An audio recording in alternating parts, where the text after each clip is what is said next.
coffee ever we've had on the show. Bye-bye. Yeah, sure.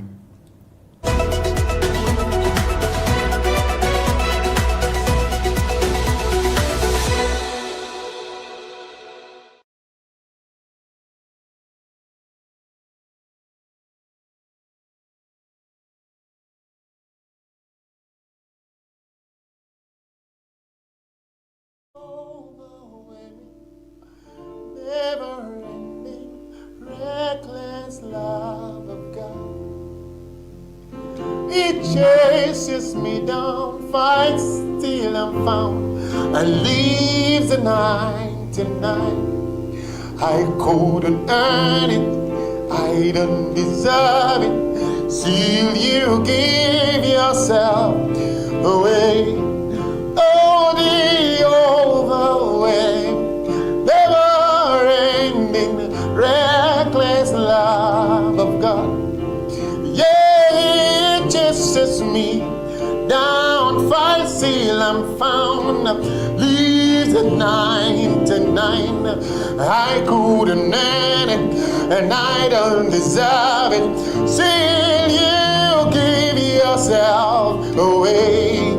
I couldn't earn it, and I don't deserve it. Still you give yourself away. Hey, I say I couldn't earn it, and I don't deserve it. Still you give yourself away. Oh, the overwhelming, never-ending love, reckless love of God. Oh, it chases me down and fights till I'm found and leaves the 99. I don't deserve it, I don't deserve it. Still you give yourself away. Oh, the overwhelming, never-ending, reckless love of God.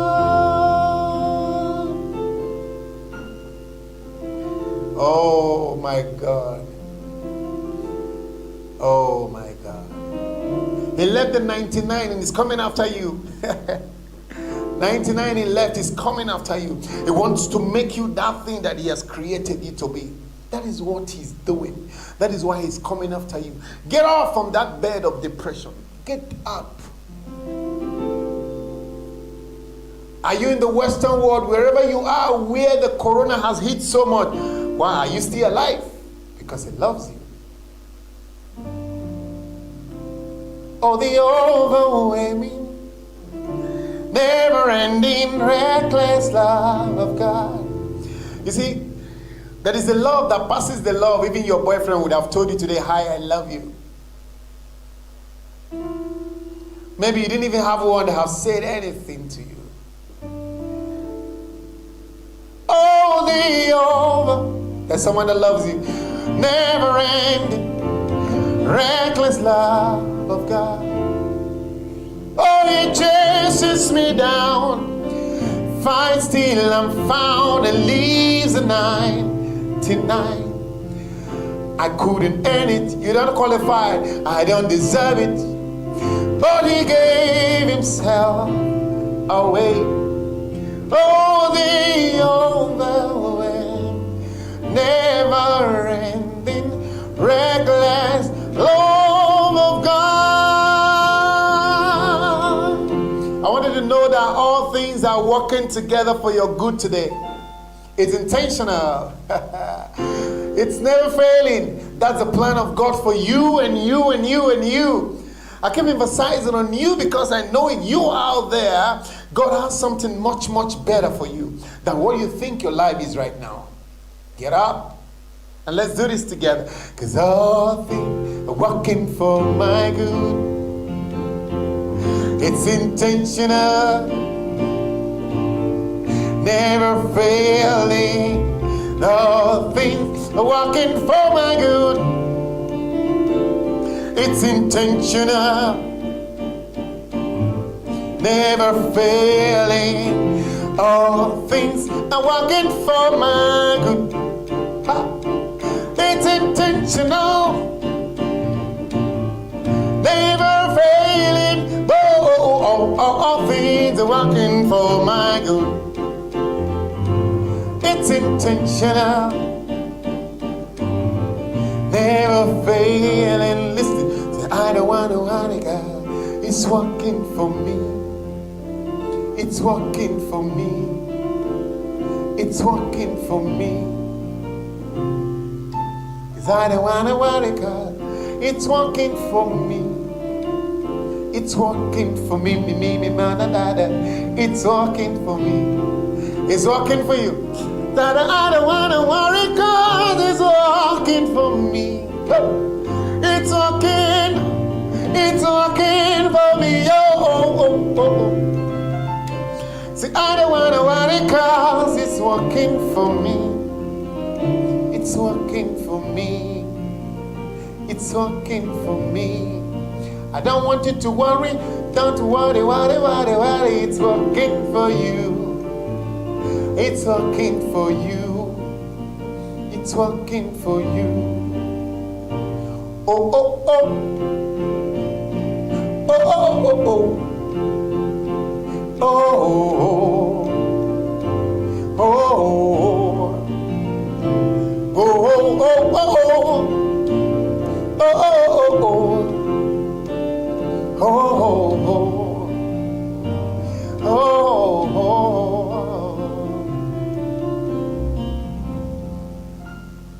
It's working for you. It will work for you. Just trust Him. He's faithful. I love you, Lord, for your mercy never fails me.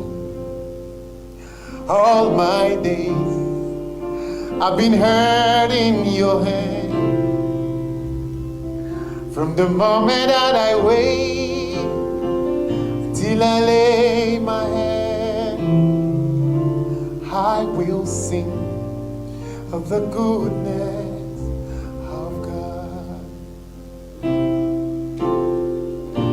'Cause all my life you have been faithful.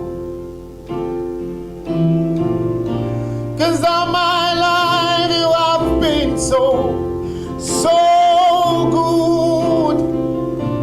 With every breath that I am able, I will sing of the goodness of God. I love your voice. You will lead me through the fire in darkest night. You are close like no other. I've known you as a father, known you as a friend. I have lived in the goodness of God. All my life you have been faithful. All my life you have been so good. With every breath that I am able, I will sing of the goodness of God. Let's do this together. Oh, all my life you have been faithful. And all my life you have been so good. With every breath that I am able, I will sing of the goodness of God. I will sing of the goodness of God. I will sing of the goodness of God. For your goodness is running after me. Your goodness is running after me. Your goodness is running after Ayalabo, Shani Banadoza, Milesotona Tanejida, Pale Sukotuzeda, he's running after me. Your goodness is running after, it's running after me. Yeah, oh, but he's city to Tidera, he's running after me.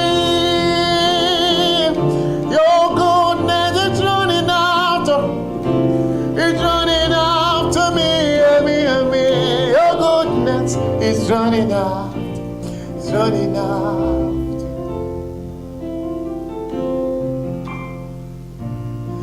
All my life you have been faithful. All my life you have been so good. With every breath that I am able, I will sing the goodness of God. When I think of the goodness of God and all He's done for me, my very soul loves singing all the time to Him. His goodness keeps running after us. I read a place in Revelation, I was shocked. The Bible says He stand at the door of our heart and knock. And I imagine after all He did for us at the cross, yet He's the one calling after us. Goodness is running after me. Take away fear, people. Remove fear from your mind, from your heart.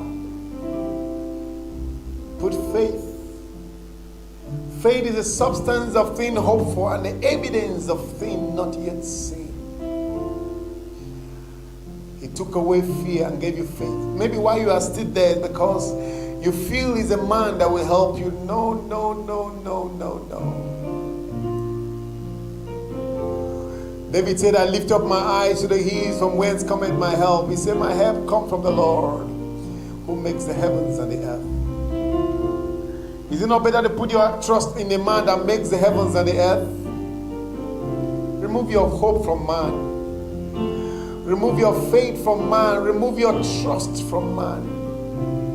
Put it on God.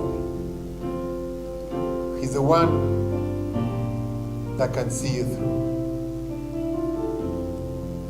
You unravel me with a melody. You surround me with a song of deliverance from my enemy, till all my fears are gone. You unravel me with a melody. You surround me with a song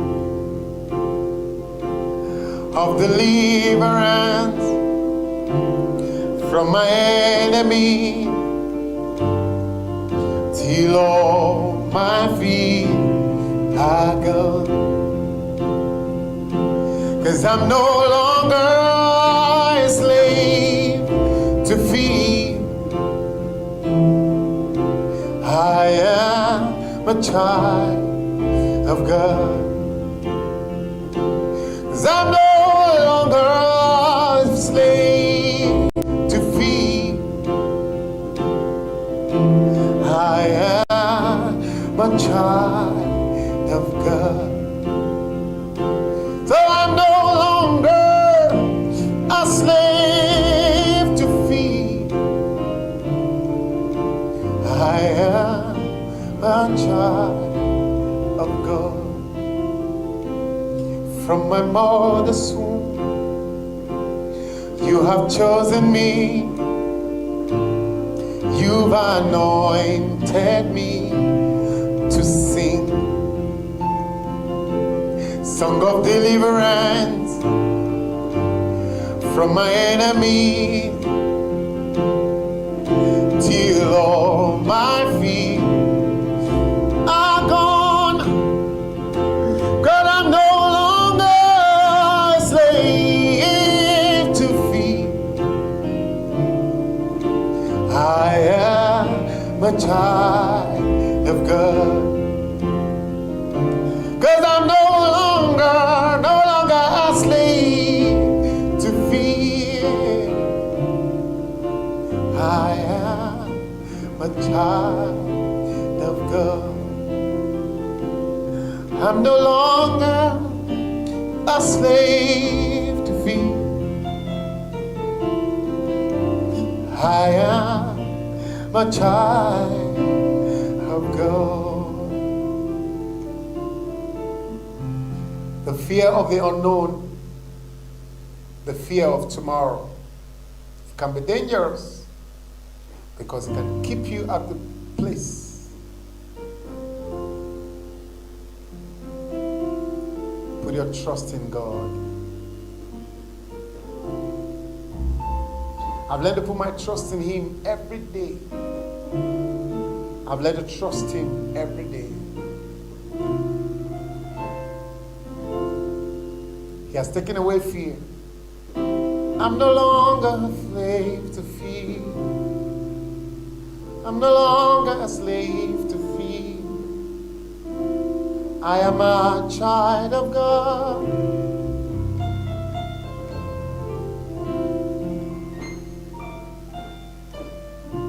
When you are a child of a president, you fear nothing. When you are a child of a king, you fear nothing. I'm a child. Yesu ndiwo, Yesu ndiwo zena, abandonya kabamule, kane kwese mugwe munda. Yesu ndiwo, ndiwo, Yesu ndiwo zena, bandonya kabamule, kane kwese mugwe munda. Yesu ndiwo, ndiwo, ndiwo, Yesu ndiwo zena, bandonya kabamule, kane kwese mugwe munda. That's for my Ugandan brothers. Hide yourself in God, people, and life will be good and sweet. Thank you, Father. Let's do this together as we try to round up. You've done so much for me, I cannot tell it all.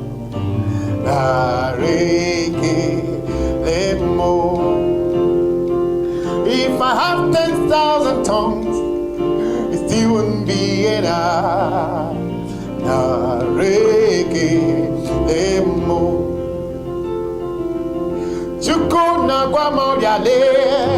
When you do, he'll come a little late.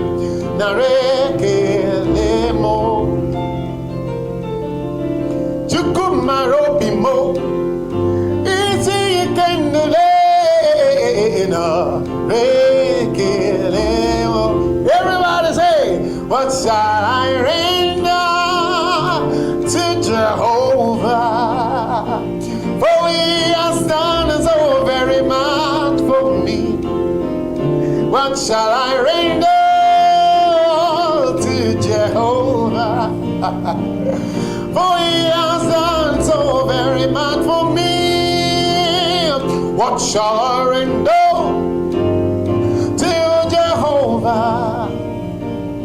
For he has done so very much for me. What shall I render to Jehovah? For he has done so very much for me. Everybody lift your voice and say, Noro narai, narekele, narekele mo. Give it up for Jesus now.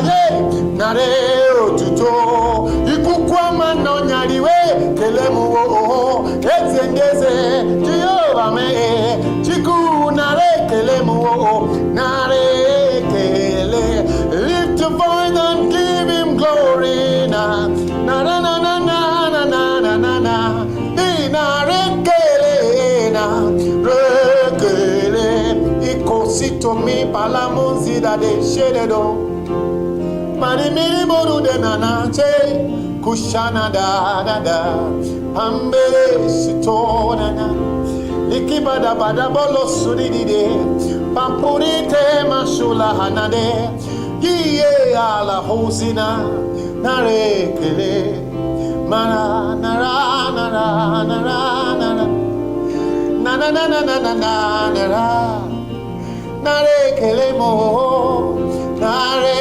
kele mo. Thank you, Lord. Thank you. Lift up your hands and your voice wherever you are and just say thank you, God. At least for the life that you're living, say thank you, God. For the breath that you have, say thank you, God. I love you, Jesus. Thank you, Father. I have one last word for you.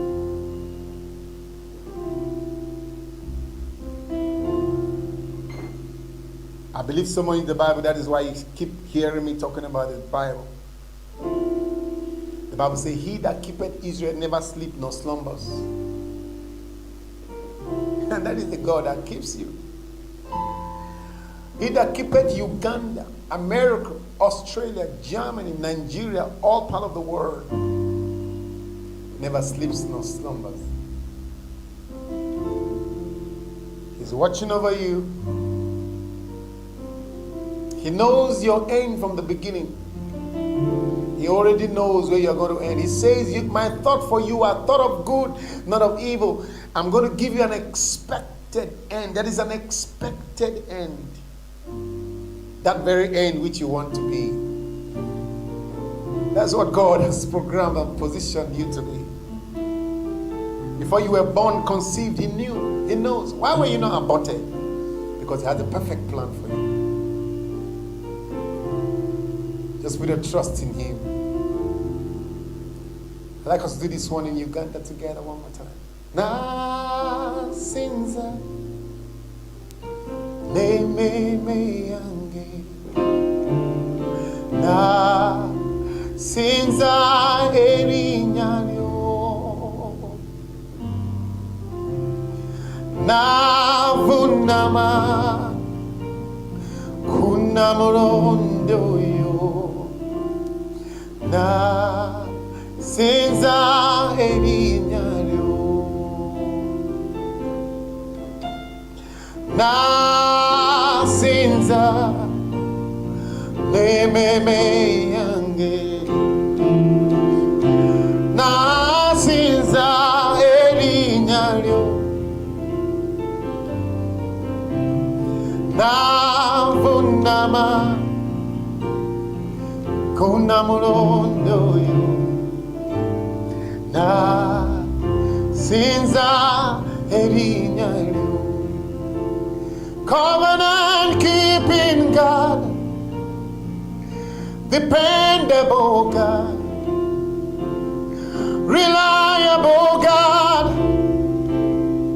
trustable God, who was and is to come, Lion and the Lamb. I trust in you. I rely on you.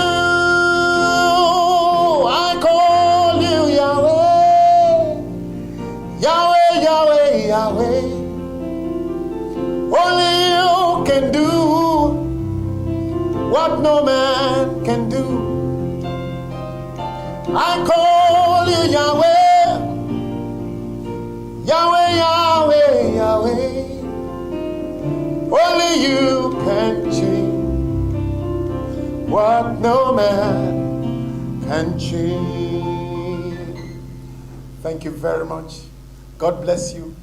Stay connected always to God, for He has the answer and the key to your destiny. My name once again is Aiji Matthew. I'm a Nigerian, proud Nigerian. I always say that. And it's a pleasure to come your way through this great platform. Stay connected. You can follow me on my YouTube page at Matthew77 Music, or my Facebook page, Aiji Matthew 77. Remember, I first told you about the 77, so then on Instagram, Aiji Matthew, and just like that. It's a privilege to serve God. I love worshiping God, and I love Jesus. He means a lot to me. I don't know about you, but He means a lot to me. Thank you. God bless you. Just let's do this one together as we close.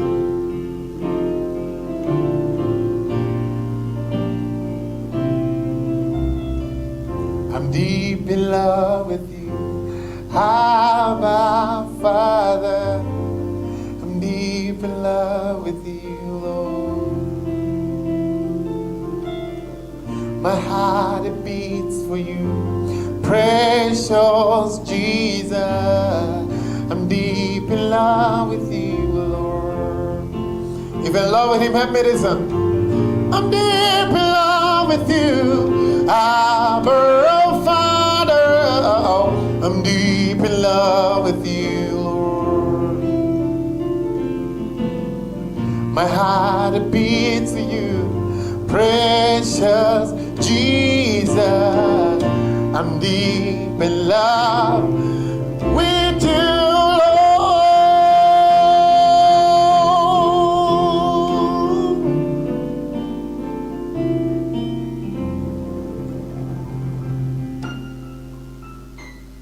Thank you, Jesus.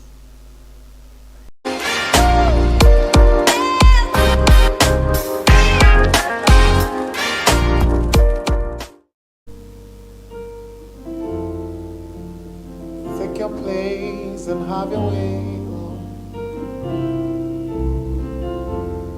All the glory and honor be unto you, Lord. It's such an honor just to worship you, Lord. Thank you for the life that you gave to me, Lord. I give you all the glory.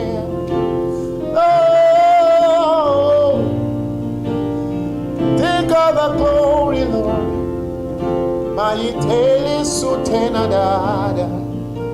Thank you, Father. How could you all? How I love to say your name in this music full of harmony. It fills my heart with happiness to say your name. What a wonder, what a joy to be. I'll sing you to the world around me. My lips rejoice to say your name, say your name. And when I die, my heart will go on singing you. It will go on singing you. I'll sing it to the world around me. My lips rejoice to say your name, say your name. Even when I die, my heart will still go on singing you. It will go on singing you. It will go on singing you. It will go on singing you. It will go on singing you. My God is indescribable. His name is hallowed in the firmament. He's the Passover lamb to space and time. My God is indescribable. His name is hallowed in the firmament. He's the Passover lamb to space and time. But from the pages of my heart, let my worship begin but never end. Oh, from the pages of my heart, let my worship begin but never ends. To the God of our flesh, He's my God, and His name is Yahweh. His name is Yahweh. Yahweh. He's my God, and His name is Yahweh. His name is Yahweh. Yahweh. You are my God, and your name is Yahweh. Your name is Yahweh. Yahweh. Your majesty revealed to all. Your love is so overwhelming.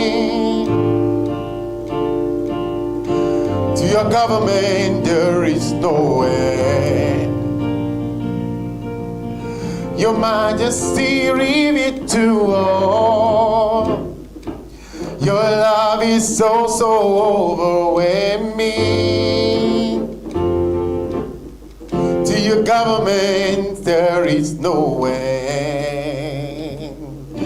But from the pages of my heart, let my worship begin but never end.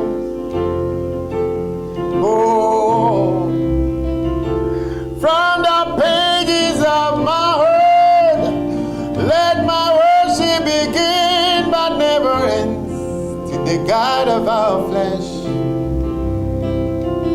From the pages of my heart, let my worship begin but never ends.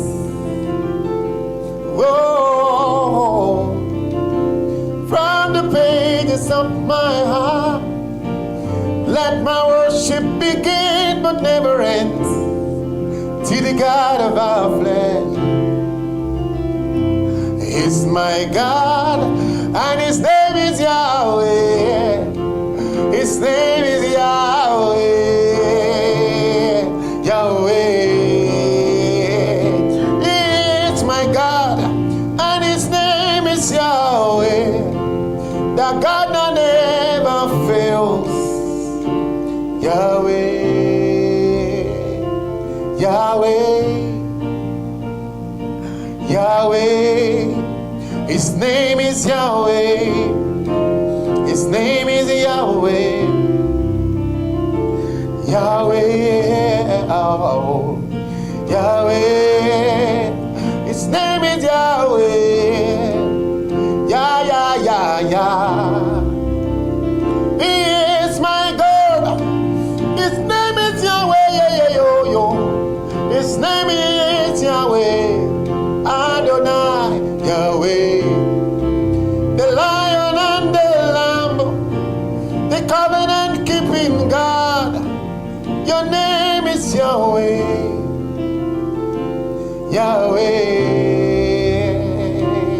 Yahweh. 'Cause I pledge my allegiance unto you, Holy Father.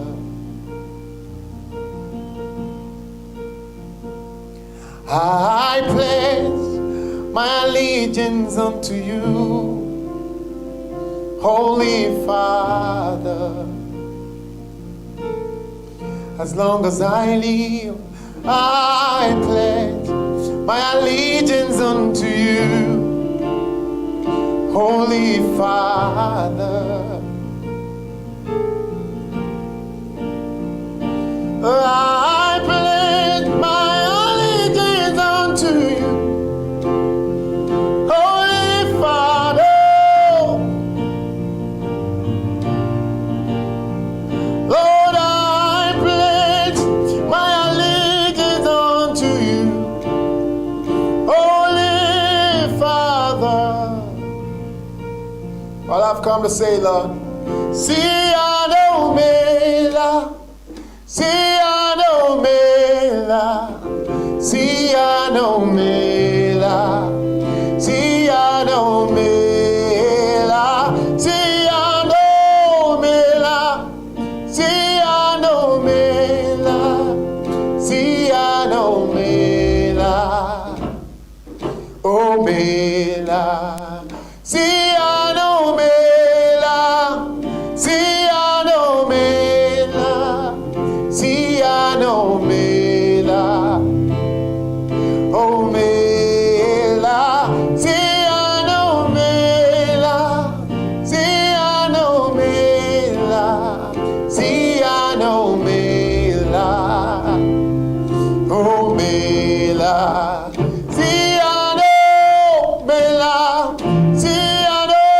Mela, Siano Mela, O Mela, Siano Mela, Siano Mela, Siano Mela, O Mela.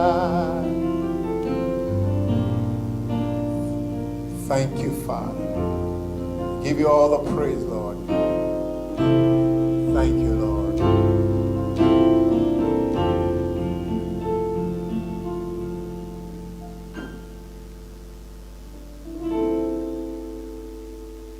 Thank you, Father.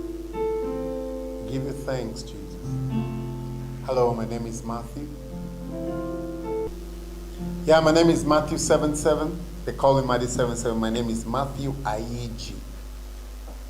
I am a worshiper called and anointed by God into this office.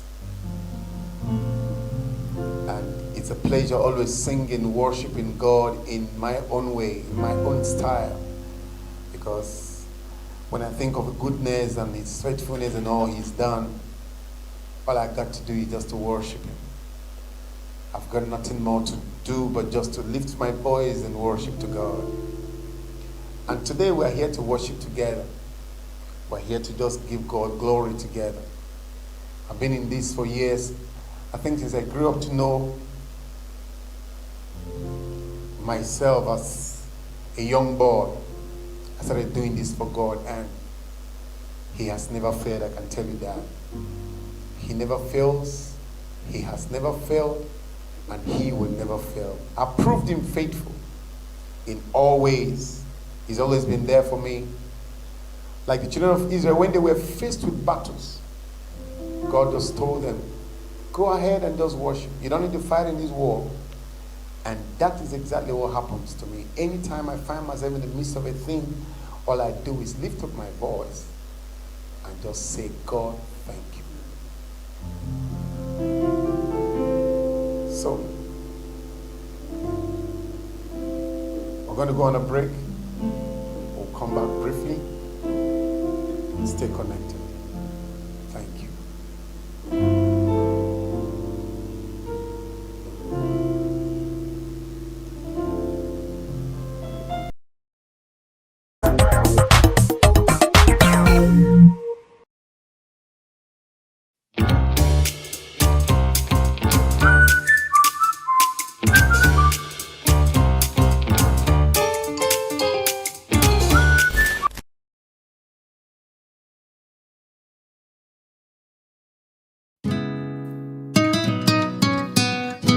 Conquering lion,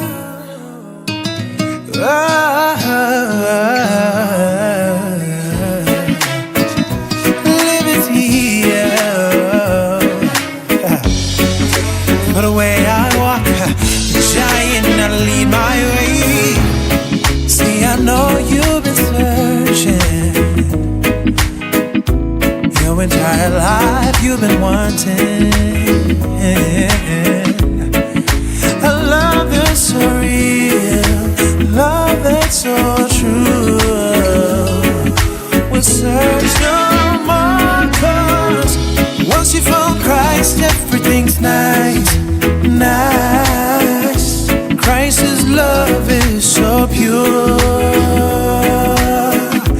Once you found Christ, everything's nice, nice.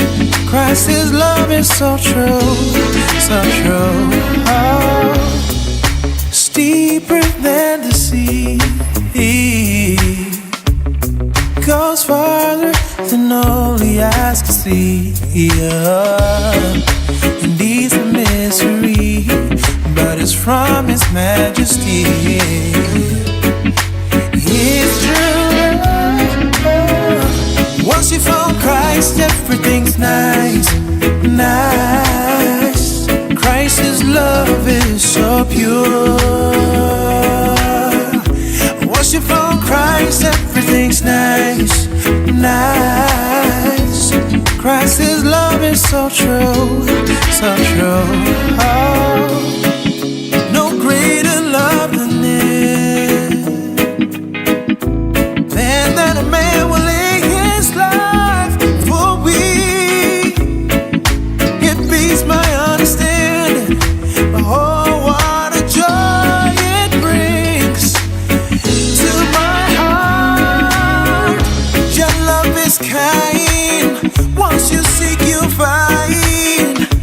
Faithful love, mystical and divine. Unconditional, yet provisional. Your love so royal, yes.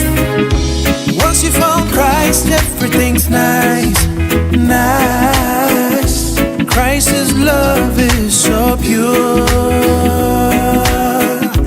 Once you found Christ, everything's nice, nice. Christ's love is so true, so true. Oh, see, I know you've been searching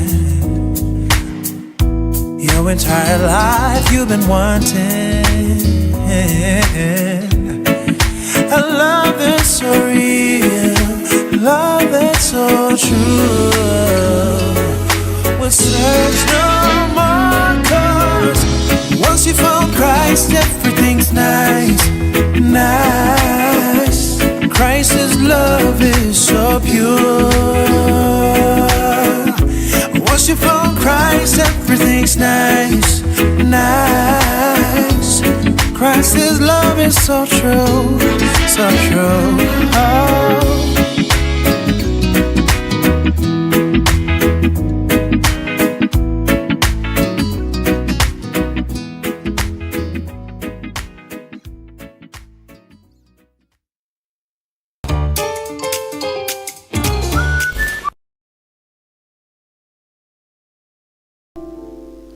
Yeah, welcome back. Welcome to Sunday Rise. We're here to inspire you and to be a blessing to you right there in your homes or wherever you're watching us from. Like I said earlier, my name is Matthew Ayiji. They call me Matthew 7:7. Why Matthew 7:7? Some people ask. You know, the Bible says in Matthew chapter 7, verse 7, ask and ye shall receive. Seek and ye shall find, knock and the door shall be open. So there are ways people ask God things. And there is a way for Matthew, he asked God. Sometimes you ask in prayer, yeah. For me, I ask in worship and in praise. And I think it's a faster way for me. That is why I'm Matthew 7:7. And it's always a privilege to find myself in anybody's corner. Either in church, in the office, anywhere, doing this thing for God. I like singing, I like worshiping. It's my lifestyle. And it makes me happy, you know. Sometimes you look around and you find out that life seems so tough. But what do? There's a God that is able, is faithful, and can do all things. This is Valentine's Day, people say, 14th of February. But on this faithful and glorious day, where some hearts are broken, some people are in tears right now because their calls are not being picked, that is a God that loves you. That is someone that cares much about you. And he wants you to just fall into his arms. He's God. He's the one that created you.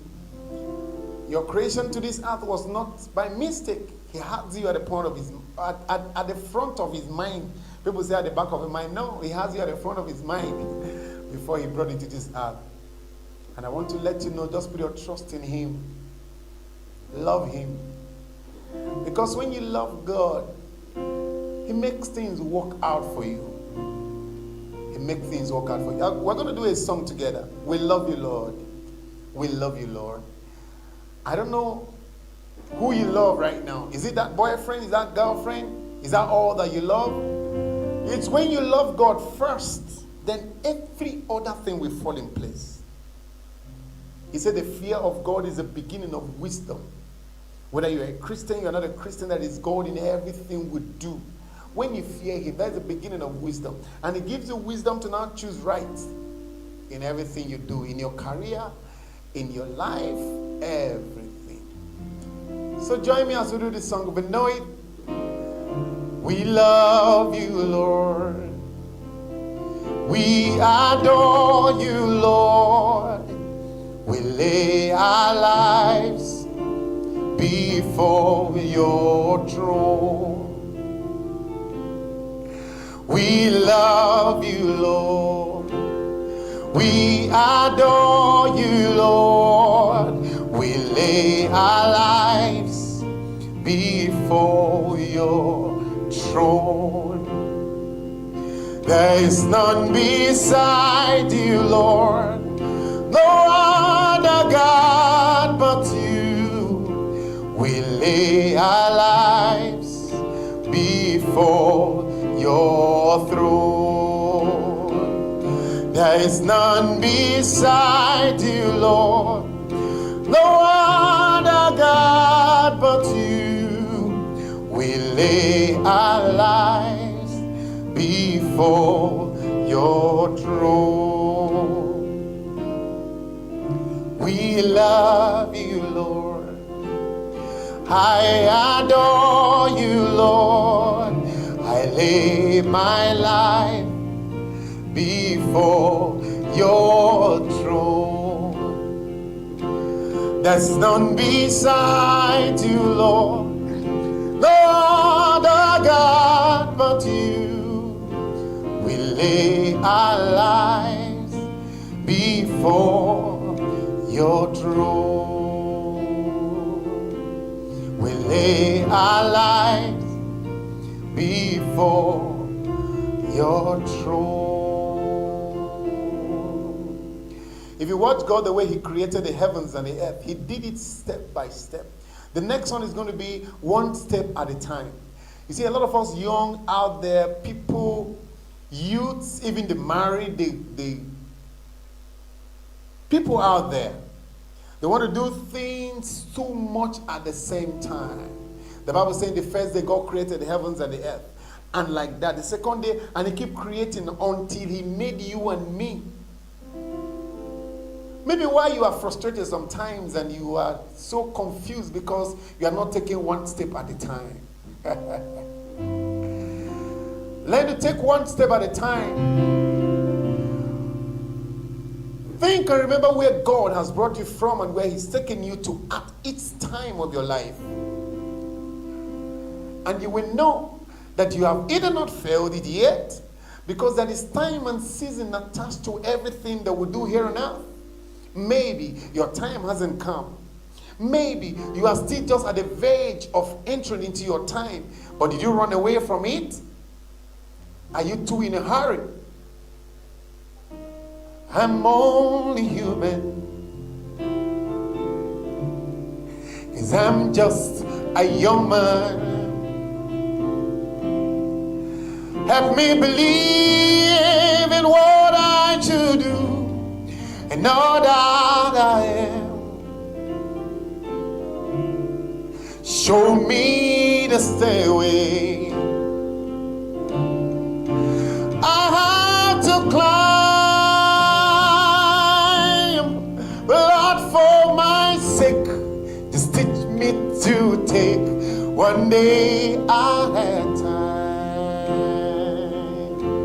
One day at a time, sweet Jesus, that's all I'm asking from you. teach me today to do every day what I have to do. Yesterday's gone, sweet Jesus, and tomorrow may never be mine. Lord, help me today, show me the way, one day at a time.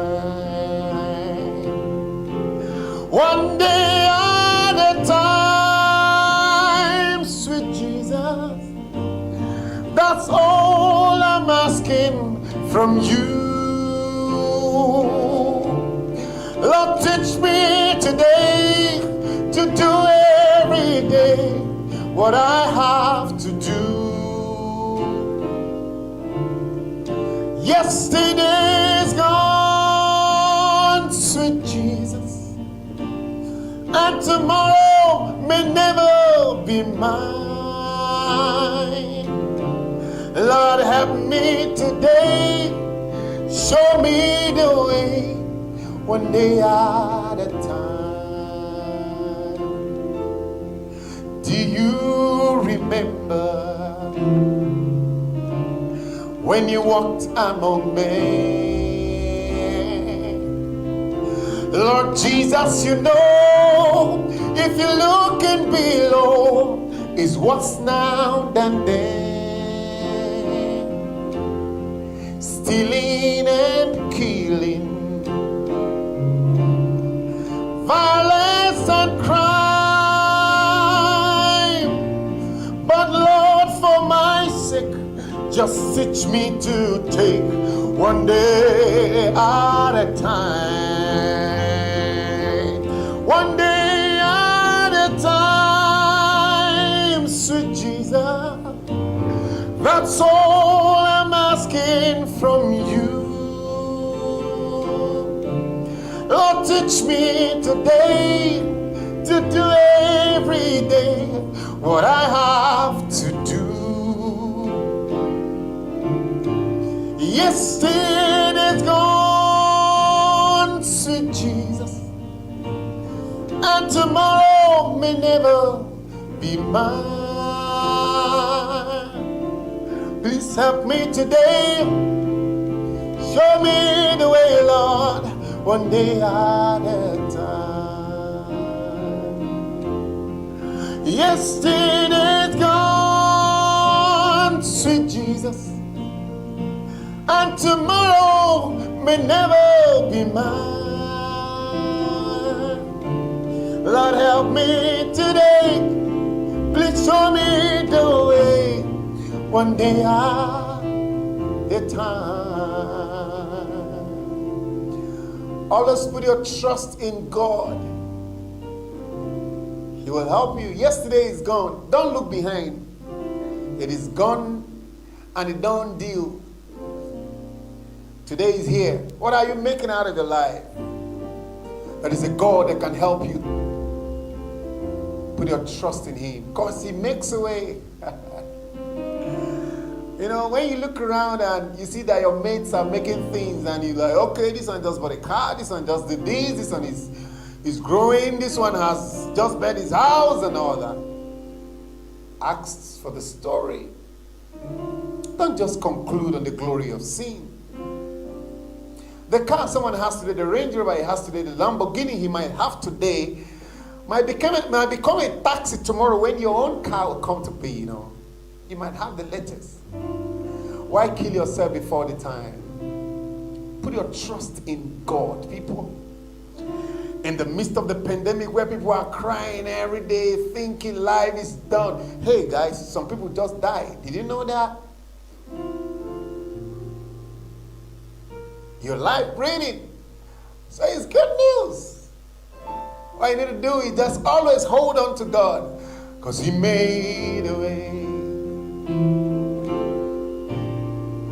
Don't know how, but He did it. Made a way. Standing here, looking back on where we've come from. but holding on to faith we'll know best. Nothing can catch you by surprise. You got this figured out, and you're watching us now. You wrapped us in your arms and stepped in. It's everything we need, you supply. You got this in control, and now we know that you made our way. On the back way against the wall, and it looked to see if it was over. You made our way. And you're standing here only because you made a way.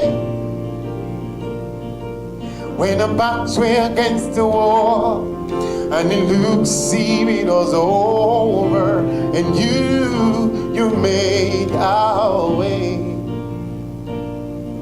And we're standing here only because you made our way. Standing here, just looking back on where we've come from. Because of you and nothing we've done to deserve the love and mercy we've shown.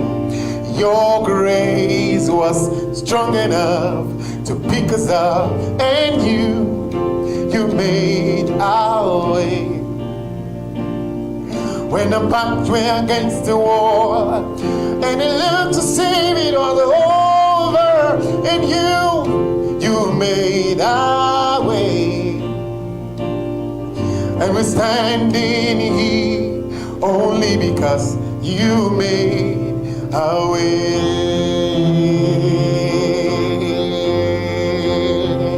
'Cause you move a mountain, you cause walls to fall with your power.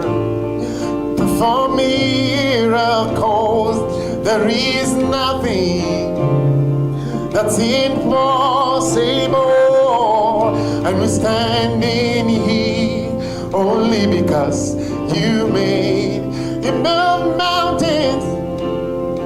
Because the words to fall with your power. You perform miracles. There is nothing that's impossible. And we're standing here only because you made. And we're standing here only because you made. And we're standing here only because you made. We're standing here only because you made our way.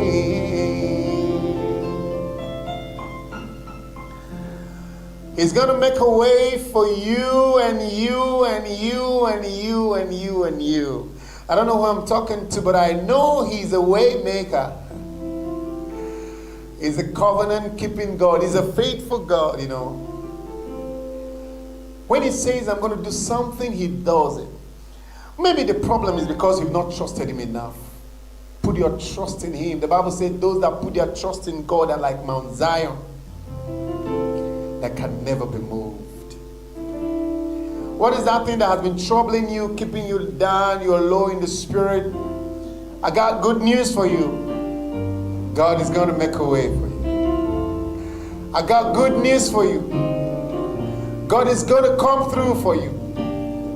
I remember Peter, he toiled all through the night in the Bible and caught nothing.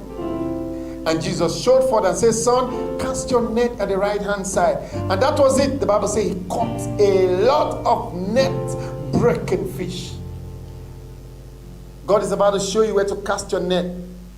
My fellow worshipers, my fellow singers, God is about to show you that song that will give you the breakthrough. You know, some of us are frustrated because we look around, we've sung in churches for years, we've been on stage for decades, yet the breakthrough has not come. He will make a way for you.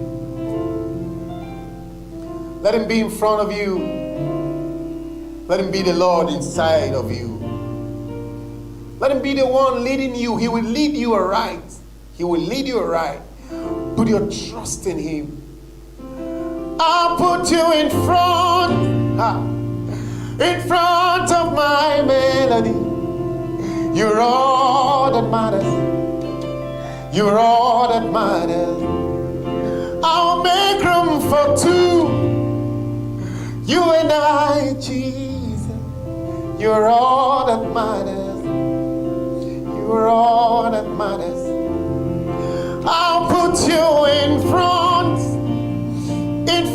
of my destiny. You are all that matters. You are all that matters. I'll make room for two. You and I forever. You are all that matters. You are all that matters. Oh, way, oh, way. Oh, way, oh, way. Da da da da da. Oh, way, oh, way. You're all that matters. Oh, way, oh, way. You're all that matters. Oh, way, oh, way. You're all that matters. Oh, way, oh, way. You're all that matters. Let me just tell you a little thing about myself and we continue the worship to another level. Listen, I came from a home, a family that you might look at like nothing. Sometimes I look at my parents and I'm like, okay, where is the future for us now? Because you look around and you don't find future anywhere around you. My dad happened to be alone. They get back to him alone. So, you know, when you look around, you don't even find an uncle anywhere to say, okay, he's going to be the one to, maybe I have an uncle in the US, I have an auntie there and there that I can make a call and they send some stuff to me. No, it was not there. There was just no reason to look at the future that is very bright. But God, knowing my heart, gave me a reason. And that reason was to trust him. To put him in front of my destiny. I lost my parents years back and I began life struggling myself, trying to do things, put stuff together. You might have the same story with me. I don't know. I'm just sharing my story. But life didn't end from there. I always find myself before heaven, lifting up my voice to him. And God keeps telling me, son, I ain't finished with you yet. There are a lot of things I want to do with your life. Just keep trusting me. Put me in front of your destiny. And I did. And he has been seeing me through. I remember the first time I sang was on a very big stage of thousands of people. I was a very young kid when I was 10 years old. And they put me in front of that crowd. And when I finished, my life never remained the same. And I keep doing this for God. Anytime I find myself in the time as a privilege to lift up my voice, sickness itself cannot even keep me down because it's a passion, it's born in me, and I do it for years. And today I want to charge you, my fellow worshiper out there, that feel that, let me throw away the microphone. No. That is something at the end of the tunnel for you. Don't just give up. No shadow will light up, mountain you climb up, coming after me. That's what he did for me. No wall you won't kick down, lie you won't tear down, coming after me. There's no shadow he didn't light up, mountain he didn't climb up, coming after me. No one you won't kick down, lie you won't tear down, coming after me. He's coming after you, people. No one you won't climb up, shadow you won't light up, coming after me. If he did that for me, no one you won't kick down, lie you won't tear down, coming after me. 'Cause all the overwhelming, never-ending, reckless love of God, oh, He chases me down, fights till I'm found, leaves the 99. I couldn't earn it, I don't deserve it, still you give yourself away. Oh, the overwhelming, never-ending, reckless love of God. Yeah. It's coming after you. No shadow you will light up, mountain you won't climb up, coming after me. No wall you won't kick down, lie you won't tear down, coming after me. No shadow you will light up, and mountain you won't climb up, coming after me. No, no, no, no, no, no, no, no, no, no, no, no, no, no, no, no, coming after me. Oh, the overwhelming, never-ending, reckless love of God. It chases me down, fights till I'm.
Akasera kazibu nakanyeba kabula laba akasera kazibu nakamwenyo kabula twafuuka bazibu nnyo oba mbeera oba mulembe tunyikiriza omunafu n'omunaku tetukyafa ne ku bannaffe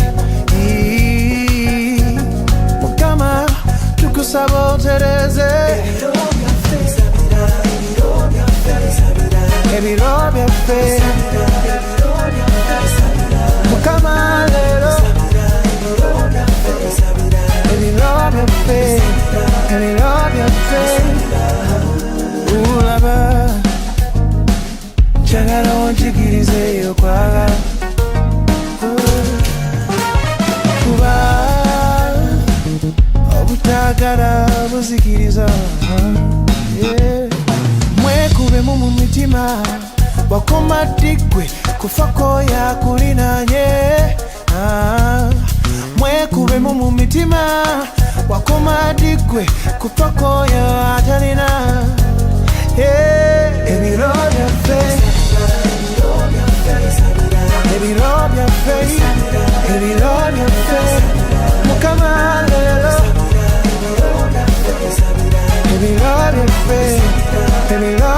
faith.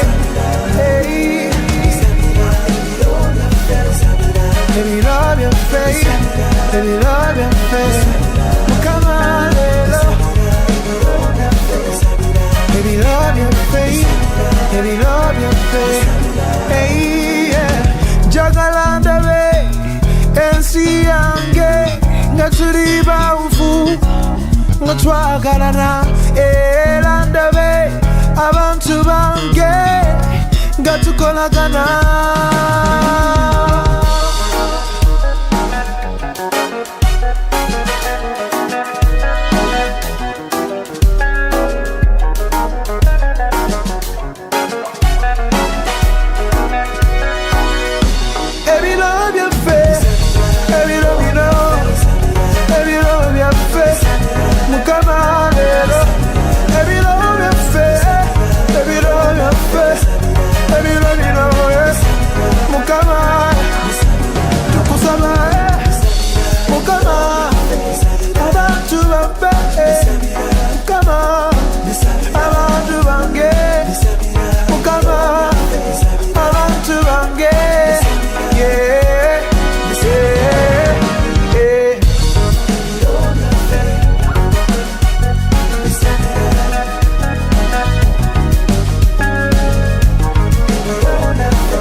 I've been around for a good time.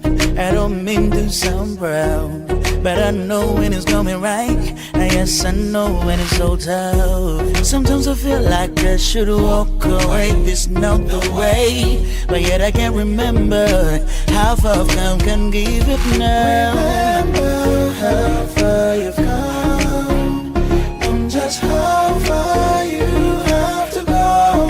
Oh, lay your troubles down, lay it all down, lay it all down, lay your burdens down, lay it all down. See the way it is not the way it's always gonna be. You were made to overcome, you were made to win. It's gonna be alright, it's gonna be alright, it's gonna be alright, alright, alright. It's gonna be alright, it's gonna be alright, it's gonna be alright, alright. See the way it is not the way it's gonna be. Yes, it's tough, it hurts, sometimes you feel like this is all it is. But rejoice, and again, I say rejoice, you're gonna make it through, you're gonna make it through, you're gonna make it through. Remember how far you've come, this far you come, just how far you have to go. You're gonna make it, you're gonna make it, you're gonna make it through, make it, you're gonna make it, you will let me. See the way it is not the way it's always gonna be. You were made to overcome, you were made to win. It's gonna be alright, it's gonna be alright, it's gonna be alright, alright, alright. It's gonna be alright, it's gonna be alright, it's gonna be alright, alright. When I look into the past and see how I've come, I see the power of gold out of work with this man. They used to look down on me, man, they didn't even like me. I used to be the very shame over there. Now look at this man, to see what I see. I see a blessing, that's what I see. I count my blessings, so many like to see. That's why you tell it's gonna be alright a day. It's gonna be alright. It's gonna be alright. It's gonna be alright. Alright. Alright. It's gonna be alright. It's gonna be alright. It's gonna be alright. It's gonna be alright. It's gonna be alright. It's gonna be alright. Alright. Alright. It's gonna be alright. It's gonna be alright. It's gonna be alright.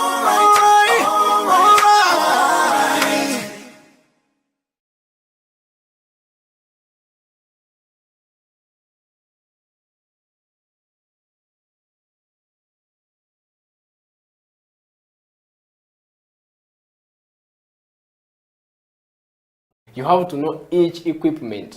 You have to know the brew ratio. Actually, the brew ratio is I think the most important.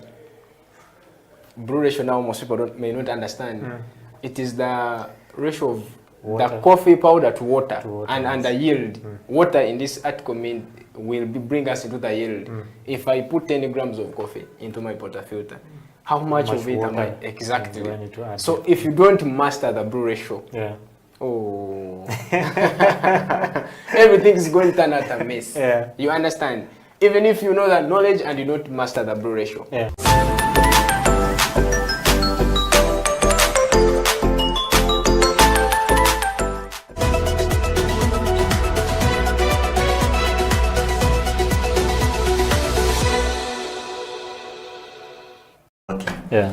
But first of all, if you're passionate about what you're going to do, I believe in all work we do mistakes.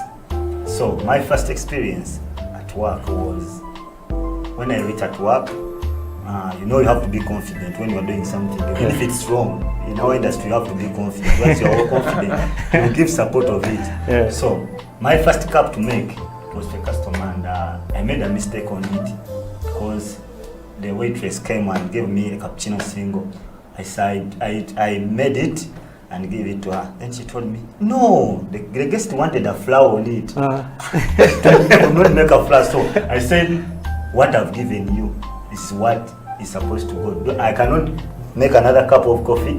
Please take that to a customer. If he calls me, I'll explain why. So that's how I started. But to me, when you love what you're doing, even when you make mistakes, still you will support that mistake and it will go. So I have love for the coffee, for the industry. I have love for what I'm doing, and when I'm on the station, trust me, I don't want anyone to disturb me.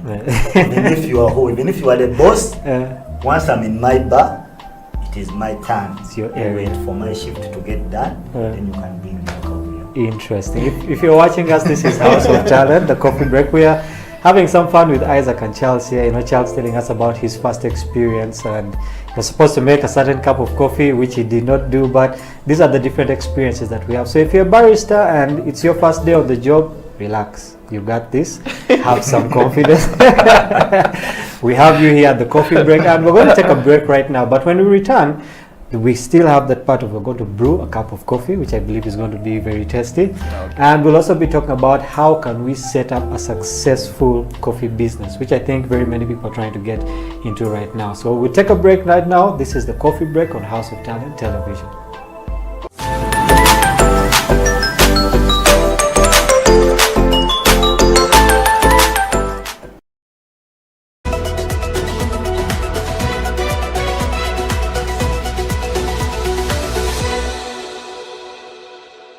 First and foremost, thank you very much for hosting me. I'm really humbled, and I'm blessed to be here. Yeah, surely. Talking about basketball, personally, my journey of basketball started from far, very far. That was in high school, and in a situation whereby we did not have enough exposure. We didn't have coaches. We didn't have the facilities like we do have them right now.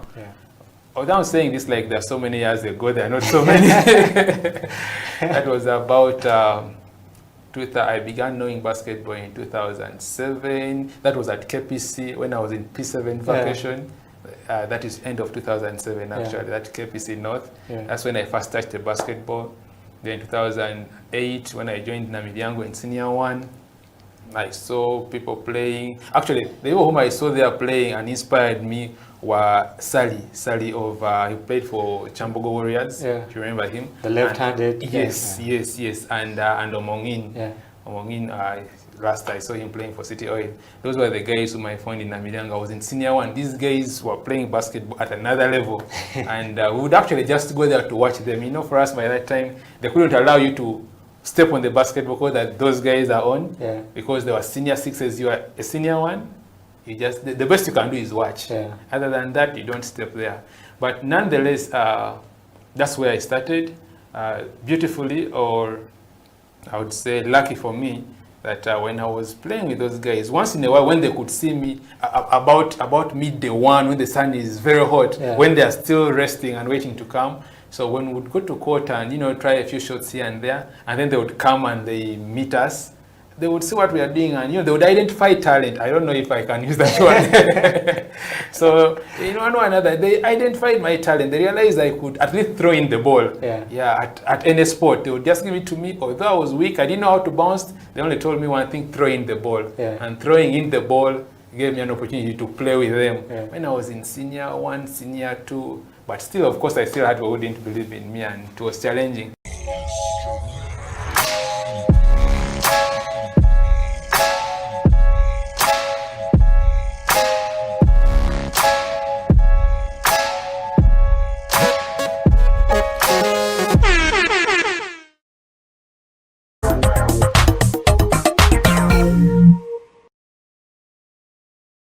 So this is yet another edition of XXL Season 4. And this time around, we're going to be catching out with Mr. William Pike. It's basically a very long-awaited interview. And we'd like to know more about this book called Combatants. And a lot of stories is told in these books, or rather in this book, particularly this one here. Of course, we've had a lot of books in Uganda about the stories of Uganda and the war in Uganda, but this one here is quite very different. And so we decided to catch up with Mr. William Pike in Nairobi. William, welcome to the show. It's the nice book to review. meet you, Eddie. Nice to meet you too. Finally, we met in Kampala, and it was quite very short. You were running away. So, in a nutshell, who is Mr. William Pike, or who is William Pike? Well, I'm a Ugandan. I have a Ugandan passport now, but I also have a British passport, so I'm a dual citizen. I was born in Tanzania in 1952, where my father was a colonial officer. In fact, he was the provincial commissioner of Southern Province of Tanganyika at that time. Then I went to England and went to school in England, and then I became a journalist, but I always wanted to write about Africa. And by a sequence of events and coincidences, which I describe in the book, I ended up becoming a journalist writing about Uganda, which led to me going to the bush, which I describe, and led to me being invited to be the editor of New Vision. And the rest is history, as they say. Okay. So, growing up as a child, there is a part in the book mentioned that when your mother gave birth, there was a bit of a problem with your spine, and they said there's an earthquake or something happened in Tanzania, and then they said it affected her, and then when she went to the hospital, it was different. I mean, how was William able to survive? I think there was a cyclone, a massive cyclone, just before I was born. Just like the recent cyclone in Mozambique, because Lindi, where I was born, is on the border with Mozambique. And then as it happened, it turned out I'd been born with a curved spine. And some people, local people, put 2 and 2 together and said it must be the cyclone. But luckily, my mother was a doctor, and they had a friend visiting who was a specialist who noticed I was crawling in circles, which was a sign that my spine wasn't straight, before I'd started sitting up. Okay. And so then I was taken to England for treatment, specialist treatment, and luckily after that it got sorted out and I grew up straight. All right. So since then, you have no problem at all? No. All right. So let's talk about your father. You mentioned a lot about your father coming to Tanzania. Of course, this is a story you're going to recall from what you were told from the time he came. And you said he never left Africa. He's always in Africa. So what did you mean in the book? In fact, my father's buried in England, but on his gravestone in Swahili, it says, Rafiki ya Tanganyika kwa siku nyingi. Wow. A long-time friend of Tanzania, yes. Tanzania. So he went to, my father was Irish, so he was born in 1903. He went to Tanganyika as a junior colonial officer in 1926. Yes. He left in 1959, just before, close to independence, not because of independence, but because he was getting older and retiring. Yes. He actually lived longer in Tanganyika than he lived in either Ireland or England. So, but his heart was always there and he loved it. And you know, with colonial officers, you know, imperialism is and colonialism is a very complicated subject. But of course there was extraction of wealth and the empire was there for a reason. But there were also colonial officers who believed in development and progress and who were not as harsh as some, what they call beru in Kenya. And my father was in that more moderate group. And in fact, the thing he was most proud of in his life, his whole life, was having started the tobacco cooperative in Songea in southwest Tanganyika in the 1930s, which tobacco cooperative was still going, is still going to the best of my knowledge. Okay. All right. So, so growing up in Tanzania, being born in Tanzania, studying in London, and then coming back to Africa, why the fascination of writing the story about Africa and particularly Uganda? You said that there were so many pieces. But initially, I became a journalist and I was writing about other subjects, but if you're a journalist, you want to write about things that interest you. Yeah. So this was in the late 1970s. I started writing about Africa for various magazines. You young people wouldn't remember this, but there were, in those days in London, there were several African magazines called Africa Now, Africa Events. New African still continues. But I wrote for all those magazines. I wrote for BBC and other newspapers about Africa. And then I went to Tanzania as it is now, to work as a freelance journalist in 1982.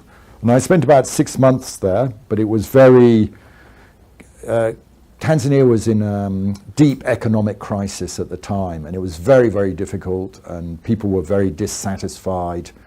It was sort of the end of the Ujamaa era.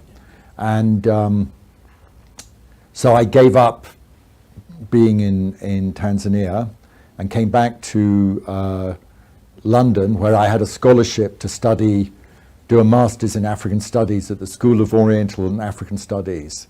And there, by coincidence, I met Ugandans and got sucked into this. Okay, so who is this Ugandan you met? Is this the man called Ben Matogo? Yes. So a lot of people wouldn't remember him now, although he has sons who are called Matogo, and his wife are still in Uganda. He passed away almost 25 years ago, He was ambassador in Ethiopia and Tanzania after the NRM captured power. But at that stage, he was the London representative of, when I first met him, I think he was actually the London representative of the Popular Resistance Army, which became the NRA. Yes.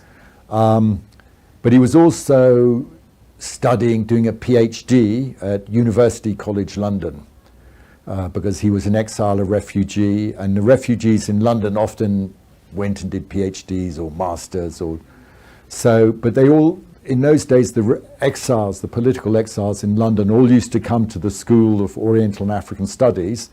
It had both a coffee shop and a bar, and they would hang out there. So one day I was just having coffee in the coffee shop in between lessons or classes, and there was a chap sitting next to me, like you. Yes.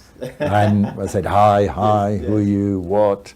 Then we talked, told our stories. He said, who are you? I said, well, I was a journalist. I was doing journalism. I'm a journalist, but I was working in Tanzania, but I've come back because I found the situation very hopeless. And who are you? Oh, yes, I'm the London representative of this small guerrilla group. We're trying to change Uganda. So just like that, the conversation developed.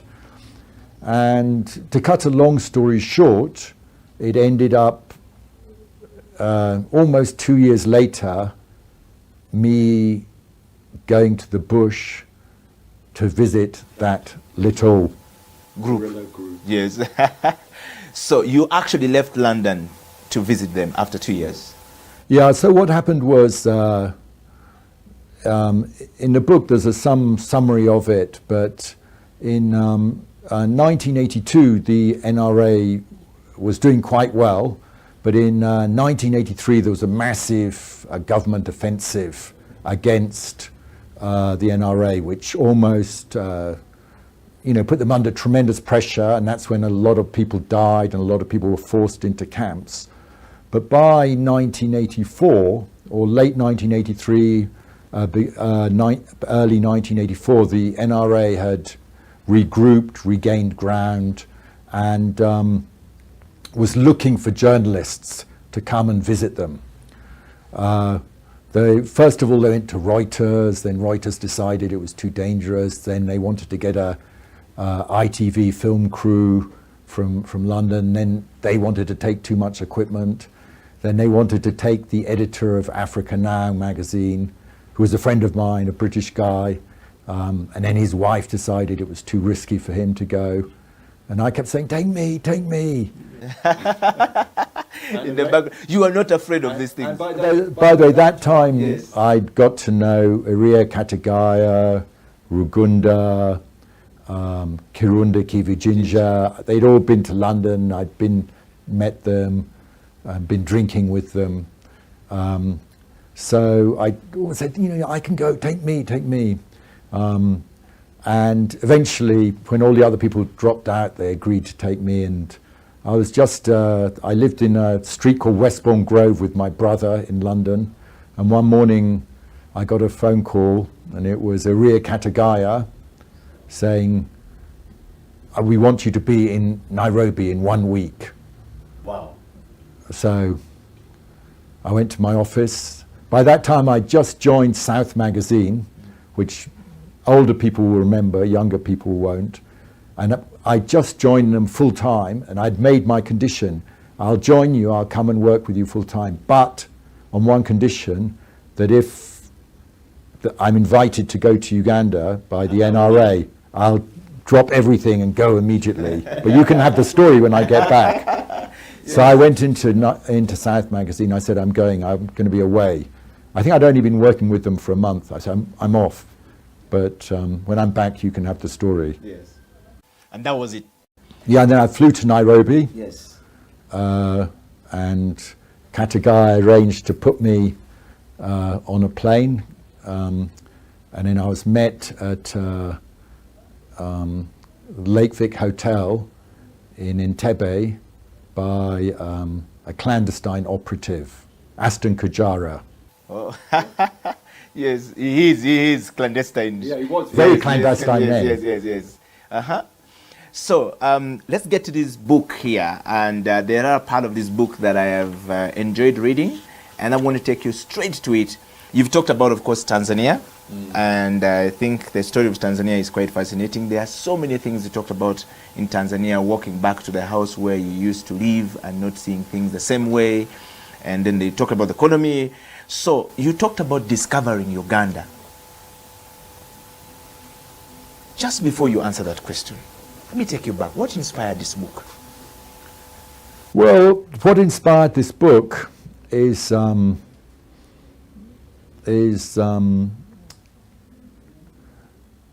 think it's very important historically, and I know there's a lot of political disputes today, but it's important that people remember what a dramatic change took place. So Eddie, how old are you? I am turning 37 this year. So you were, so anyway, you were alive when Museveni captured power, but you were just a baby. Yes. So people like you don't really know what it was like then. So I think it's very important to have a historical record. Precisely the reason for this interview. Yeah, and for the book. Yes. And this book, so even at the time when I was involved, I was very conscious that we were going through a historically important period in Uganda, and it needed to be recorded. So I kept a detailed diary in those days. And actually I started writing up the book for a British publisher, but the British publisher never actually published it because it was too detailed about Ugandan politics for a British audience, for the mass British audience. So basically what happened was 2 years ago, I thought, actually it's wrong that this manuscript should be lingering. Let me self-publish it on Amazon and put a final chapter explaining how I left Uganda or how I left New Vision, and my final thoughts on the revolution in Uganda.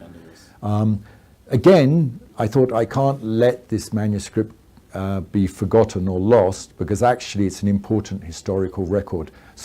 So my motivation was to put this on record so people don't forget it. Yes. This perhaps to me particularly looks like a lot more history for Uganda in it than we have had in many other books published before. And perhaps you have stated so many things that could be true, maybe to, let's say, 70 to 80%, compared to, we don't have many literature that we have that you can, turn to and say, I want to read this. I'm a reader. I read a lot of books. I want to understand where I come from, what are the things that define me, what are the values that define me as a Ugandan, what's going on. I mean, I need to know what happened before, what happened today, so I can future focused to what I need to do and the generation that comes after me and stuff like that. So I read this book and I found this book quite very interesting. You talk quite very passionate about what you're doing as a journalist or what you did as a journalist. So let's talk about discovering Uganda. In a nutshell, how did you discover Uganda? And what do you mean by discovering Uganda? Well, what happened was discovering Uganda was, so it's with this chap Ben Matogo, who was the London representative. When I went to Tanzania, I was expecting it not to be rich, but to be a beautiful, simple Ujamaa place. In fact, it was messed up, chaotic, disorganized. And at that time in 1982, it was probably a low point for Tanzania. And I was somehow depressed and demoralized and disappointed. So then I came back, and then I was speaking to Ben Matogo, and I was telling him what I thought about Tanzania. And he was saying, yeah, these are the problems of Africa. This is what me and my friends and my colleagues think need to be done. And he seemed to have a lot of ideas and a lot of answers. And so I discovered Uganda in that way, through the eyes of that particular group, this young intellectuals and people in the NRM who were trying to refashion Uganda, but they also had a big idea that they were in the process also refashioning Africa. So that's how I discovered Uganda. So then by the time I went in 1984 to visit the NRA and Museveni in the bush, I already knew quite a lot about Uganda. I'd already written quite a lot about Uganda in the British press, even though I'd never been there. So in a way, I discovered Uganda even before I went there. Okay, and through these people, yeah, and in this through the eyes of Matogo, Rugunda, Kivujinja, Katagaya, those people. All right, so Katagaya is dead now, and you have a man who is believed to have been or was being groomed to be the president at the time during the Bote regime, Rugunda, who is now the Prime Minister of Uganda today, and Kivujinja is actually back in government today as a minister. And what's your take, as your brothers are still in it? Well, I think these are people who gave their lives to the struggle, and I think they're still making their contribution. I think actually Katagaya was the number 2 in those days. Katagaya was in Nairobi doing external coordination, but I think Museveni, as far as I understand, when he was in the bush, had left instructions that if he was killed, it was a very dangerous environment, that Katagaya should take over. So, I'm sad that some of them have passed on. I'm happy that others are still here. Are still there and still running. Okay, right. So let's get into a commercial break, and when we come back, William will be talking to us about from Nairobi to the bush. Whoa, how did you get there as a journalist, and was it dangerous or not?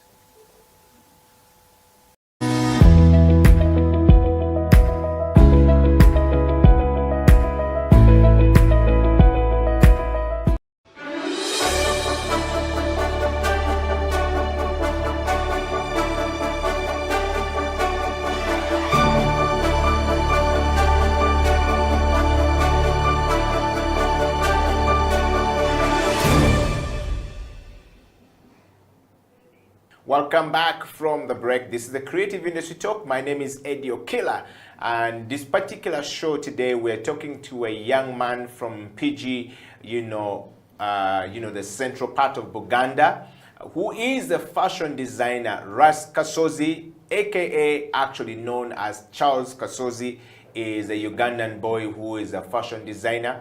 And of course, you've had the first part of the show when we're talking to Kasozi about his background and how, you've been able to go across the world. Welcome back to the program, Kasozi. I know we talked about the background, and I like so far the story. It's very authentic, how it comes out, and how you got inspired into the fashion industry. The story with Wavamuno's daughter is quite a very amazing story right there, that somebody texts you and then you're able to realize, oh wait, I'm actually important. If Gloria Wavamuno is looking for it, means that there's certain value that she gives me which you are not giving to yourself. That in itself is a plus, going forward. Mr. Kasozi, would you tell us a little bit more about the journey from the local scene of fashion design here to the international stages that you've been able to go? Do you know? It's been quite challenging, but it takes self-confidence. Yes, from the start you need to know what you want. Like me, I've been an artist, like I'm born an artist, though not knowing which direction. I've tried all kind of art. Yes, and I always apply too much art in my fashion. Though as we grow, we meet different people and they tell you more about what you do. That's why I always say we need to be close to people who understand our vision. Yes, people who can support what we do. For example, for my first international platform, by then I was working with Babaluku, Bavubuka All Stars. Yes, I was part of it. Yes. and for him is from this international scene. Yeah. So he grabbed all my photos and applied unknowingly. Yes. Yes, because he knew I couldn't understand that. Yes, yes. So I applied after. He told me, Kasozi, you have a passport? I said, yes. Then he chilled it. He told me, yeah, next month, you coming here. I couldn't believe that, of course. Yes. I know he was just encouraging me to work hard because I couldn't know that I deserve that or I can be part of that.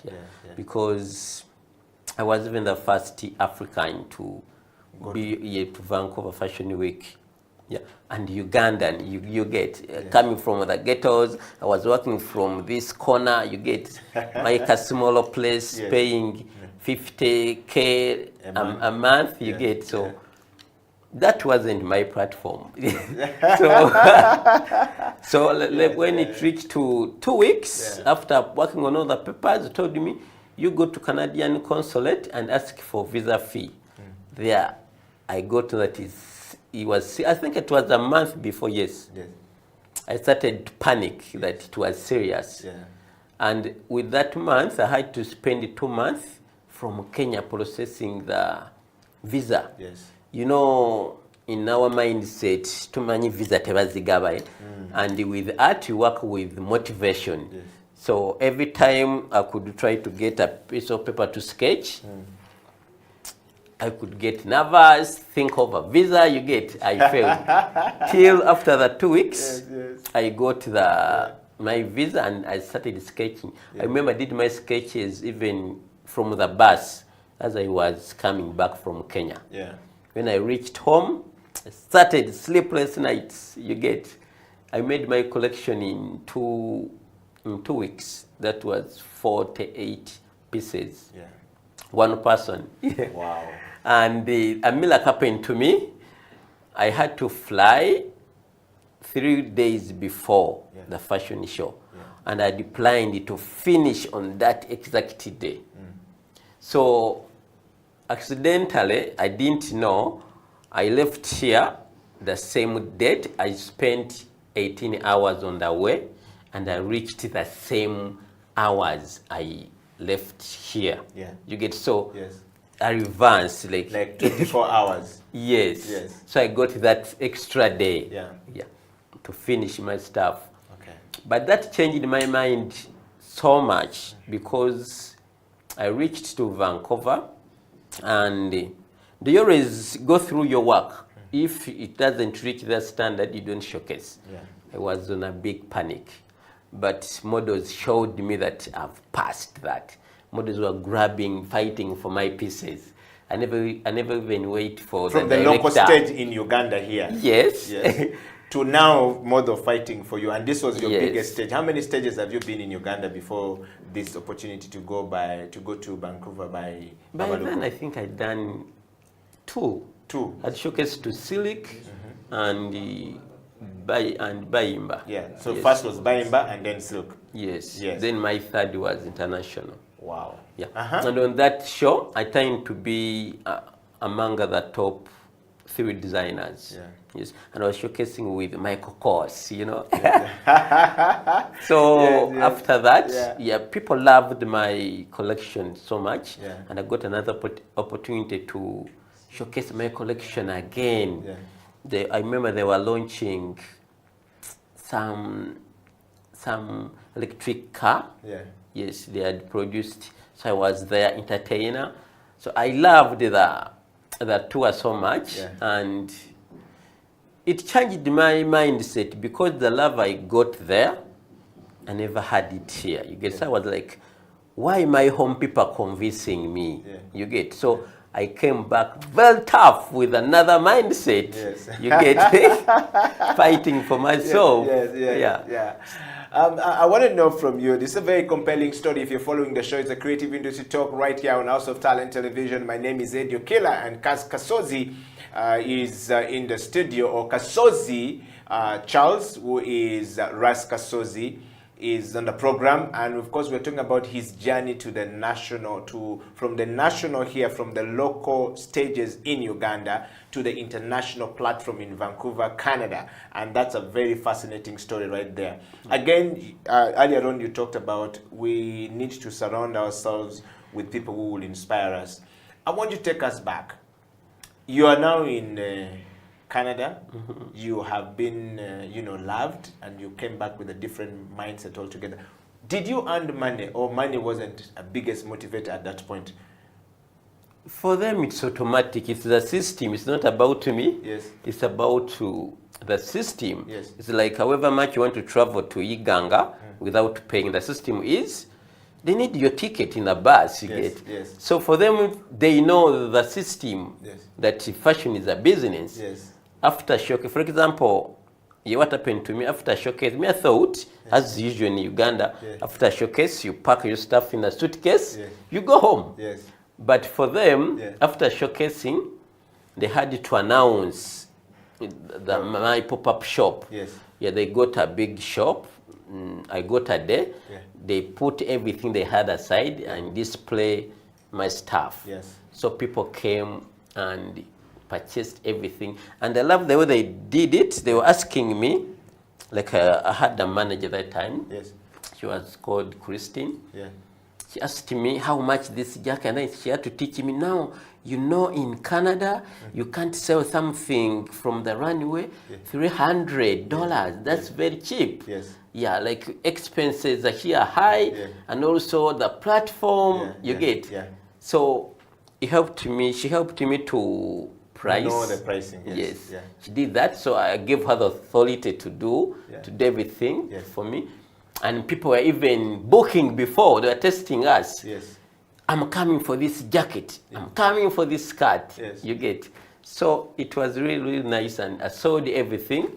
When you're flying, you always have your shopping list. Yes. I had my budget here, sewing machine, camera, you get. I got everything I wanted. Yes. And so you came back from one chance given to you by the one and only philosopher, we call him the hip hop philosopher, Baba Luko. You came back with this money back to Uganda, and you had everything you needed. Kasozi, let's talk about, how did you meet Baba Luko, by the way? As a youth, I never had friends, like basically when I was growing, like, our mom used to try to tell us, like, as we poor, and it's okay. In this world, there are those rich people, and then poor people. Yes. You get. So for us, we are born that way. Yes. And we shouldn't be struggling for things that are for rich people. You get. Yes. So I was very satisfied with my life. And I used to spend a lot of my time from home, within the house. Yes, doing the art, drawing, working with a machine. But accidentally, I went to Laba. No, there was a festival at Kololo. I don't remember the name. WAP used to be called WAP. Yes, WAP, yes. WAP by the British Council, yes. And I met these creative people, kids. Baba Luko had those kids rapping, painters, you get. And I said, I need to be part of this. So I met the team leader. Team leader told me, come to Machinje. He was there. So I went to Machinje. I met him. I think I used to go there every week. I went there for a month. And I was just doing nothing. Kids were rapping. Painters were doing painting. Me, I didn't know that I have even a talent. Till I said, I think this was going to chase me away. Every time I come, I just sit here. One day, I said, I think let me try to make a jacket. I didn't know that's even important or what. I started to make I went to a window. I got a very cheap jacket and stitched his face here. Like I have the ability to do portraits using a sewing machine. When I reached to the... You stitched Baba Luko's face? On a jacket I'd made. Everyone was very happy and amazed about what I did. So that's how I got also... From the background of being there just waiting. I didn't know that... Yes. I know how to do repairs and making some small things, but didn't know that it was nice or what. So you know, as a creative person, Babaluku, so you will come to me, yeah, now you know I've done this, you can do this, and everyone was coming, other youth. That's how even I got even my brand name from there.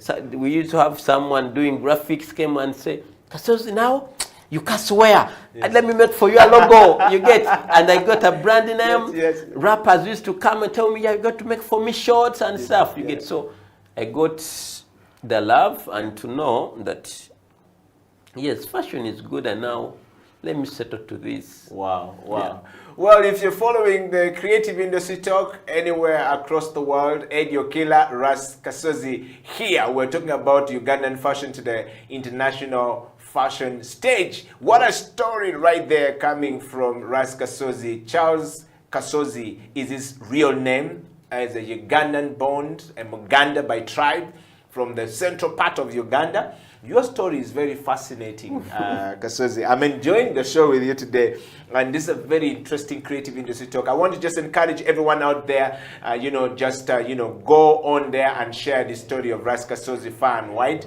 and make sure that there is so much love coming to this brother, and go and buy. And of course, I want to give a big shout out to my brother from another mother, Baba Luko. This is like the coolest story I've heard from Baba today of changing the life of Mr. Ras Kasozi. Rasta, let's talk about this, learning from the international. You are now in Vancouver. You have learned something. Did you learn something from there? What did you pick from Vancouver when you came back to Uganda?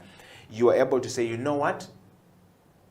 I've learned this. I want to do A, B, C, D. And so my question to you is, did you learn from the international fashion stages? And what were the challenges that when you came back, you were able to fix? Basically, I was different. I think by the time I came back, my name was everywhere. Yes, everywhere. So by the time I landed here, I had to do so many interviews, and I never had experience into that. Yes. So my life started to change a bit, and I don't like the celebrity life. You get email life. Because you were told you were poor, you should stay this side. Now you are being you have to dress this, do this. Yes. And it's not my thing, you get. Yeah. So I love to keep a low profile, but I got to know the value of fashion, because they took me around so many shops and so many designers, international designers. Everything was different. Yeah. So I was like, why at home they're not doing this? Yes. So what came into my mind was to focus much on the international platform, because I'm loved there more. Yes. And I have a lot of clients outside Uganda than you are in Uganda. Yes. So to me, I'm so much into developing youth's talent in Uganda and getting money from outside. Yes. So I learned that in Uganda, maybe fashion is still starting, it's still young, yes. The way we take fashion is not the way it's taken outside there. It's a big business, and here it's about talent. You get? Yeah, the same thing I've told you about fashion shows here. Fashion shows are about entertaining. Yes. You like perform. Yes. But see, outside there, every year, brands come up with trend and they have to launch them. Yes. After launching them, they sell the copies. Yes. And that becomes what we wear as fashion in the world, all across the world. Yeah. I mean, Kasozi, that's a very interesting learning. Did you face any challenges along the way? I was super excited. I think I was young and people loved me so much. So I was just receiving, learning everything. Yes. I remember I used to tell them, like they used to make joke out of me. I never wanted to drink water. Like they know, for them, water is life. Yeah. And with me, I used to know I take water because I'm poor. Now I'm in Canada, I don't take water. I totally refuse to take water. And they were making fun of me. Wow. But the biggest challenge was, how do you leave Canada and come back to Uganda? You get, whereby now you have learned, and what you have learned doesn't work back home. You get, so it's two ways: you leave it, or you challenge yourself. You get, so now we're having the internet. So I live here, but try to make sure I'm connected to the world. Wow. Thank you so much, Kasozi, first of all, for that moment. And thank you very much, everybody who's watching the show from all across the world. Thank you for being part of the Creative Industry Talk, growing bigger and better. We're going to take a break. And when we come back, Kasozi will tell us a little bit more about the new program he's doing called the Seed Program, which video we're actually going to play right now.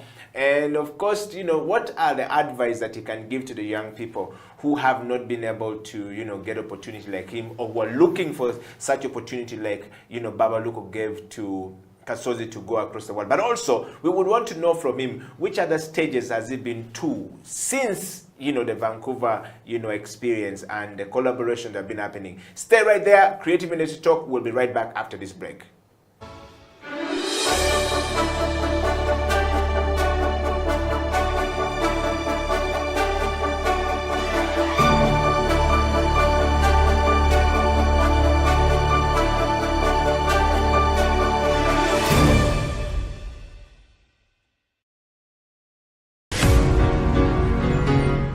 I joined Seed Show to gain exposure, to become international. I feel through this, I'm going to be normal.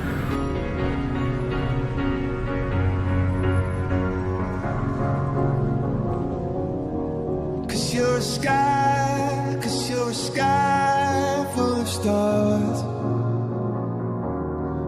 I'm gonna give you my heart. Cause you're a sky full of stars. Cause you light up the path. I don't care, go on and tear me apart.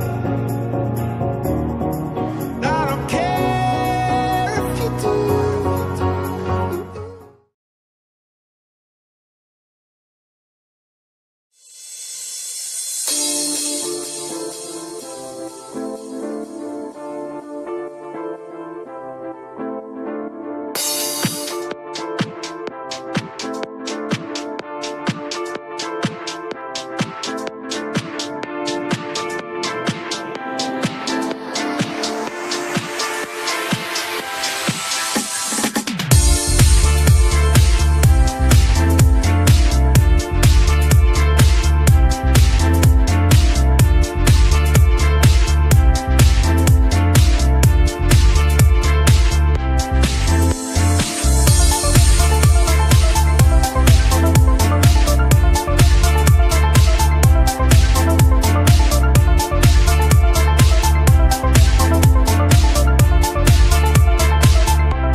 itaranto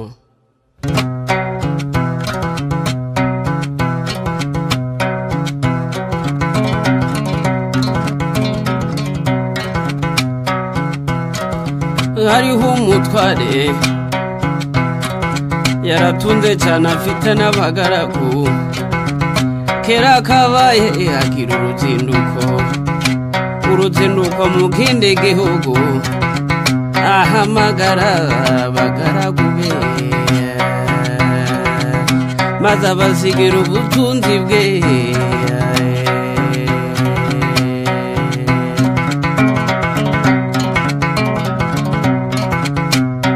umwamuha itarane eshanu undamuha ebyiri undamuha itarane imwe itagiriye kabiri maze umutwara arazinduka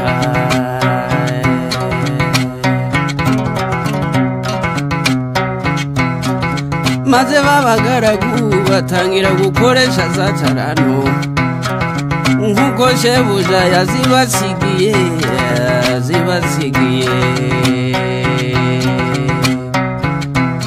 uwahawe shana aragenda arazigenza agenzura amesha hano uwahawe ebyiri nawe abigenza atyo agenzuramo ebyiri maze wa wundi wahawe imwe aragenda acukura icyobo ayishamo ya tarano aratinyuka arayitabaye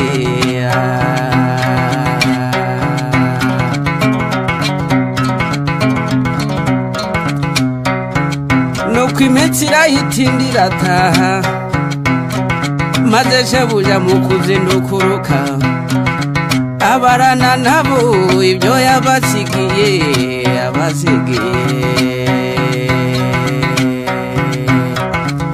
uwahawe shana araseruka ati databuja mwiza wansigiye shanu uzungutse izindi eshanu uwahawe ebyiri nawe araseruka ati databuja mwiza wansigiye ebyiri zungutse izindi ebyiri shebuja ati bagaragu banje beza nuko kuko mwakiranutse muri bike nico gitumye mbekurira byinshi ico nimuze mwinjire mu munezero wa shobuja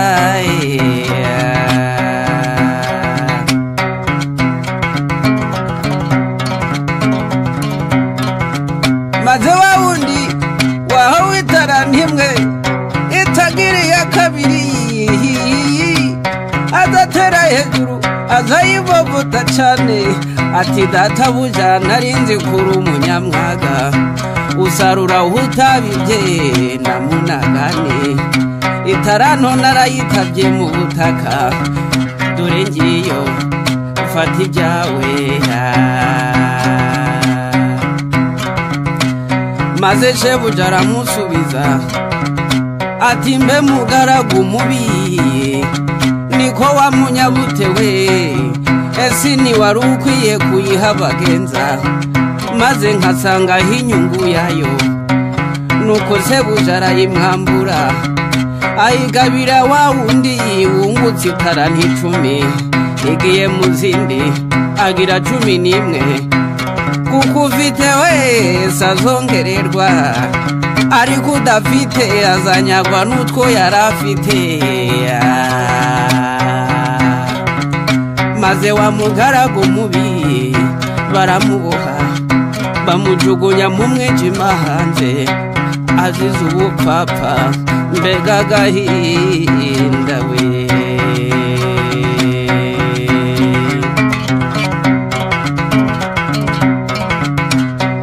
itaranto yawe yikoreshe neza igira umumaro mu gihe gikwiye itaranto yawe yikoreshe neza igira umumaro mu gihe gikwiye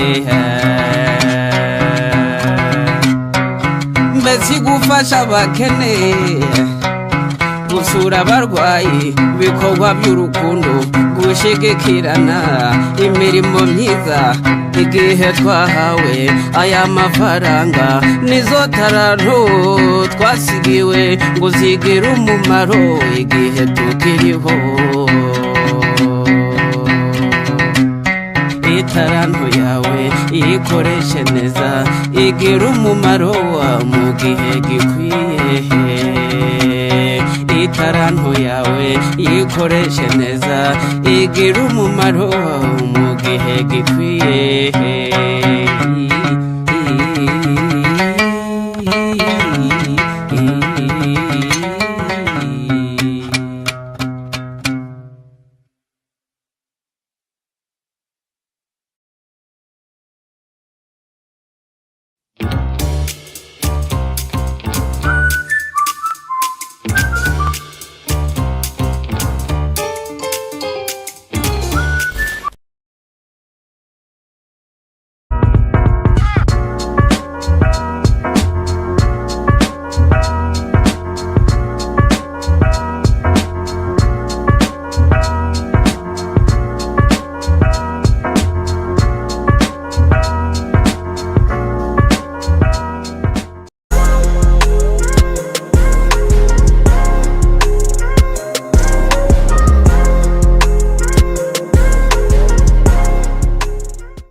I want you to share with us from your experiences. You've been going quite a lot, traveling around the world and seeing these things in different, countries. What would you share with us today that we can pick from your experiences where you've been going that we can do down here at home and make it better in Africa, and which Abdul can pick, lessons from to go back and continue to impact the lives of people in these communities? Yes. Yeah, I think when as we said at the beginning, like we are, as a community of citizens, we always like to be inspired. Yeah. And graffiti normally is about inspiration. Yes. You might say a piece of mask, a piece of, but for example, for me, when I see most of the graffiti work, much of this work is conceptual, it's abstract. People don't understand it. Yeah. But if we could start from the area where people understand, like for some of our icons, just imagine in Kawempe you have a beautiful graffiti wall of Geoffrey Riema, of Philip Bongole Utaya, of Paul Cafero, of Fred Sebata. All these, like Peterson. I think he has one already there of Peterson. But then, of course, great piece. Great piece. But then it's a recent thing. We need to do something. So we're looking at like how can we also start presenting work that is going to inspire our people, people that people need to remember. Like Peterson Mutebi, like Mr. Serasega Mwenge, all these people, the Byron Kawadwas. There are so many Ugandans that are very, very people are attached to. Just for example, like if GNL is emotionally attached to his graffiti wall mural, and then what is he going to do? He'll push it. He'll push his wall. So if Cliff Mutebi comes and sees his father's mural of Peterson Mutebi on the wall, he'll push it because he finds that inspiration. And that's meaning that you're growing your community. You're not just skilling them with hands-on, but you're also empowering them to feel proud of who they are and who are their parents or their ancestors are. So I think we need to start looking at how do we celebrate our own? How do we celebrate? I like the Rwandan piece. And I know, because when he was explaining the love of the city, I know there has been conflict and tension between Rwanda and Uganda. It speaks volumes, but at the same time, it is detaching from the Ugandans. They're like, how do we cultivate our own people, to appreciate their own history. When you look at bigger cities, they always find those people that are very related or connecting to them. Yeah. The conceptualization is also about, because there's someone saying that, no, I need to speak my mind, but you also need to connect to the community. Thank you. How does the community relate to this kind of work? This mural, which is at Alliancia, was done by a German team. But you find the way they were trying to create, in its abstract, they also try to bring in the Ugandan aspect of it by having the crane as part of the concept. So how do we connect our work to cultivate the love and the appreciation of our own communities, and also try to grow, make it as much better and much, sophisticated in a way that it shows the maturity of your work, So for me, this is what I'd like to say, that scaling is not only about giving people hands-on skills, but it's also cultivating their minds, inspiring them, making sure that you are exposing them, you're kind of challenging them to think differently, to attract a different mindset.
mbakumbuze igitaramo cy'iwacu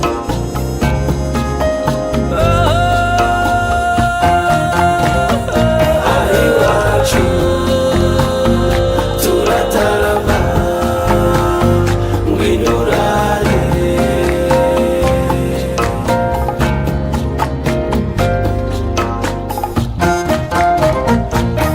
iwacu turatarama ngwino urare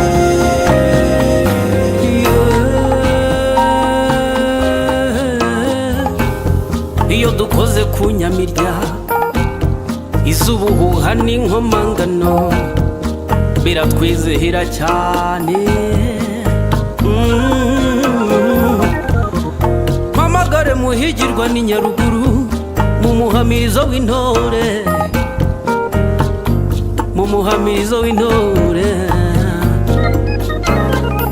Sebaganji babukwege aseruke mu byivugo byiza.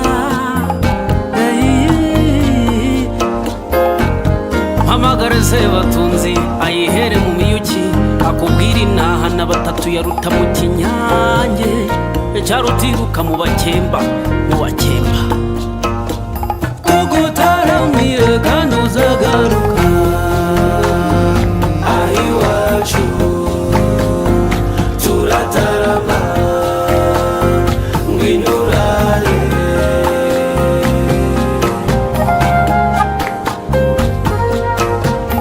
tugutaramire kandi uzagaruka turatarama ngwino urare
bucya na baba inkuru ya saruhara rwa nkomokomo cyacana ndetse na ngunda tugutaramiye kandi uzagaruka ari iwacu turatarama ngwirurare aho dutaramiye nta rungu tugutaramiye kandi uzagaruka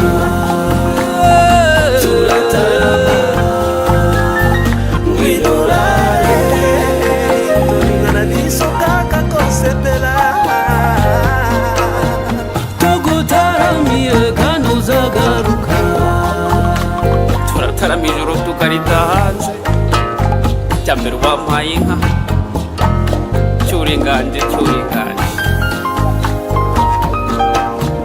reka ntugatsikire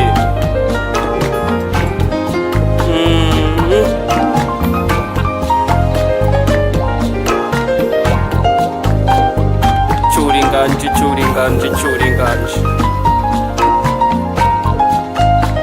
nuko umuco wacu ugacindisha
Kampala Capital City Authority, the entity appointed by the Parliament of Uganda to be responsible for the day-to-day operations within Kampala, the capital city in Uganda, has over the years embarked on various initiatives and projects to better the living conditions within the city. One main area of focus for KCCA is water and sanitation, especially in vulnerable urban poor areas. I'm Alan Koronziza, and I'm the program manager for the Citywide Inclusive Sanitation Program in Kampala. Kampala is a city of over 1.5 million residents who double during the day to over 3 million. Out of those 1.5 million residents, we found that 1% of those actually don't access any sanitation facility whatsoever. So they commonly use methods like the flying toilets that I'm sure many of us are aware of. We also found that the majority of the residents live in informal settlements. Actually, that's about 60% of the city's residents live in informal settlements. These are settlements that are not planned. These are settlements that are congested as a result of that. These are settlements that have limited access to basic services and utilities. We also found that when these toilet facilities fill, over 50% emptied the contents into the environment untreated. And a similar percentage number just abandoned the toilets altogether, and because of space constraints, actually joined the group that didn't have any access to toilets. And when we looked at what happens to these toilets when they are filled up, that was also another telling story. We found that only about 23% of these facilities get emptied safely when they are filled. So what that means is that we have a whopping 67% of our waste from these toilets that is either stuck in the communities where we live, or that is emptied or disposed into the environment untreated. My name is Senabria Francis. I'm the head teacher of St. Peter's Primary School in Zambia. We are actually very grateful to Kampala Capital City Authority for having identified us to have an improvement of sanitation in this school. KCCA identified fecal sludge management as a key area to focus on as far as water and sanitation is concerned within Kampala. Before we got the assistance from KCCA of sanitation, we had toilets, and these toilets were insufficient because we had 29 stanzas in all. So when KCCA came in to help us, we were able to get more facilities. In fact, the number came to 82 stanzas, 56 for girls and 26 for boys. These include also urinals. We also had a benefit of adding more facilities of washing hands. And our school was the pioneer to have a unique facility we call the washalots. And these facilities reduce on the use of water because very little water comes out when somebody is using the facility. In a typical scenario or a traditional sense of the service, the way the service is accessed, we had communities that didn't have any information at all about how to access sanitation facilities, where to get them, and who would provide them. And for the communities that did, they reached out to one key member within their communities who then linked them to the service providers in the communities. We went detail about Weyonje. The facilitators were good. They taught us what is Weyonje. We went as leaders so that we bring the message to the community. Last year, KCCA initiated the Weyonje app as a way of improving sanitation service delivery in the city. Members were given out smartphones and we started using that app. So with the GSMA funding, we've been able to invest in mobile-based applications that help to link communities with the service providers. The same applications help the service providers know how they are delivering the service so they can actually increase their efficiencies. And the same mobile applications help KCCA understand where is the service being provided, where is it not provided, so that KCCA can reallocate the resources to the areas where the service is not being accessed very well.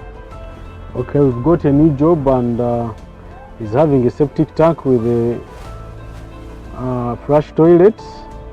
KCCA has taken a number of steps to address this sanitation challenge, which include, but not limited to the following: the setup of a call center to provide information to population and secondly, to link them to service providers.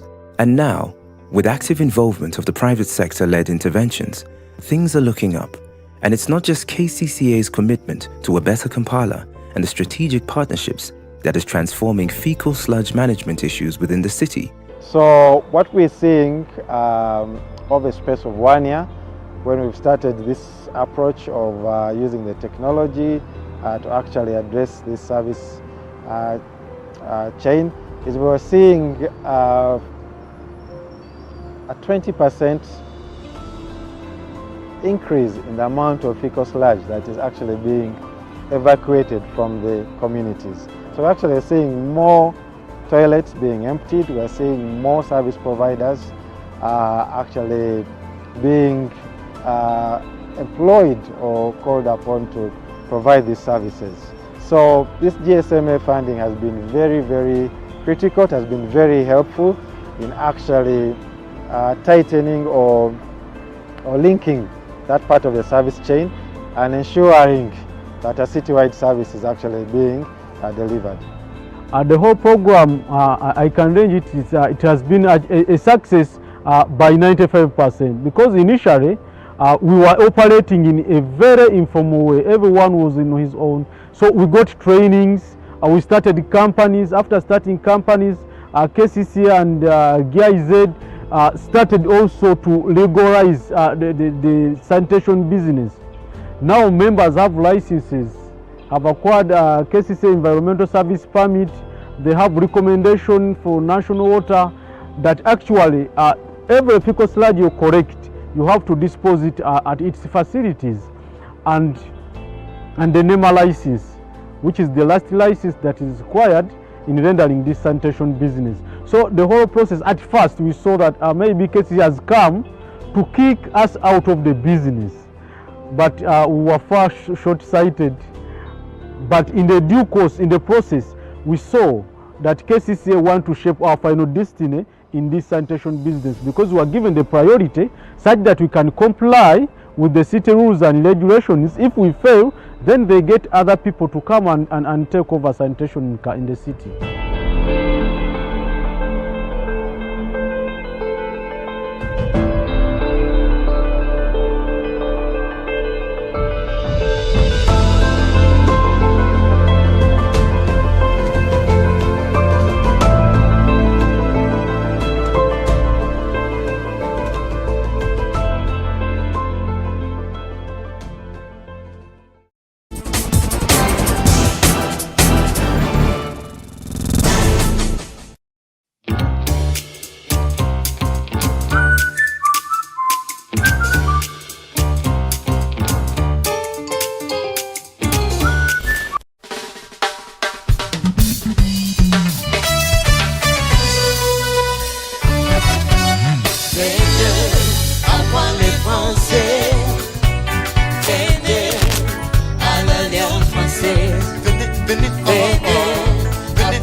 La maison des profs, des Français, c'est l'Alliance française.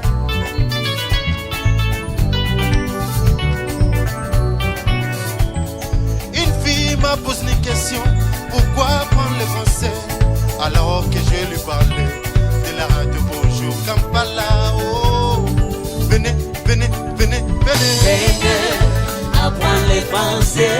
Je vous invite à venir. Venez à l'Alliance française. Viens mon frère. Venez.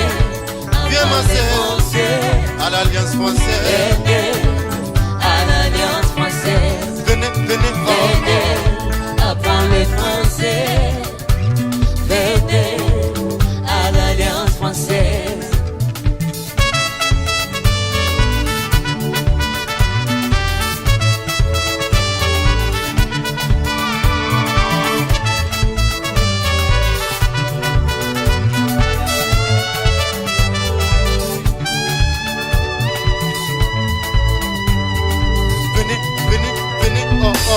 Venez apprendre le français. Venez à l'Alliance française. Je vous invite à venir. Venez apprendre le français. Venez à l'Alliance française.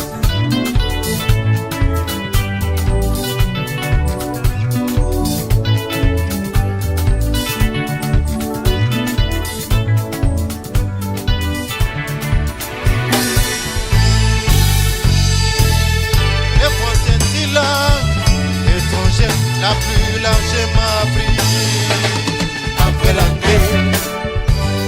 Les Français disent langue étrangère la plus largement appris après l'anglais.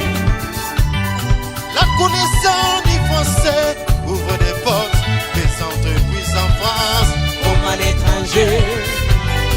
La connaissance du français ouvre des portes des entreprises en France comme à l'étranger.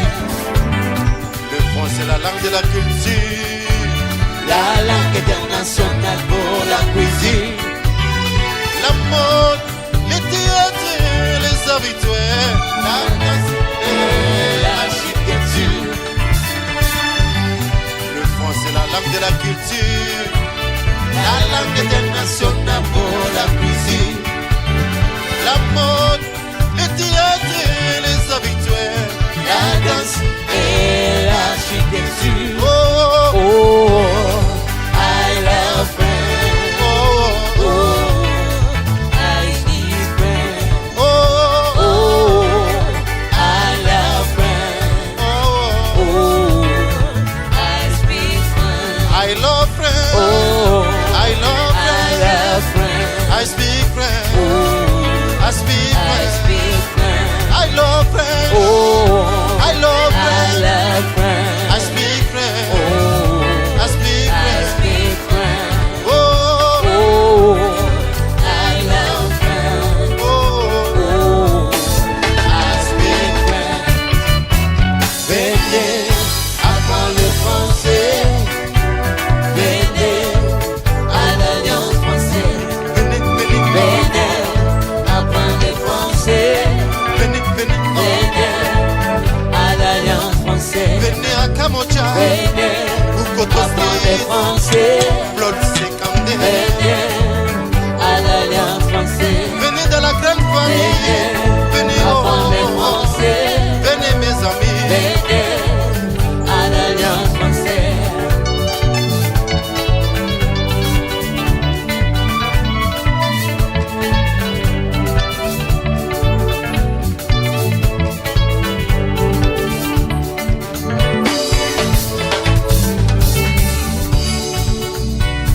Molière, c'est l'idiot Nambabi. En passant par Ayana Kampala. Pourquoi tu penses que les Français tirent la internationale? Que tu sois formé le tour du four de musique. Dis-moi le mot de Ranagoda et là, en pleine évolution.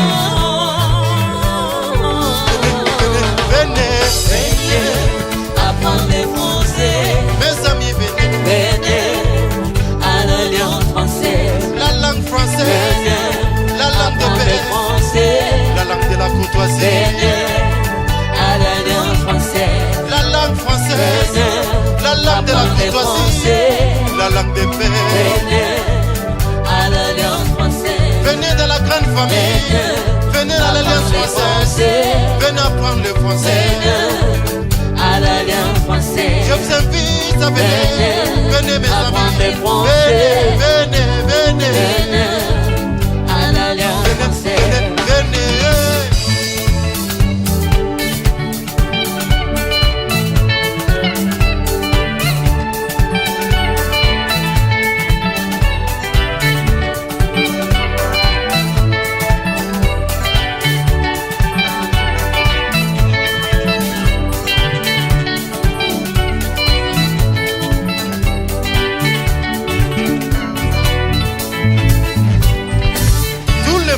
Parlez français. Parlez français. Parlez français. Parlez français. Everybody parlez français. Parlez français. Everybody bina moke. Bina moke.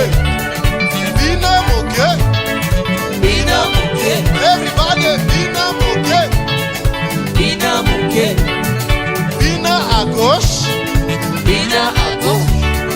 Bina à droite. Bina à droite. Bina devant. Bina devant. Bina derrière. Bina derrière. Bina devant. Bina devant. Parlez français. Parlez français. Parlez français. Parlez français. Parlez français. Venez, venez. Venez apprendre le français. Venez à l'Alliance française. Je vous invite à venir. Venez apprendre le français. À Kamochao. Venez à l'Alliance française. À Bukoto Street. Venez apprendre le français. Venez, venez, venez. Venez à l'Alliance française. Si tu veux parler français, viens à l'Alliance. Si tu veux parler, à l'Alliance française. Si tu veux entrer dans la famille, viens, viens, viens. Viens, viens, viens.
people at the moment are struggling to understand the older generation because times have changed. Technology has come in. They've moved on. Yes.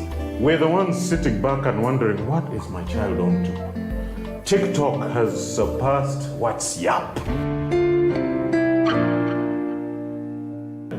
The other one I call, I never call it Facebook, it's Bookface. Why are you on Bookface? Dad, it's Facebook. Yes.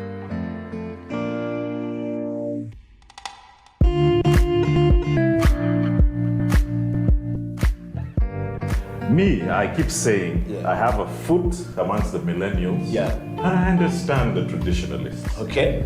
There's a song in the 60s, by the way, and in the 90s, 70s, where they're like, parents don't understand. Yes. Remember Prince? Yes.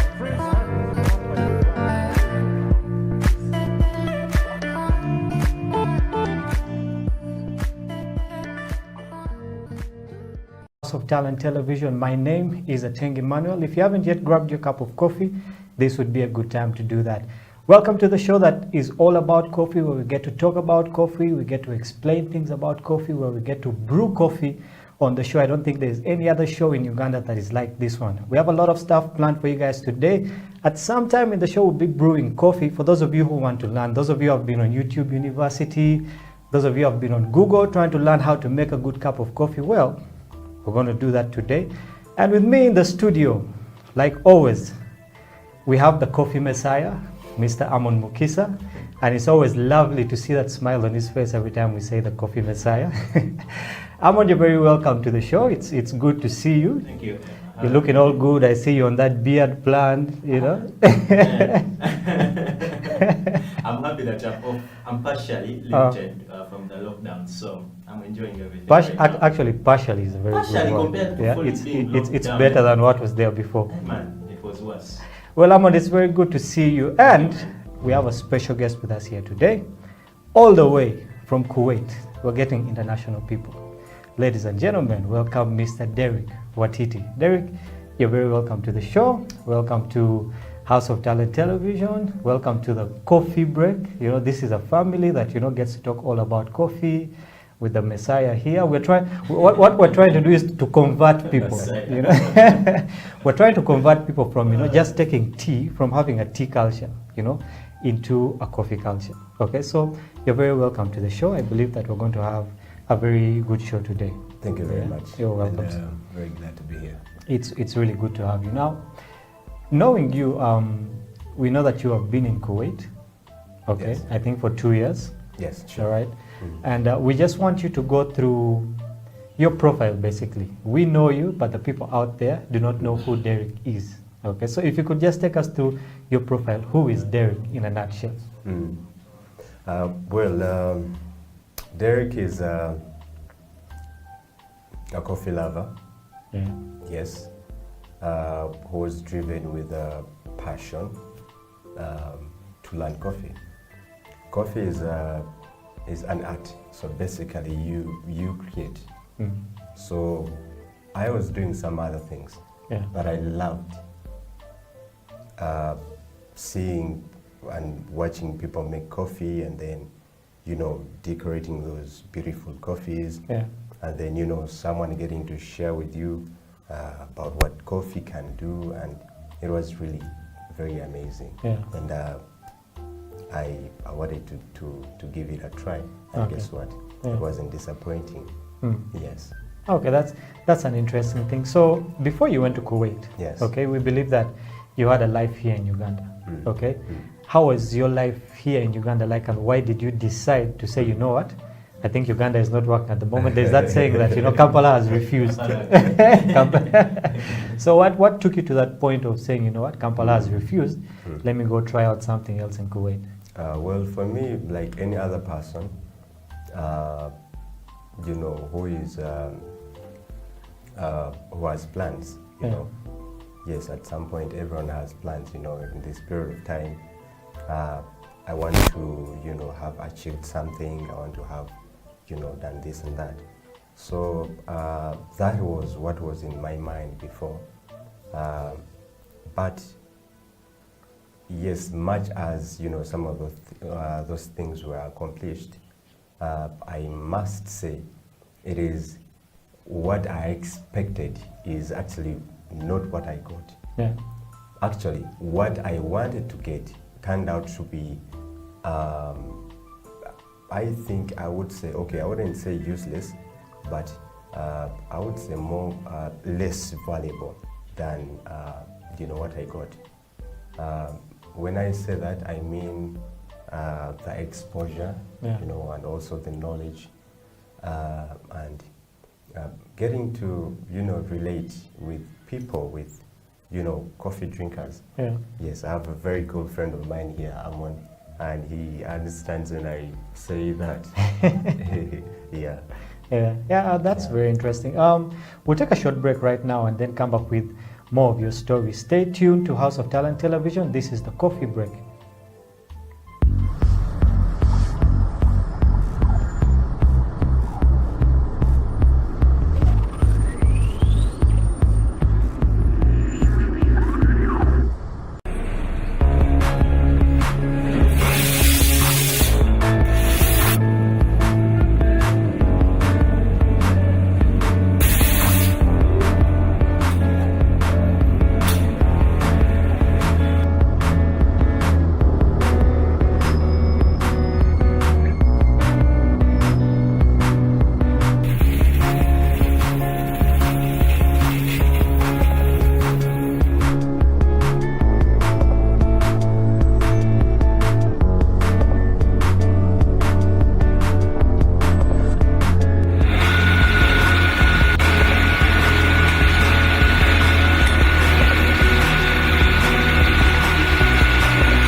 Welcome back from that break. We wanted to give you guys a chance to get a cup of coffee, and we believe that since you have gotten that cup of coffee, it's time for us to get back into it. Before we went into the break, Derek was telling us his experience when he was still in Kampala and why he decided to move to Kuwait for 2 years. But throwing over to Amon, okay? Yeah. Just like him, you're a barista, and I think at a certain point, you sit maybe at home, you sit, at the coffee shop and think, what?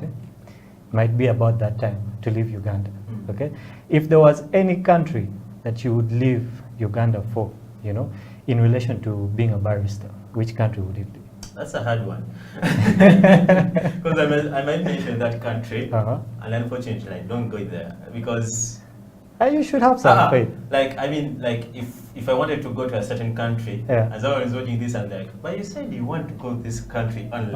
But anyway, Derek was speaking about the experience. He said that the experience he had in Kuwait, it did not match his expectations. You know? So it kind of demotivated me. I'm like, all guys who go there, I think they have that A-game life, they have their lives exposed, getting things done. And now when I hear that, you get a bit demotivated.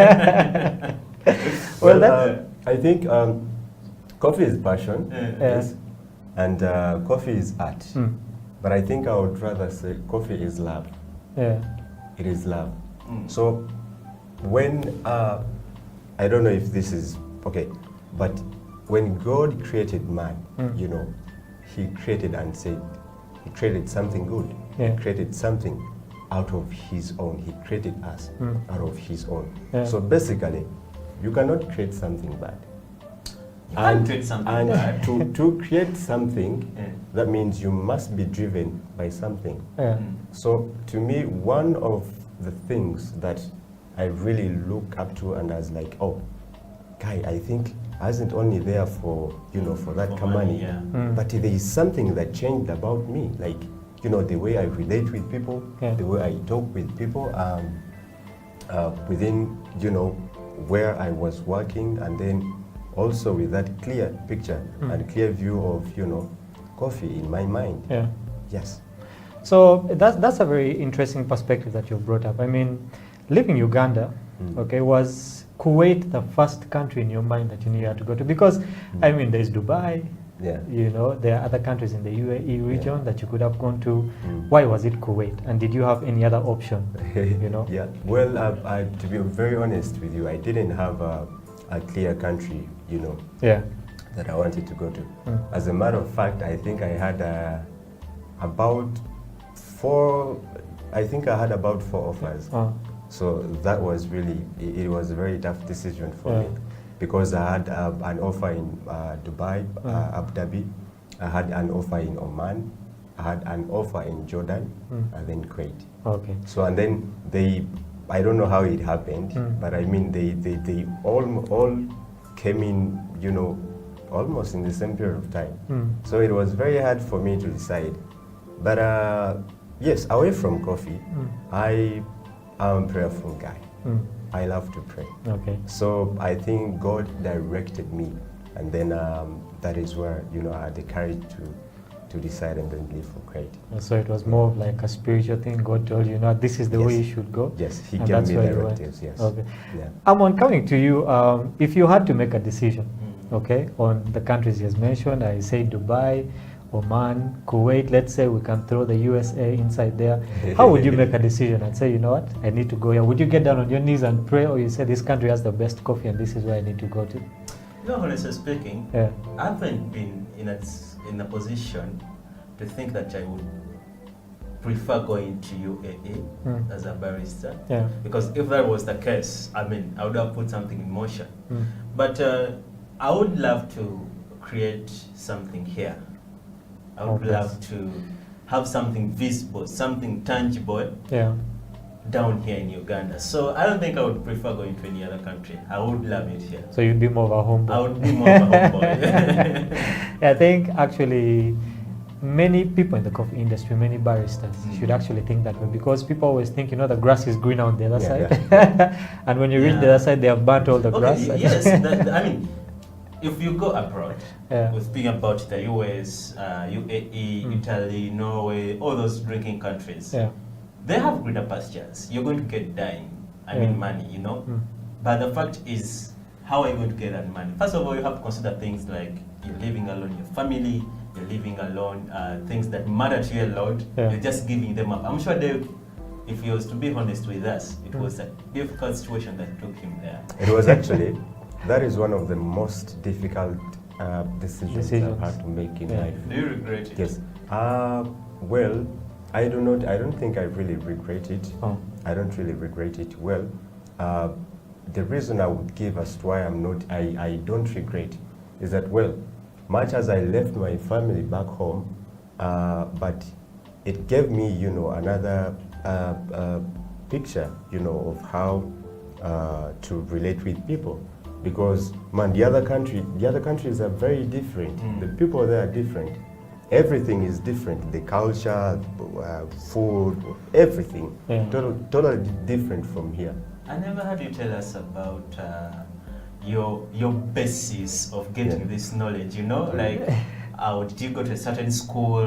I mean, where did you get this skill? Because, to my knowledge, I think for you to be taken as someone who knows something, to say that maybe let's get Derek to Kuwait, must have shown something, must have that valuable thing. He had offers. Yes, offers were very many. So where did you go? I mean, Well, before I was having a little conversation with my friend Emma here, and this is one of the questions he was asking.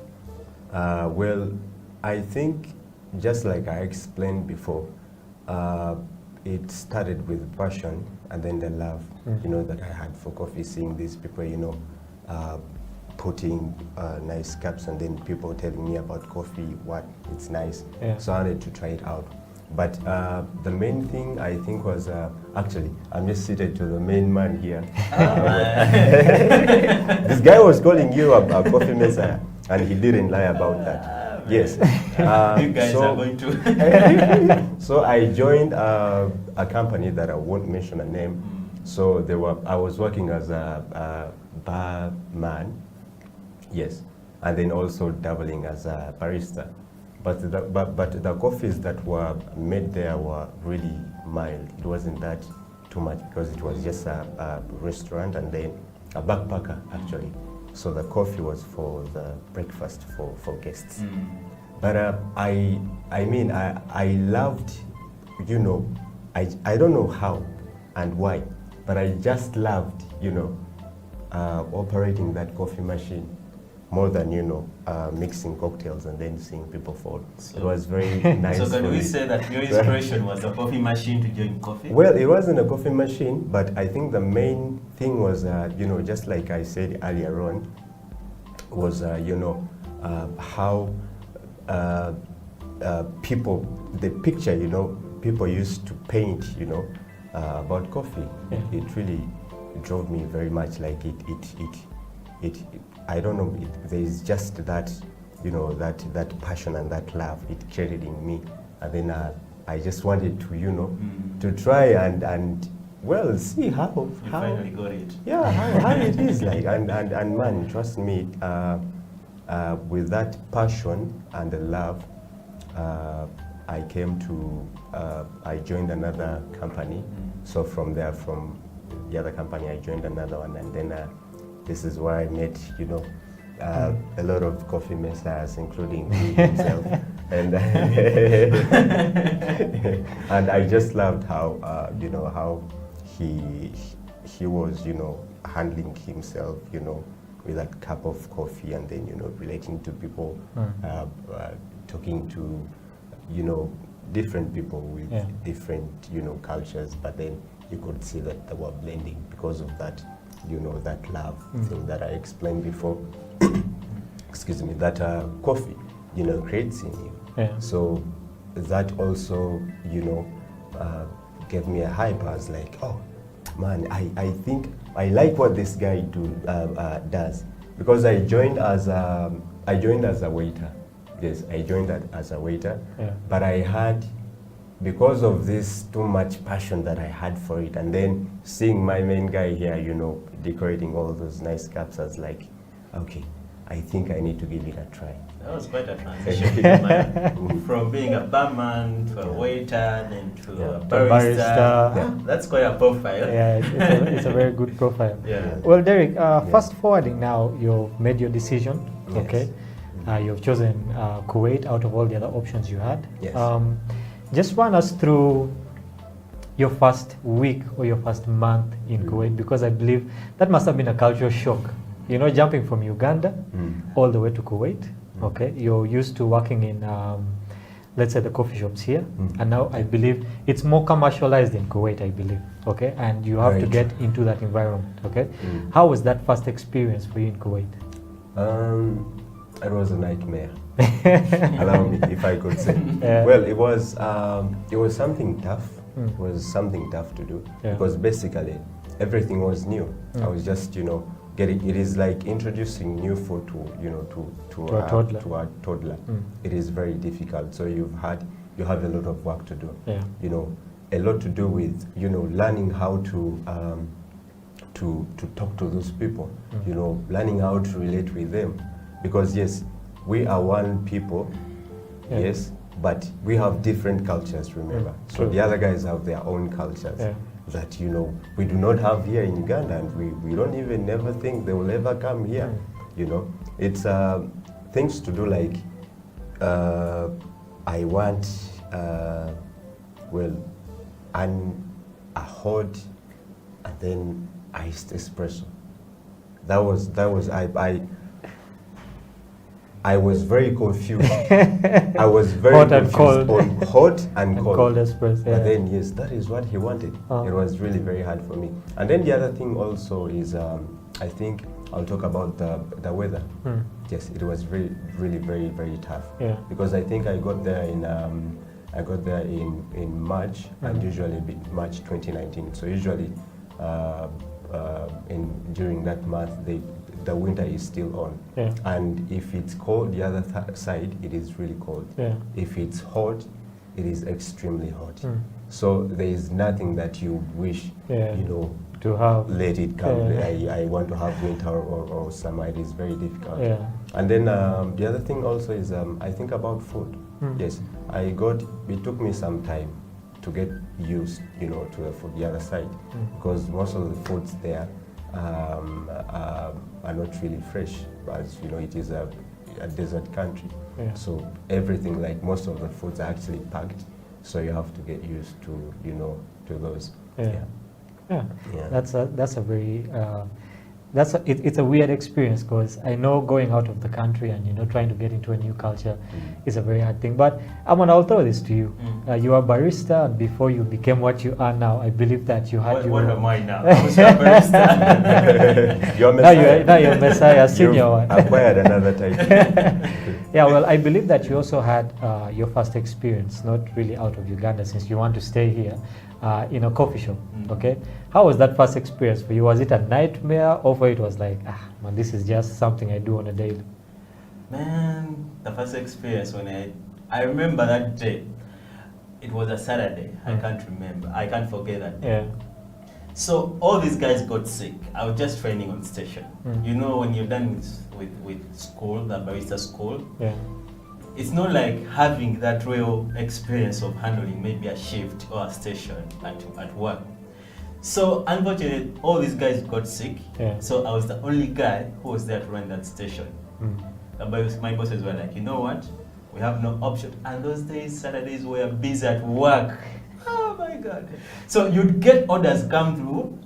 Morning, I mean, people taking coffee in the morning, lining up on your counter. I'm like, now I'm dead.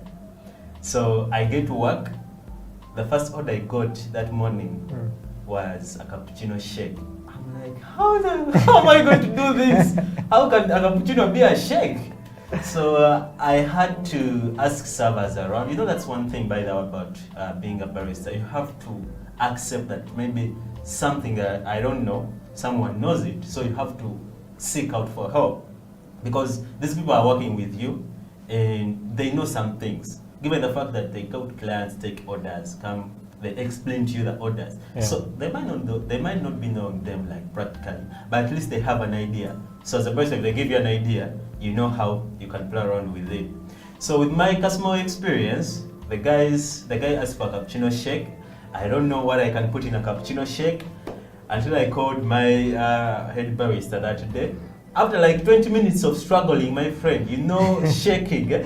So the head barista told me, no, a cappuccino shake is just simple. Just get ice cream, get your espresso, blend, and that's a cappuccino shake. Just the name confused me totally. So that was my worst experience during my first days as a barista. There's a saying that, you know, we learn through going through times that are hard. Yeah. Okay, everyone has that time when they throw you to swim with the sharks, and for you, it was, you know, everyone got sick and they threw you in the deep end and said, you know, and swim. And for Derek, it was more of like a culture shock. You know, you get to Kuwait and you're looking at everything and you're like, okay, good, I asked you to bring me here, and this is what it is. Yeah, but we basically learned through those experiences. Now, Derek, let's keep talking about Kuwait. Okay, yes. You've gotten there. Your first week and your first month have been hell for you. Okay, but now you're starting to get into the vibe of things. Yes. You know, communicating with your workmates, with the different people, and a country like Kuwait, there's always going to be a language barrier. Okay, it's not like Uganda here where you can switch between Luganda, English, you know, any other language you can switch here and there. But how did you manage, you know, with not only the cultural shock, but also now the language barrier, because as a barista, your job is not only to make coffee. True. You have a job to have that interpersonal relationship basically with different people. Okay, so how did you handle that kind of situation? Well, at first it was hard for me. Yeah. It was really hard because I didn't have any word. You know, it was a tough one.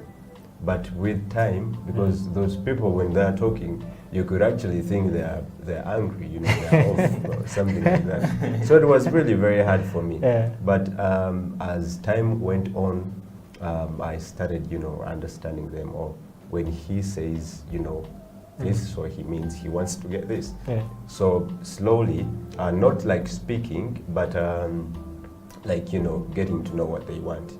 And then, you know, there are common words that, you know, just like you walk in a cafe here in Uganda and you're like, hey, give me a coffee, give me a latte, cappuccino, espresso. So it is like, you know, the conversation is, you know, a little bit direct and also minimized, you know, on my side because I didn't know a lot of Arabic. Yeah. Yeah.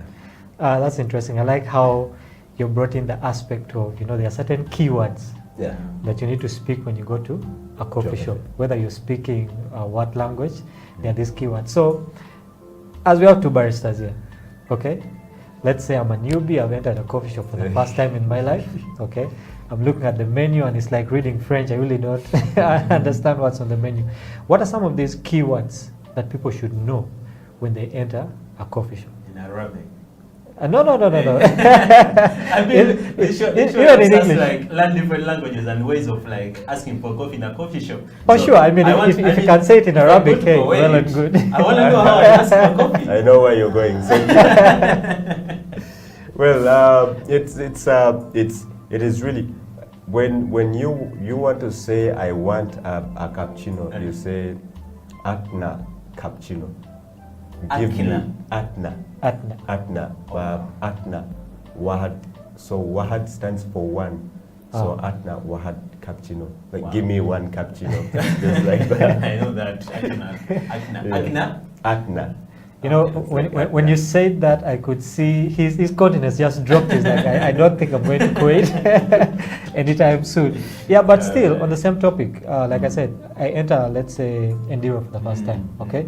What are some of these keywords that, for example, if I don't know what a latte is, I don't know what a cappuccino is, I don't know what a French press is, you know, and a barista is saying, do you want a French press, or do you want this kind of press? What are some of these keywords that you can help our viewers with to know from the both of you? Well, to me in Uganda right here, actually not even in Uganda, like generally, globally, there are words that you use to ask for a drink when you access the bar station or any barista station.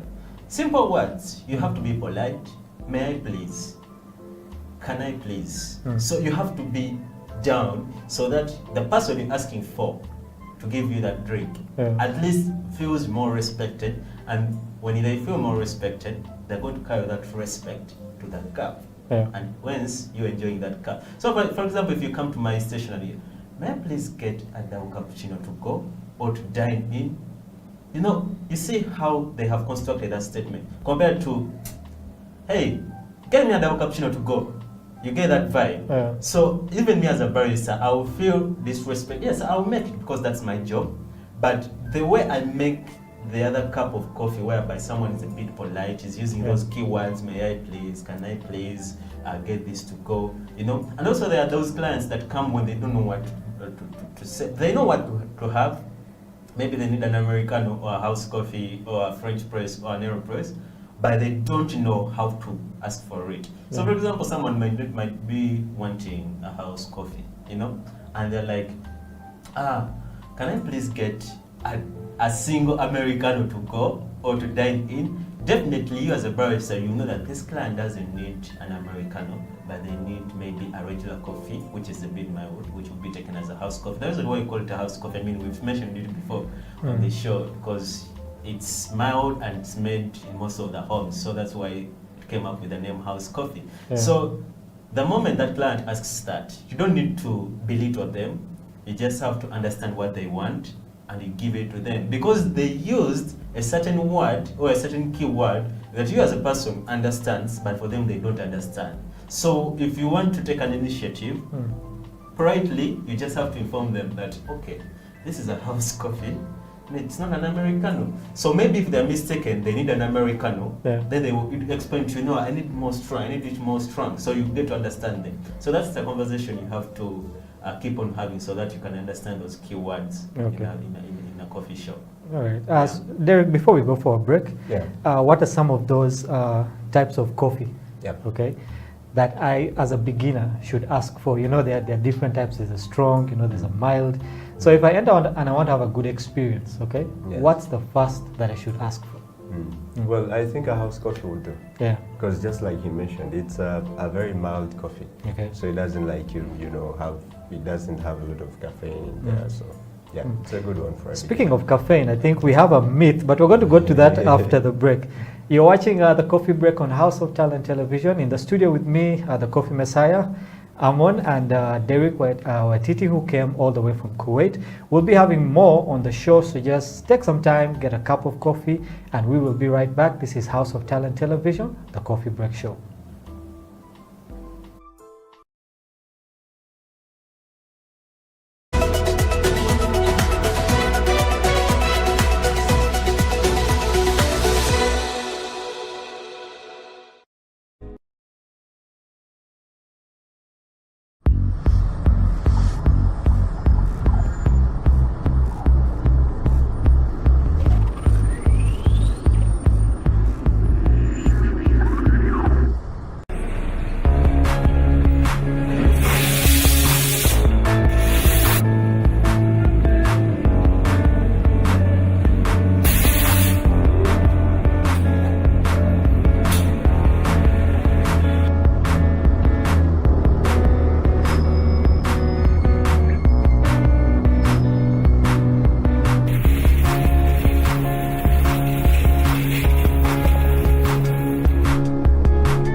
Isma is fixing audio here. Isma is still fixing audio.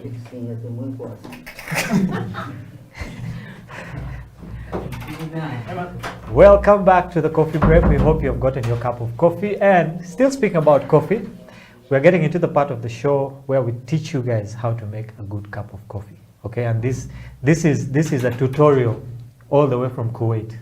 We have had the Coffee Messiah giving us the Uganda tutorial, but we're getting into a tutorial from Kuwait. So I'll hand it over to Derek to take us to what kind of coffee are we making here right now? Well, I'm gonna make a French press. Okay. It is actually one of my favorite. Yes, and yeah, I think. Yeah, if you could just walk us through, because I know there's someone there at their home who has their, French press. They have their kettle ready. They have their cup. So just walk us through, from where do we start until we get it into the cup. Well, of course, the very first thing is you're going to need coffee. Yeah. Basically. Yeah, which I think we have here. Which I think we have. Yeah. Good enough. So, and then you're going to need your French press. Yeah. Maker. Okay. The coffee itself. I prefer using about 25 grams of coffee, and then about 400, 12 ounces of water, or 400 grams of water, if you can call it. Okay. Yeah. So you also need hot water. Yes, really hot. I like, making it hot first, because that will really keep my my coffee. It will keep it hot just a little bit. Doesn't really have to. It doesn't have to be that hot. And then I will also heat my cup. Just a little bit. It doesn't have to be that much. Yeah, that much. So well.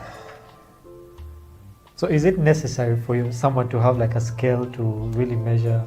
Well, it is not really that necessary. Yeah. It depends on how you want it. Yes, because I mean, the more the grams of the coffee, the more water you stronger it will be. Yeah. And then also the less the coffee, that means you're going to have a mild one. Okay. Yeah. So I would prefer, if you like, you can use it. If you are really that kind of person who wants to, to have your something coffee, precise. yes, in a specific way. Yeah. So it is, it's a good way to go. But it doesn't really. I mean, you can make it at home without, without a scale. It's very fine. Yeah, and also, I mean, it doesn't really. You don't really need a scale that much, but for the business, and then in the cafes, and then for those people, just like I said, that that want their coffee in a specific way. Yeah, so you really would need it in a cafe, but at home, I don't really think you need it that much. Yeah. So I'll take.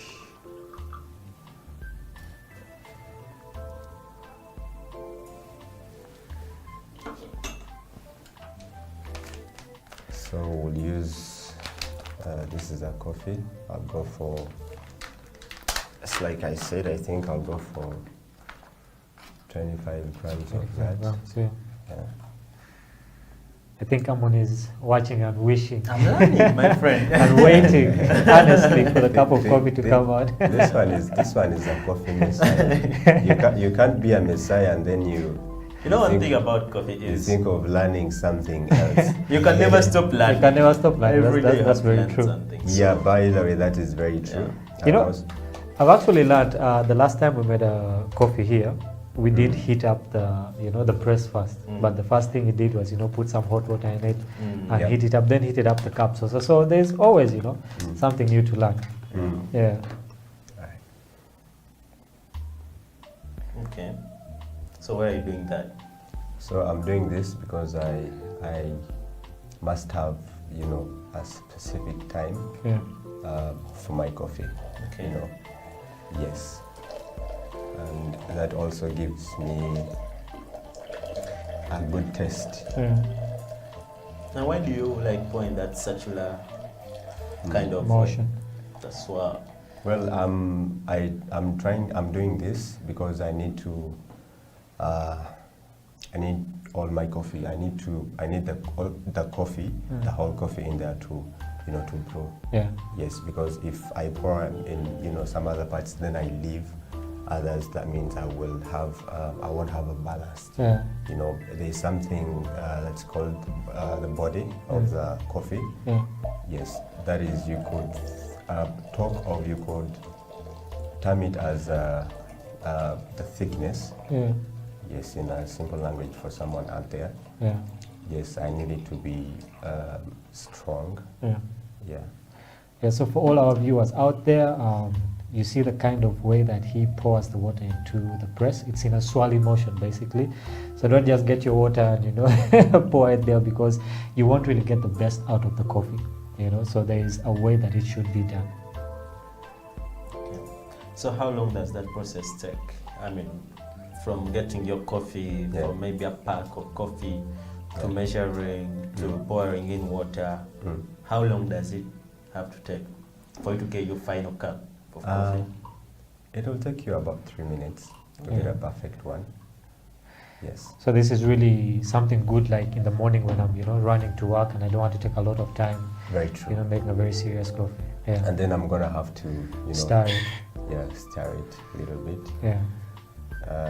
Just like I said before, just to make sure that it is well brewed. Yeah. Yeah. Then I'll continue with.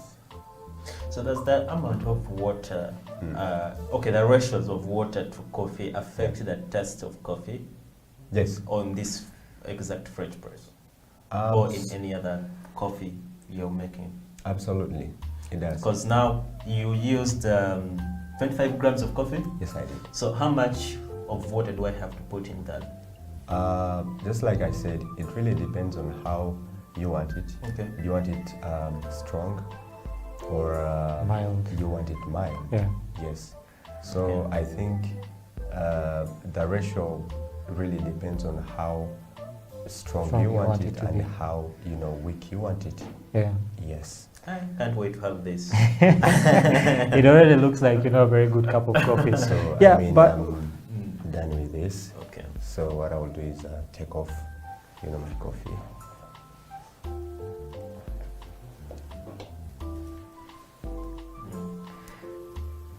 So we realize that at the bottom of this you have a filter. Yes. Yeah. So if I don't have a filter per se, is there any other? Is there anything else that I can use? Yes, there is something you can use. I think there is you can use a local sieve. Okay. The use of the filter on top here is basically to filter, because this is a medium cost coffee. Yeah. So it's meaning it has bigger particles, and then we don't want to have them in our coffee. Okay. Yes. Yeah. So that is why. Okay. So you have to gently do it. Yeah. Yes. I love doing it gradually. Yeah. Yeah, because that also improves on the taste of my coffee. Yeah. Yes. Like you said, it's an art. Yes. There's a kind of gentleness that you have to do it with. I think it's almost the same thing as cooking. The attitude that you bring towards making the coffee, I think in a way infuses with the coffee. Because if I was angry that morning and made a cup of coffee, I think that the one I serve it to can actually taste that kind of attitude that I had while making it. So it's a peaceful process. It's something out of passion and love that really has to go into the coffee. Yeah, maybe as also Derek is getting ready to serve us with this coffee. You spoke about the coffee myth before we went for a break. Yeah, I was actually going to get into that. So, like we have different types of coffee, okay? So people say, okay, this type has caffeine, this type does not have caffeine. The doctor said I take this type. So the myth I talk about today is decaf, okay? People say that decaf has or does not have caffeine, okay? What is your perspective on this? So we need to bust this myth and know whether it has or it does not have what? Caffeine. And if it does, how much caffeine does it have in relation to other kinds of coffee anyways? Okay, do I go first or you go first? You can go first. I think the message. Well, I think that's a myth. Because someone coming out and say that I'm taking decaf because it has no caffeine is totally not true. Yeah. Because the process of decaffeinating this coffee is like 97% accurate to remove that caffeine, which means you have around 3% of that caffeine. So if you're like taking 8 or 5 to 10 cups of coffee of decaf, that's when you feel the caffeine. Yeah. Which means I have to take like 5 or 6, 7, 8 cups a day for me, my body to start feeling that caffeine, compared to taking an 8-ounce cup of coffee, which is caffeinated. Yeah. So that's when I will feel the caffeine compared to taking the other decaffeinated coffee. Because most people go to coffee shops and ask, I need decaf because it has no caffeine. Yeah. No, that's a myth that we need to debunk from here on the coffee break. Okay, so yeah, some decaf has some residual caffeine in it, but for you to feel that caffeine, you have to take like 5 to 10 cups of coffee a day. And who takes those cups? I know you take that much coffee in a day. So Derek, do you have the same perspective as him, or there's something different? Yeah, I think I won't sound very different from what he mentioned. Okay. Yes. Yeah. In most cases, actually, most people think ordering for a decaf. You know, I'm going to have my sleep. I'm not going to lose my sleep. Yeah. But yes, you will lose some of it. Yes. Well, not everyone that takes coffee loses their sleep. Yeah. But you know, just saying, there is caffeine in there. Okay. Yeah. Yeah, so that is a myth that we have debunked. Yeah. There is a certain percentage there of is a certain caffeine in decaf. So, Yes. yeah. All right. As Derek serves us the long-awaited coffee, I know the Messiah can't wait to have it. But we're going to get into our main topic of the day. Basically, Amon has been a barista in Uganda for a while now. You've been a barista in Uganda, and you've been a barista in Kuwait. Okay, and I believe that the two places are really different when it comes to coffee culture, when it comes to commercialization, and all these things. And picking from your experience, okay, what are they doing in Kuwait when it comes to the coffee industry that we are not doing in Uganda?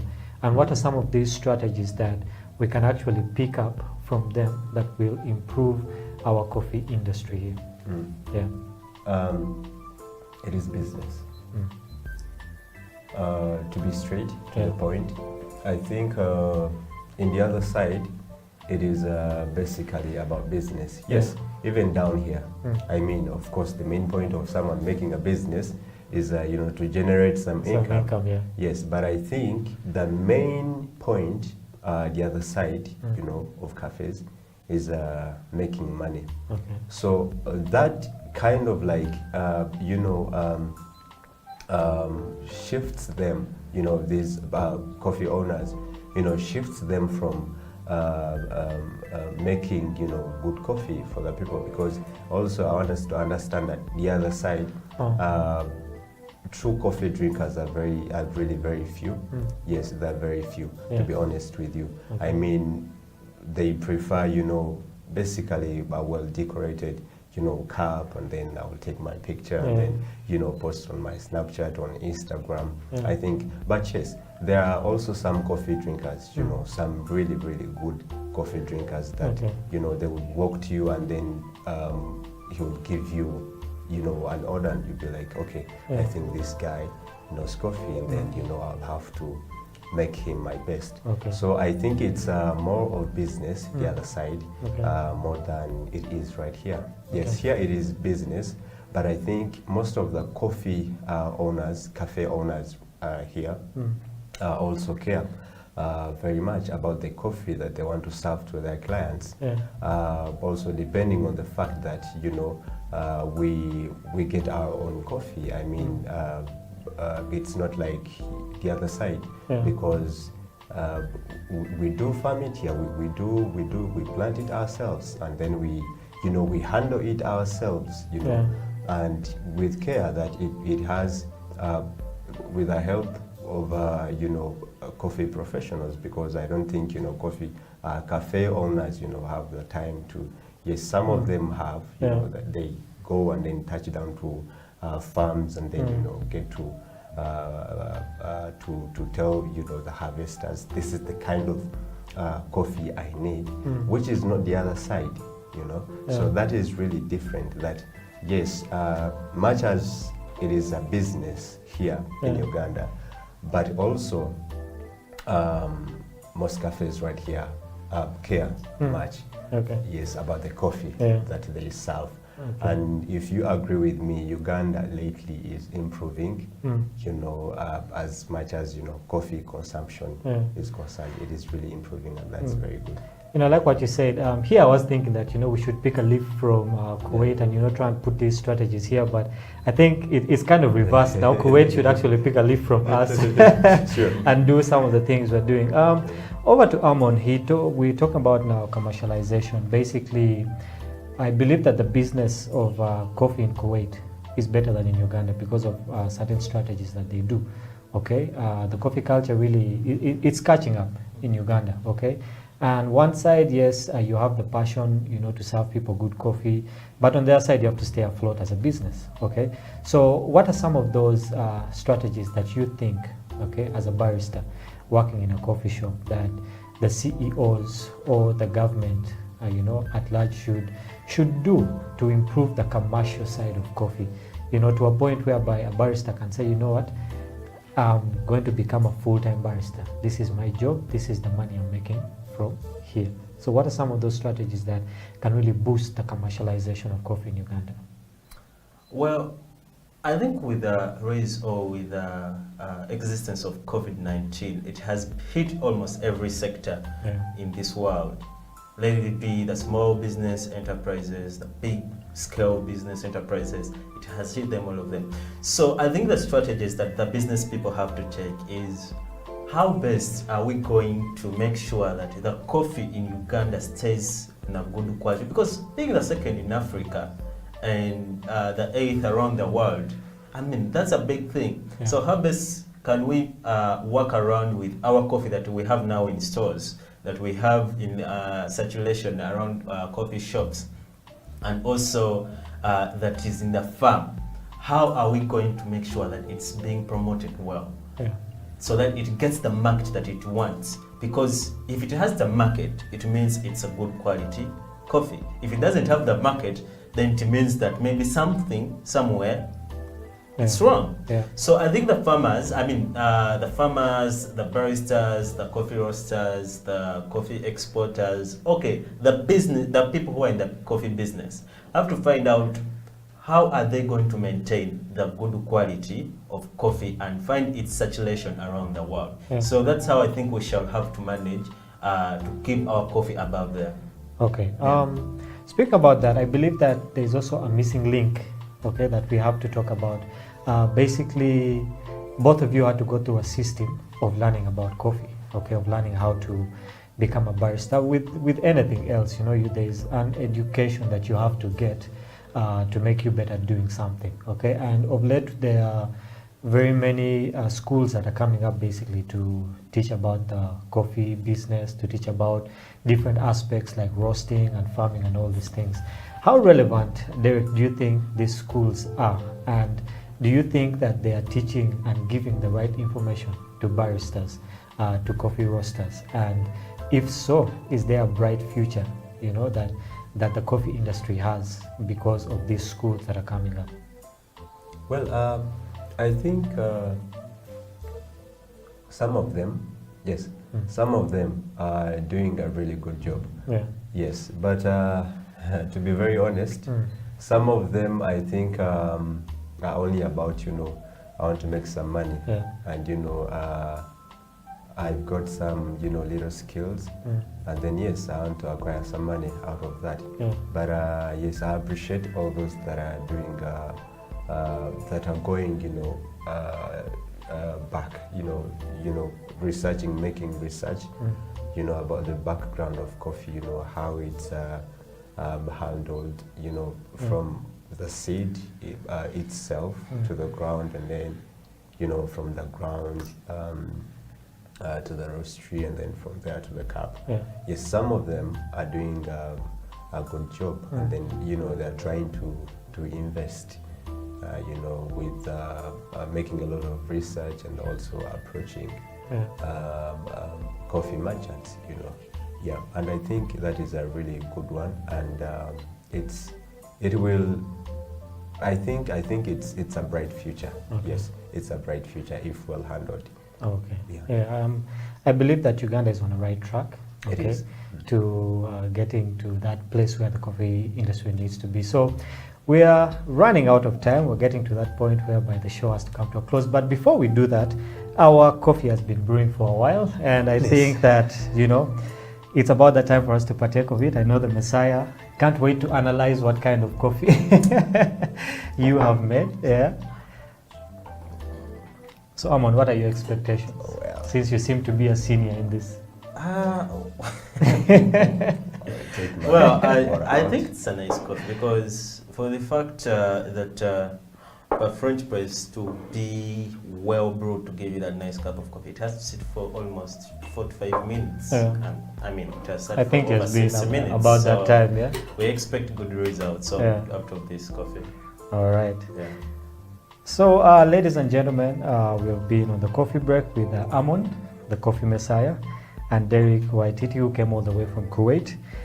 Is pouring our coffee that has been brewing for the last 6 minutes. We believe that for those of you who took time to really get the tutorial, to get the different steps of making this coffee, I believe that what you have brewed is a really good cup of coffee. And right now, as we receive the coffee in our hands and partake of it, we just want to tell you guys that thank you very much for taking your time to be with us here on the coffee break on House of Talent Television. And remember, we are also online. You can catch us on our website at House of Talent Television Uganda. You can catch us on YouTube, on Facebook, and on Twitter. Remember that you can always, drop us a comment, drop us a question. If there is someone you want to see, on the show, let us know who they are, their name. If there are certain aspects that you think the show should have, let us know. You can always send us a message. And I believe that all of us at House of Talent Television, me, Amon, and whichever guests come here, will be able to help you with all those questions. Well, guys, it has been a very good show. I have learned a lot. Derek, thank you very much for honoring us and gracing us with your presence. I believe that it is not really the last time that you'll be here. Please. Yes, and Amon, Messiah, we believe that you're going to keep converting many more people. You guys have really given me that name, eh? Coffee Messiah. Coffee Messiah. I think it's something he should embrace. You have to start with you. To convert you. It comes a lot of. He converted me, so. I mean, it comes with a lot of pressure, eh? Yeah, I do know it comes with a lot of pressure, but thank you very much for having us in your living room, on your phone, wherever you watch this from, whichever part of the world. Have a good morning, have a good evening, or have a good night, and remember, always have a good cup of coffee. Thank you for watching the Coffee Break on House of Talent Television.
Welcome to this week's program of Doa Doa, and our speaker this week is Bill Braggin from NYU Abu Dhabi. Hi, I'm Bill Bragan. I'm the Executive Artistic Director of the Art Center at NYU Abu Dhabi.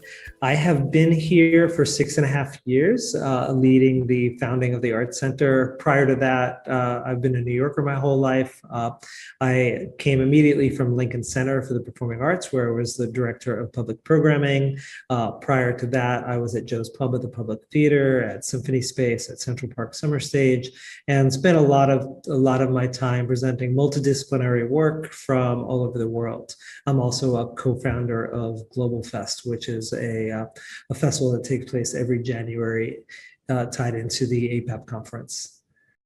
The university, NYU Abu Dhabi, is part of what NYU calls the Global Network University. The idea is that there are 3 hub campuses in New York, Shanghai, and Abu Dhabi that are full 4-year universities. Each has their own identity. And then there are also 11 other study abroad sites where the students are studying all over the world. NYU Abu Dhabi is celebrating its 10th anniversary. It's primarily a liberal arts college with an orientation towards research as well. There are about 1,500 students who come from all over the world. So our students come from about 115 different countries. There's no dominant majority. So a big point of the university is to create this international cohort of really exceptional students and future global leaders, as they like to say.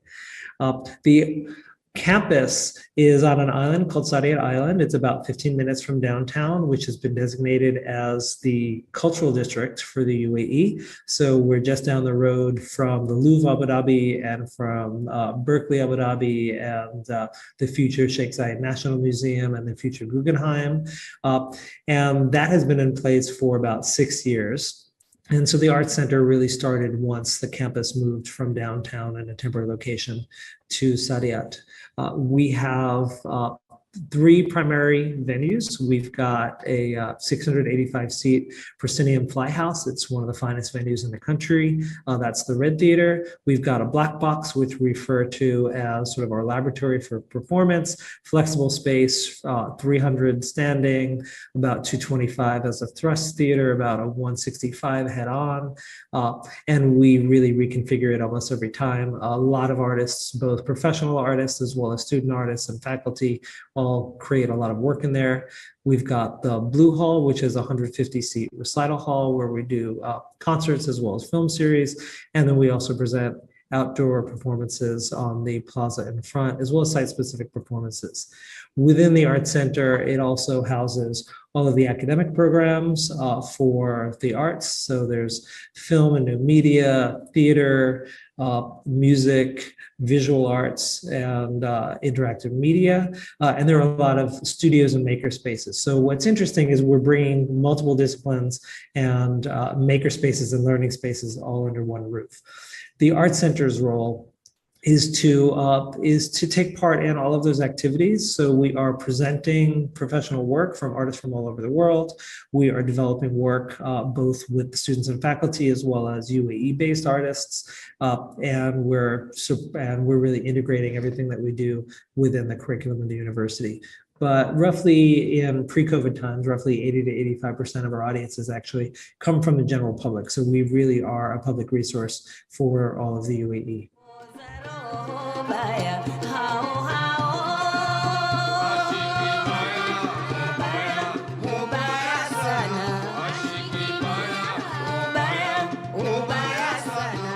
So the question that I always have when putting together our season for the Art Center is, why here? Why is it relevant? How does it connect to the UAE? The UAE is incredibly international. As international as the student body is, the country at large is even more international. There are people here from about 200 different countries. The Emirati national population is somewhere between 12 and 20%, depending on where you're looking. So international content is always really important. And also there are a lot of people here who don't necessarily have a lot of past history with traditional performing arts. And so the question is, why would someone who's never been to a theater play before, why would somebody who's never been to a contemporary dance performance be interested in the work? What conversations is it going to open? And I'm looking both at the conversations that it might open with the city at large, the community at large, as well as how it integrates with conversations that are happening on campus. So a lot of the work is looking at issues of the environment and climate change, or global migration, or gender issues, or sometimes we are looking at formal issues, artists who are kind of pushing art forms forward, and we're looking at that as well, because we are in part also planting seeds to help to contribute to the larger cultural economy of the UAE. We have certain perennial events. Rooftop Rhythms, which is a spoken word open mic, has been going on. It actually existed before we even arrived, but we adopted it and have really helped to grow it in giving a voice to local artists, both who are hitting the stage for the first time, as well as people who are quite accomplished published authors. We've got the Barsakh Festival, which would be recognized as a quote unquote world music festival, as problematic as that phrase can be. We have Hakaya, which is a National Day event that celebrates history and tradition for UAE National Day, but it is also designed to represent the transnational nature of the UAE. And that happens every year, right at the end of November, beginning of December, primarily poetry and spoken word, as well as some music. And then lots of programs that really run the gamut of disciplines with a personal interest for me is hybrid work that is not easily categorized, that might be music with a directed video. It might be a durational performance in a human-sized aquarium with 12 tons of water used as a way to open up a conversation about global warming and rising water levels. Might be site-specific dance, but we're really often looking at artists who are mixing disciplines and mixing cultural traditions.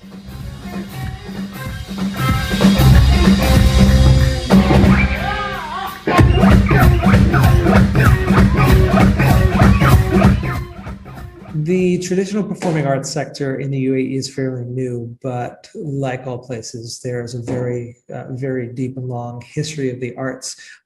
In terms of performance traditions, the most valued tradition is poetry, and there's a traditional Bedouin form of poetry called Nabati, which is really valued.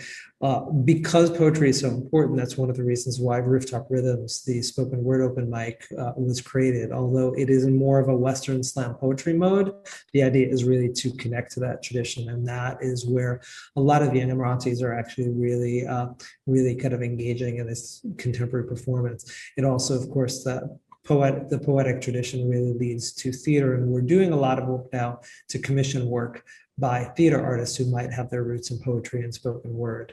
On the musical side, in addition to the Bedouin desert traditions, there's a long history of pearl diving music. All the expeditions that would go out to dive for pearls, a tradition that ended more or less in the late 20s, had a song leader that was an essential part of the expedition. And those traditions really brought together influences from the Gulf with influences from East Africa as well as from India. And there are artists like Boom Dewan who are working now to update those traditions and mix it with jazz. In terms of dance, there are traditional forms like Ayala and Liwa that are brought out at celebrations like weddings, at official government events, and so on. I think the important thing is also, though, being that the local population is only between 12 and 20%, with a population that comes from 200 different countries, all of those different art forms are also the art forms of the UAE. It's a very cosmopolitan place. So whether it's oud music from the Levant, whether it's jazz, whether it's EDM, whether it's Afrobeats, all of those styles are there. There's a contemporary dance scene that's just starting to grow. So really the arts in the UAE are extremely varied.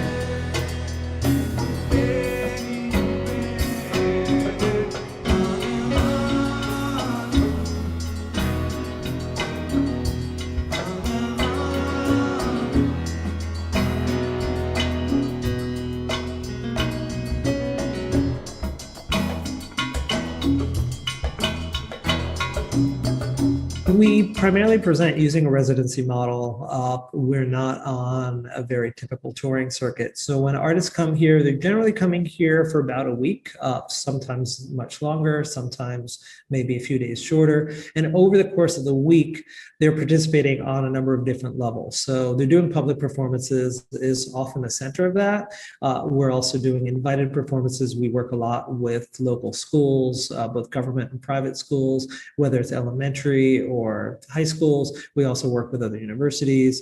We might have an open rehearsal because we're also commissioning work and having it developed sometimes on campus. We want to open up that process to the public. So we do that as well. And then the artists are also visiting the classes and being integrated into the curriculum of the university. They are doing workshops and sharing technique, whether it's a dance class or an acting class or so on. We're also working closely with our Career Development Center and with our art gallery to do a series of career chats, arts chats that are designed to not only build the skills, but also help people to think about how they can turn participation in the arts into their profession. So we're really looking to integrate people on a lot of different levels. We also really want to make sure that they get to know the community. It's not just a tour stop. Many of the international artists are coming to the UAE for the first time. And so we want them to come away really with a sense of the richness that is NYU Abu Dhabi and that is the UAE as a whole. And we want people from the community to have a chance to meet the artists outside of the context of their performance so that they can really meet on a human level. So we do community building events. For example, we have a dinner with every single artist who's here where we invite students and faculty and staff, other people from the community, that we curate almost like a dinner salon where we really want to just find some people who can get to know one another with the arts at the center of the conversation.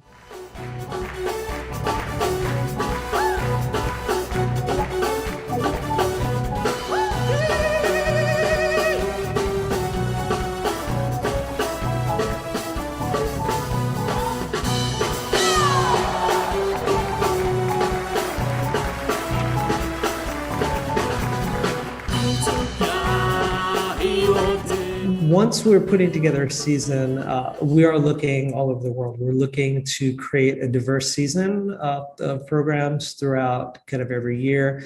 In typical times when the world is a little bit more predictable, we're planning anywhere from 6 to 18 months in advance.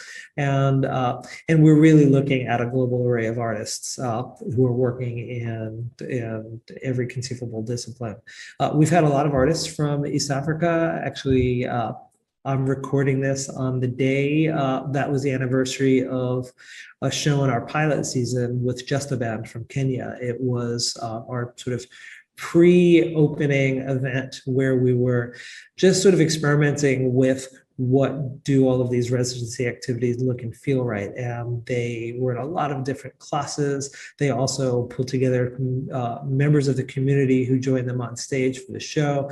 And it also allowed us to really bridge to the Kenyan community in both Abu Dhabi and Dubai and really get a sense of the conversation that goes back and forth. And that was 6 years ago. That was really one of the events that helped us to figure out the role that the Art Center could play in the community.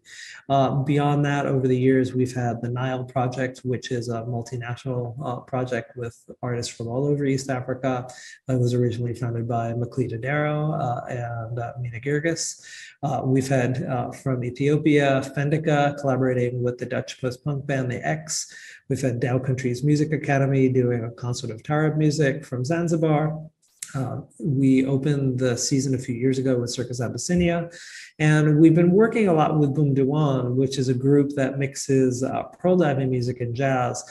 It's based primarily between Kuwait and the UAE, but I think really speaks to the historic connections between East Africa and the Gulf. And I think that's one of the things that's really important. Historically, there are so many ties between this region and between the countries of East Africa, both on a heritage and kind of and deep historical level, but also on a contemporary basis as well. There's a huge East African community or multiple East African communities in the UAE.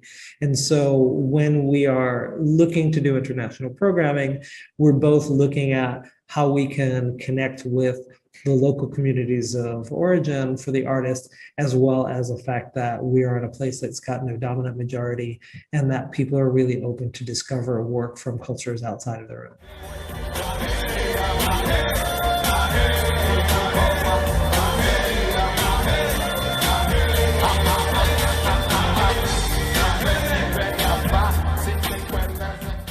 I just want to thank you for inviting me to introduce the work of the Art Center at NYU Abu Dhabi to you.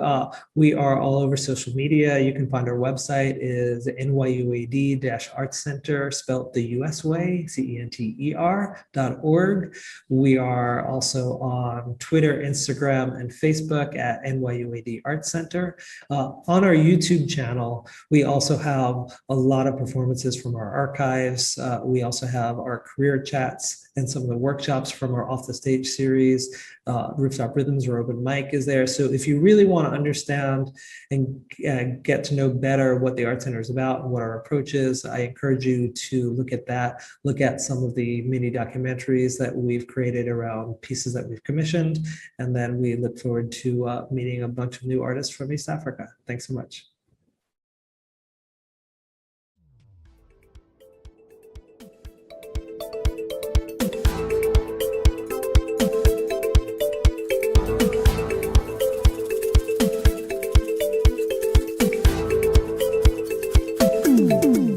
Welcome, ladies and gentlemen, to Doa Doa 2021, the virtual docu-series. As you've heard from the speaker, now we are going to get to know the artist. The artist in focus this week is Abdul, aka Abu Danger. Enjoy.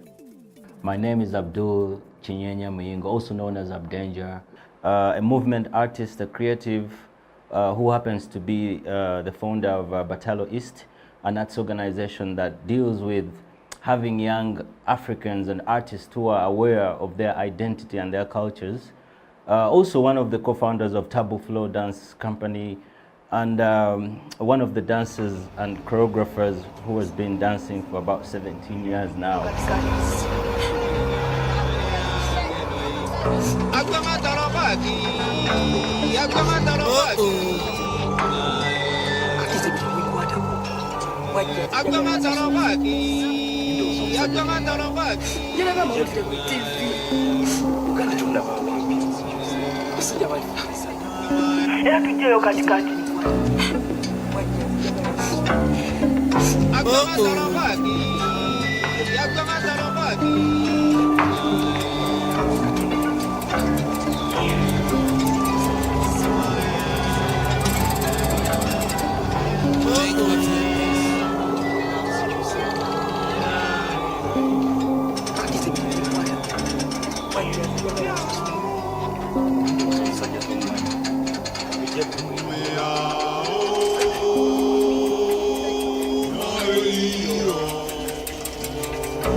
Together they fight their hazardous way to a vast land of mystery and excitement in their relentless quest that rests in King Solomon's mind.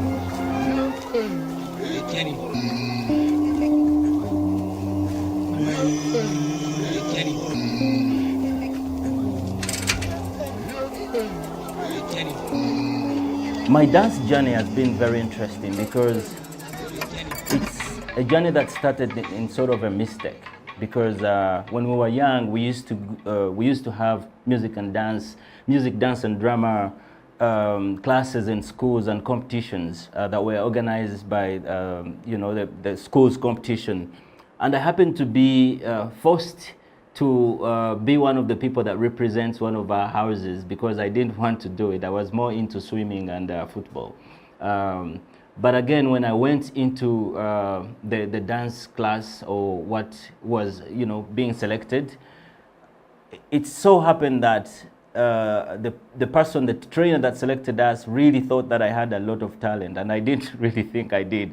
But when I did, then I ended up meeting some people there. One of my friends called Hakim, who later we started with Tabu Flow and later Breakdance Project Uganda with other people. he had this book that had, his parents were living in the US, that had images of dancers, popping, I remember windmill, and these are things we used to look at. They were just images, but as a young person, these images were stronger because they said something that we wanted to try. We were the people that believed that you can spin on your head. As a person, every time I wake up and I realize that this is the path I chose, being a movement artist, I realize the value of what our great-grandparents created and what we really are into creating at the moment. And I see the link between what our great-great-parents created, all the traditional dances. For example, when you look at Uganda, which has over 80 traditional dances, and you look at the modern times where you look at young people who are trying to copy and trying to be like other people. So that missing link really keeps me going as an artist, and it makes me create. And also the idea of using dance to talk about things that really matter in our community. Gone are the days where dance is just about shaking your body and showing off your body. It is about what message can you portray, what story can you tell with your body? Because we all know that movement don't lie, the dance, the body movement don't lie. They tell you the honest truth. And this is what really keeps me going as an artist, as a dancer, and also to be able to inspire young other people who don't believe that dance can be a career. As a person, really, when you go deep into my artistic expression, especially with movement, you realize it has something to do with my experiences. And my experiences are, I've been doing so many traditional dances from Uganda, but I've also been exposed to hip-hop dances, many of the hip-hop dances and break dance.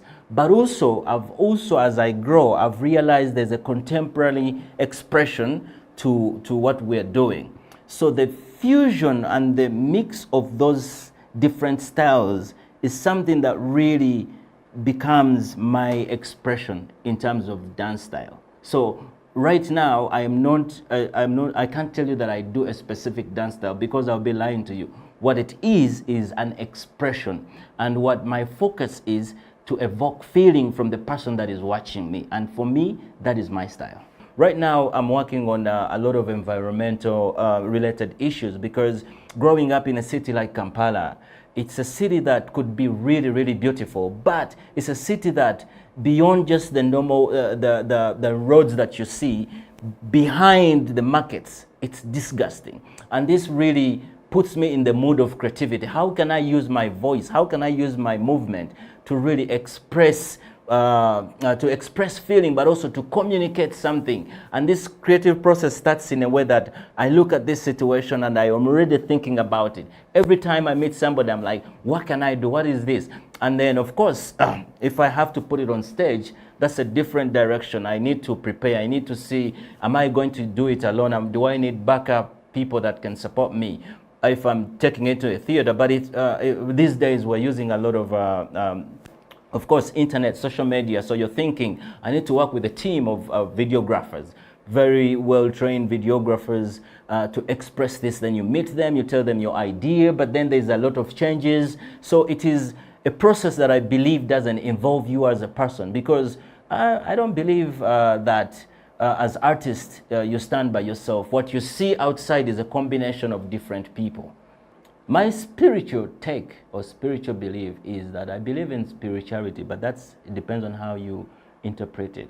My interpretation is that I'm not talking about religion here. I'm talking about the belief in, and I'll use the version of an artist, the version of imagination, because whether you are seeing yourself in your own image or in somebody else's image or whatever, or God's image, the power of imagination for me is the spiritual being. And for me, that is very important, because then that brings creation. So as humans, we have power to create because of the spiritual being that gives us imagination. That could be a combination of things that are out of my control, but I take what I can eat, which is the idea that I have the power to imagine something and create it. And for me, that's spiritual. Who would I collaborate with in this world? I'm a person that really believes in collaborations, and I've written a lot of things about collaboration because I believe that collaboration is the imperfect hunt. It is a process that really can stress you completely, but it's also a process that can be beautiful if the person you're collaborating or the group you're collaborating with is you have the same spirit. Now that you put me in that spiritual realm. I don't really have a specific person right now that I think about collaborating with, but I'm the person who believes that even outside here I can move out and then meet somebody and I want to collaborate with them. And that's my take. I'm not that kind of person that sees somebody and I imagine this is the person I'm going to collaborate. I need to first find a reason within me. Why would I collaborate? Even if it's whoever. And I'm happy I can always collaborate with even people that are not living right now. In another way, for example, if I decide to collaborate with Michael Jackson in my imagination, I think I have the power to really pick inspiration, because that is also collaboration in a certain way. It doesn't have to be physical. It doesn't have to be in the physical being, but I have to have reason. And that for me, that's the reason that I can find anywhere. I can find a street kid, I can find a superstar. It doesn't really matter. It's just the moment and the reason why. With Doa Doa participation, I think my favorite was Ginger, for obvious reasons.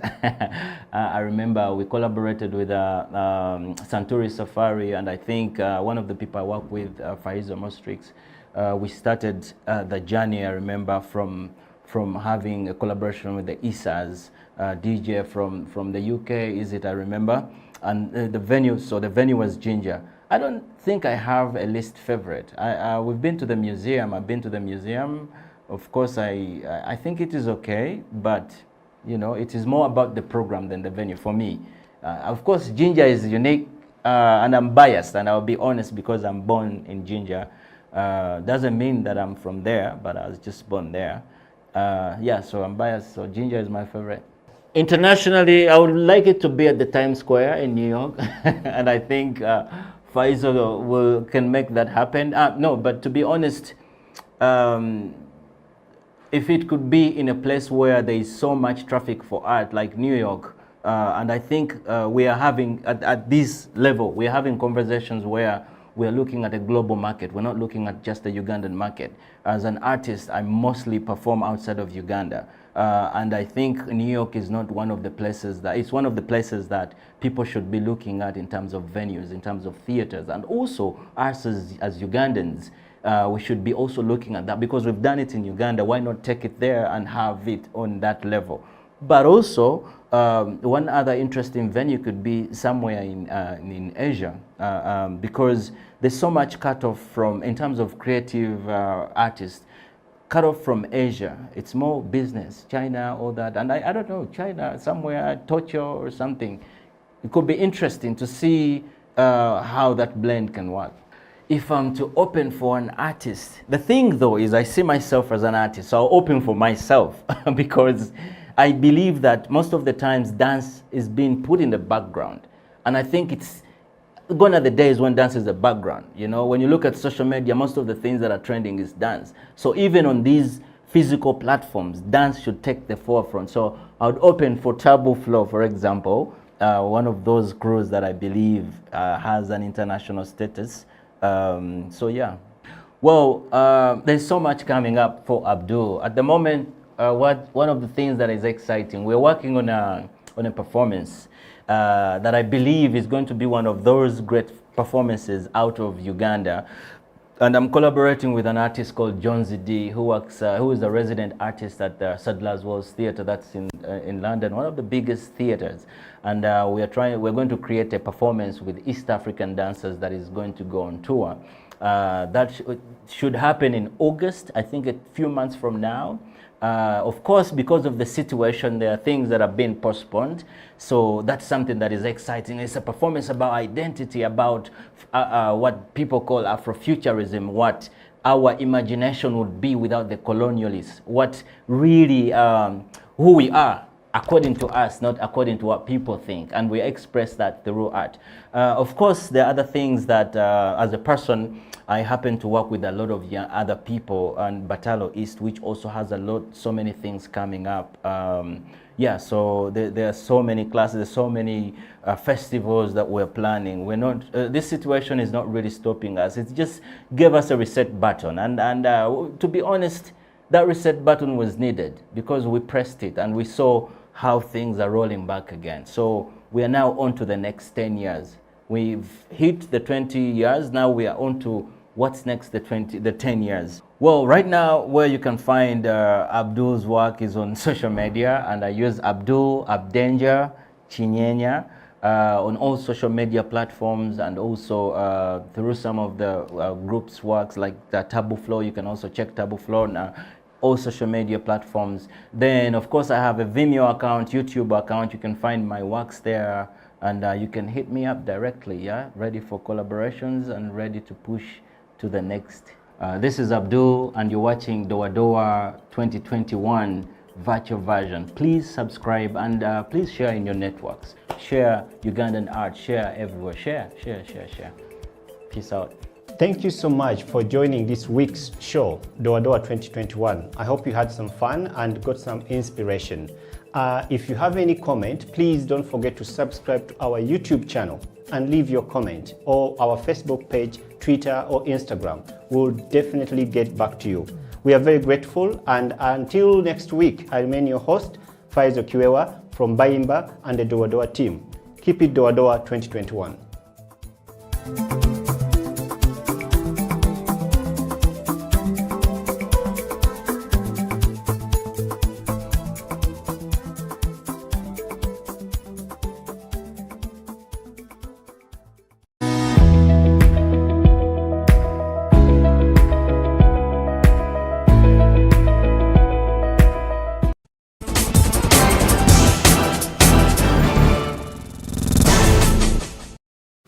You see, I think there's been a lot of growth and transformation. I appreciate the work National IT Authority is doing, and also, of course, they come up with policies that people are supposed to comply with. You know, when it comes to with cyber security, like I said, we have a layer of compliance and governance. Yeah. Whereby government will come up with policies and say, okay, we need you, each and every person should have at least a basic thing, which is antivirus on their devices. Because at the national level, they have what we call cyber threat intelligence, whereby I think UCC has a solution. Because I remember I was involved in that tender for procurement of a cyber threat intelligence solution, whereby we could be able to identify this is the new attack, it's coming from Russia, it's attacking our bank here, then they could be able to block that traffic at a national level. Okay. Well, the government is doing something. But then also, as individuals, like I said, we need to also be vigilant. Yeah. Because the government will not be able to understand which new VPN client has come up, or which new VPN solution has come up, probably because they will not know. Yeah. But for you, go ahead and download it and install it on your device.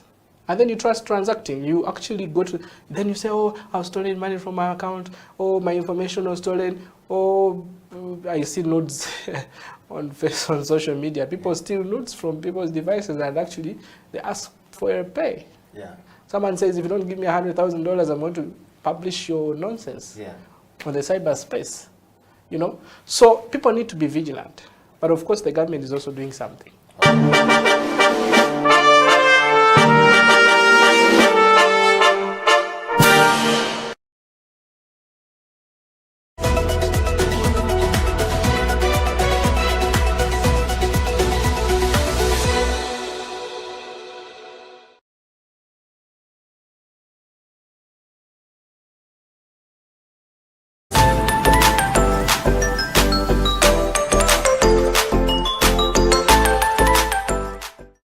That's when I started learning that, this is how coffee is.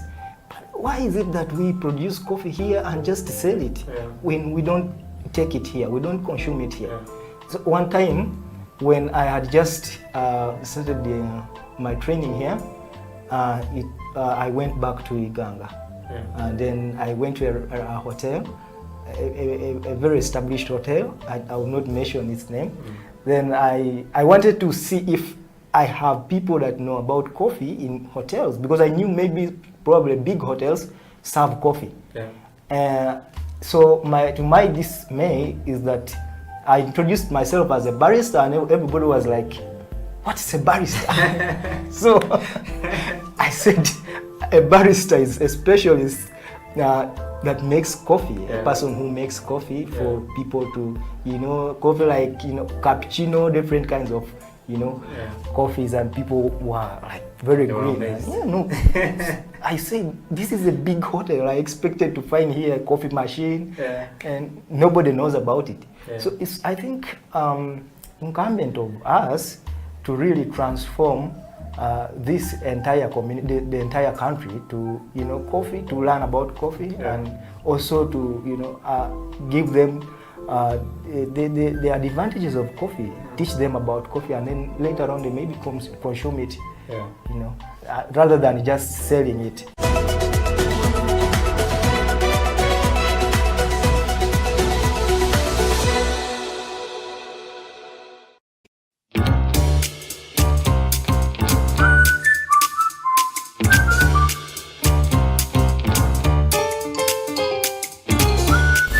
I'm dreaming of a world full of happiness, where no one kills, no one argues, or no violence, and where we all live in harmony.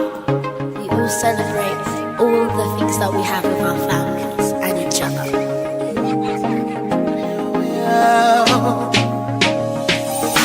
I know we could live in a much better world indeed. Will there be no healing of one another, loving and living free and free? Can you imagine a world full of peace, love and joy, where every boy, girl, woman and man live in harmony? That's what we need in this world.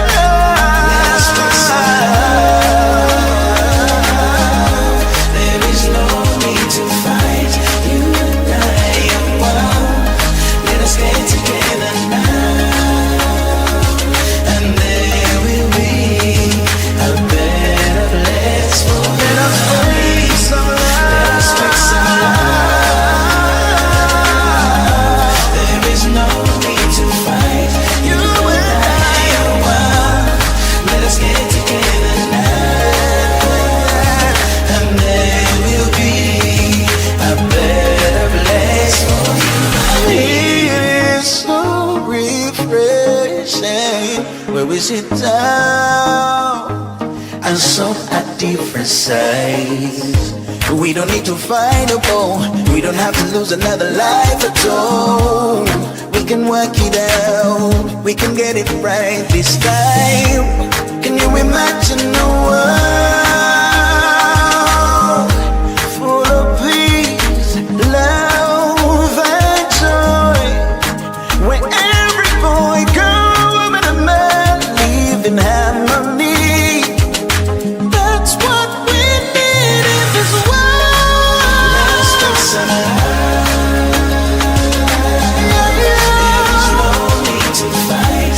You and I are one. Let us get together now, and there will be a better place for you. Let us spread some love. Let us spread some love. Let us spread some love. There is no need to fight. You and I are one. Let us get together now, and there will be a better place for you. Loving one another, that's how it should be. That is how it should be. Let us spread love. Let us spread love, fly like a dove, be free for a time. Remember this rhyme, we're here for all, be on the cool. Do we need to scream? Let our death beam. Let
They projected the image of Africa negatively.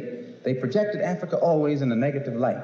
Jungles, savages, cannibals, nothing civilized. And naturally, it was so negative until it was negative to you and me. And you and I began to hate it. We didn't want anybody to tell us anything about Africa, and much less call us an African. And in hating Africa and hating the African, we ended up even hating ourselves without even realizing it. Because you can't hate the roots of a tree and not hate the tree. You can't hate your origin and not end up hating yourself. You can't hate Africa and not hate yourself. Africa, I love you daily. My home, I think about you every day. Africa, I love you daily. My home, I think about you every day. You're so beautiful, Mama land. Fertile, glorious, sweet Africa. Flora and fauna is delicate, the oil and gold is tempting. Flora and fauna is delicate, the oil and gold is tempting. Rise up, Africa.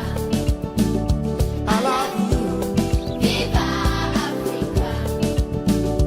We love you. Rise up, Africa. I love you. Viva We love you. Africa, I love you daily. My home, I think about you every day. You're so beautiful, Mama land. Fertile, glorious, sweet Africa. Flora and fauna is delicate, oil and gold is tempting. Flora and fauna is delicate, the oil and gold is tempting.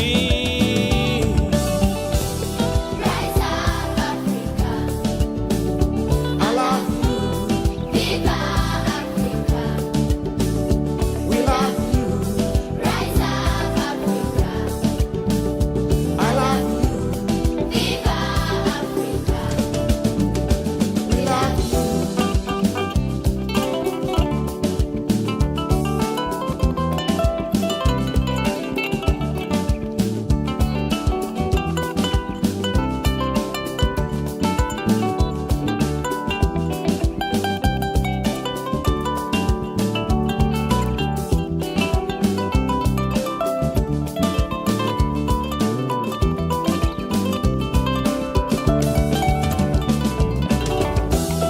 Arusha, Tanzania, Kigali na Goma.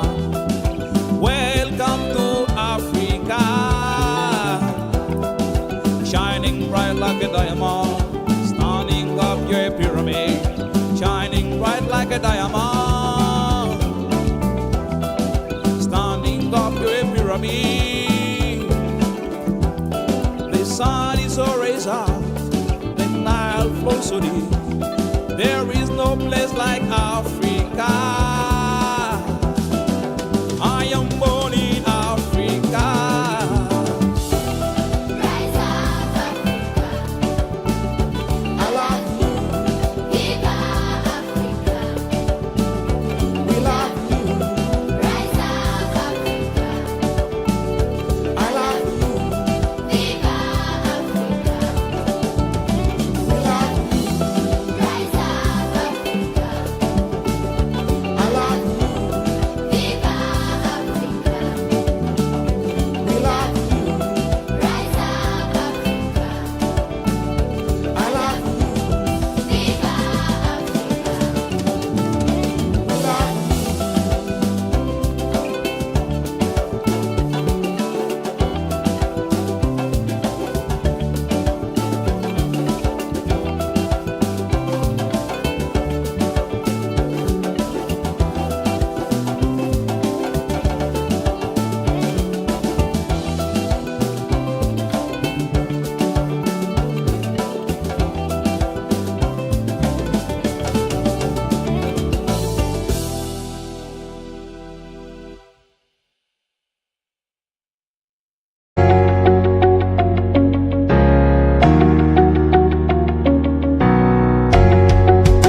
it's a CEO bench, so usually people want to assume that all CEOs are over-learned and stuff like that. So I will change the script this time round. I consider myself a certified hustler. If I'm looking to know who you are you Ugandan? If yes, what are the values that define you as Ugandan?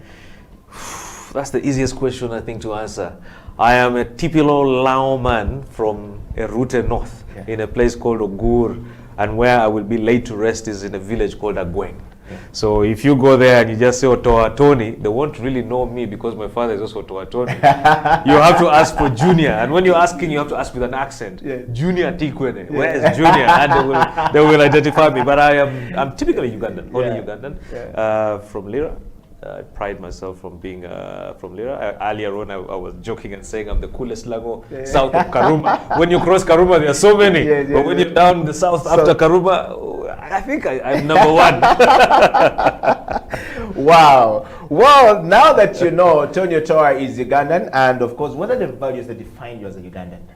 I think it's the love for country, love for nation. You know, truth be told, the country is in a lot of, it's a crisis. Leadership crisis, economic crisis, social crisis. There's so many mismatching areas. But at the end of the day, it's home. You know, you cannot run and abandon your home because of the issues in your home. I think that then creates an opportunity for you to do something to change what's happening and what you see as a crisis. So in terms of what I see as a value, or what I take out of that for me, I think it's just the love for country, the need to serve country the best way I can. And I mean, I can't say I can change everything, but the little I can do to create a difference, I think is more meaningful. Wow. Mr. Tony Otoa, growing up, what did you want to be in life? And what was the journey like for Mr. Otoa? Yeah, you know, my father is crazy. My father would call us and he would show me the compass. The idea was supposed to be a pilot. You know, the planes would fly over our house and my father would be like, yeah, you're going to be a pilot. But of course, as you grow, you realize that you have so many things that really define you. I was never a sportsman. So I enjoyed a lot of debate and, you know, a lot of indoor activities. And that is, I think, what really drove me into some of the things that I do up to today. Public speaking, the love for debates and really a lot of intellectual discourse and all this stuff. But besides that, I think it's also the fact that I won't lie. I did not know what I wanted to be.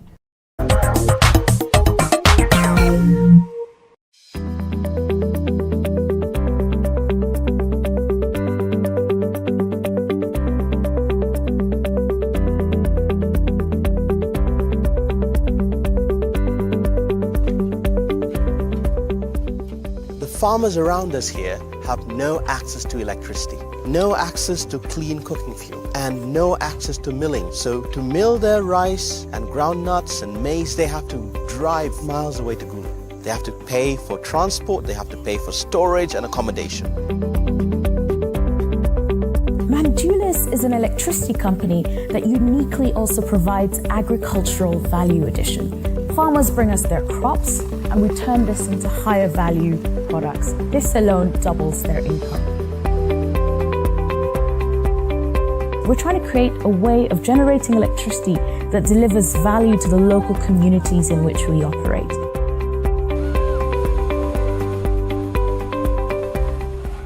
Now, we've come here so that we use the waste from all the farming around us to produce electricity through biomass gasification at each of these sites.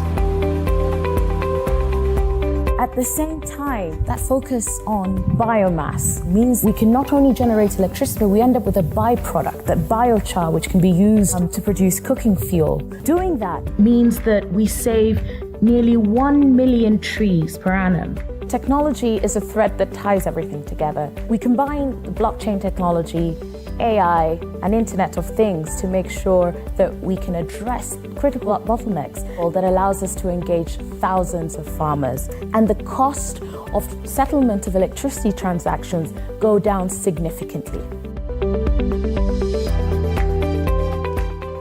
In a sense, energy is the center of entrepreneurship in the regions, and by providing these underserved areas with access to electricity, we're hoping that it won't just turn on a light, it'll turn on a movement towards improving people's lives in those regions.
mando ya Musa twesala bukumba sibya Medusa tolina kalimu falo liluza reconnaissance beba producer got chains on my neck and I'm looking like Kunta wanna close boy I'm a shooter I'm the boss with a dream like Luther Namuongo boy that's the hood I'm coming from and I thought you knew that thugs and drug dealers body mukako na.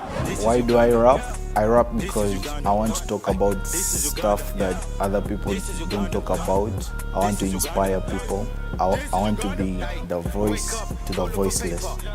I don't smoke. I don't do drugs, no. Wafuka so mean.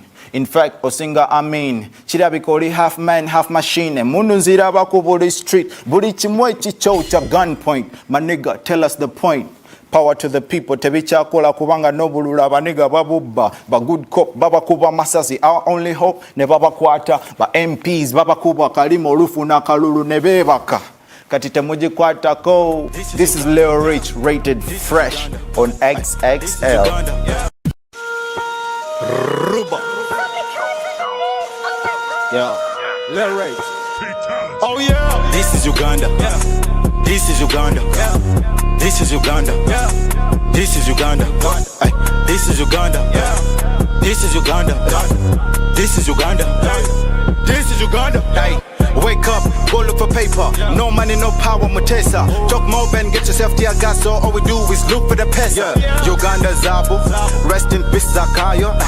I'm from the 256, born with the heart of a lion. Don't talk about Alicia Keys, we got Irene and Desire. Yeah, I think Trump is shit. Yeah, should come see ours. And MPP's on the wall, pays 40K and free he goes. After 20 years of school, you still won't get a decent job. A rich man shoots, then a poor man gets locked up, but not for long. This is Uganda, brother. Ain't nobody gives a fuck. Uganda, Uganda, Uganda, Uganda, Uganda, my country. Uganda, Uganda, Uganda, Uganda, Uganda, my country. Oh dear God up in heaven, bless my country. Oh dear God in heaven, please bless my country. Oh yeah. This is Uganda. This is Uganda. This is Uganda. This is Uganda. This is Uganda. This is Uganda. This is Uganda. This is Uganda. Hey. I fell in love with the Rolex. I ain't talking about watches. You don't need a big bando. Only few coins get a mando.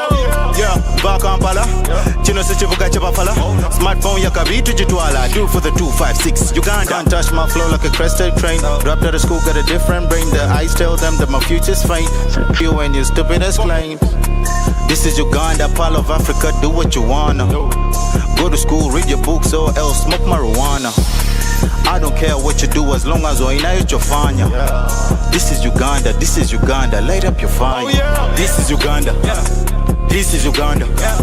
This is Uganda. This is Uganda. This is Uganda. This is Uganda. This is Uganda. This is Uganda.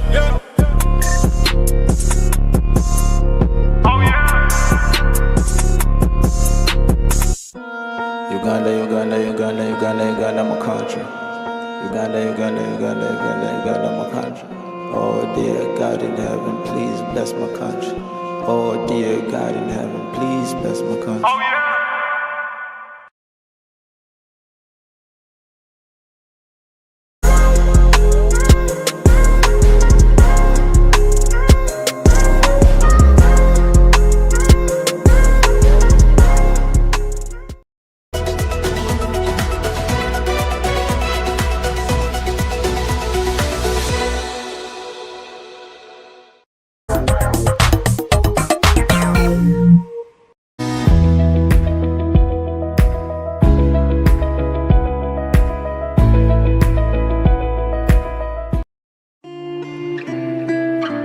People at the moment are struggling to understand the older generation because times have changed. Technology has come in. They've moved on. Yes. We're the ones sitting back and wondering, what is my child on to? TikTok has surpassed WhatsApp. The other one I call, I never call it Facebook, it's Bookface. Why are you on Bookface? Dad, it's Facebook. Yes.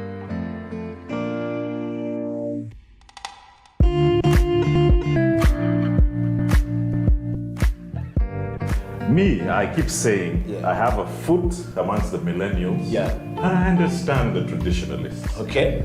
There's a song in the 60s, by the way, and in the 90s, 70s, where they're like, parents don't understand. Yes.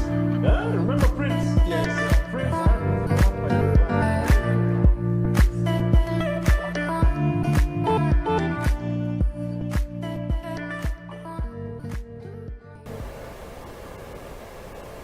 Welcome back. This is the Elders Wisdom Circle. My name is Eddie Okila, and in the studio with me is Jaffa Remo Amin. We are talking about the wisdom that the elders give to the young.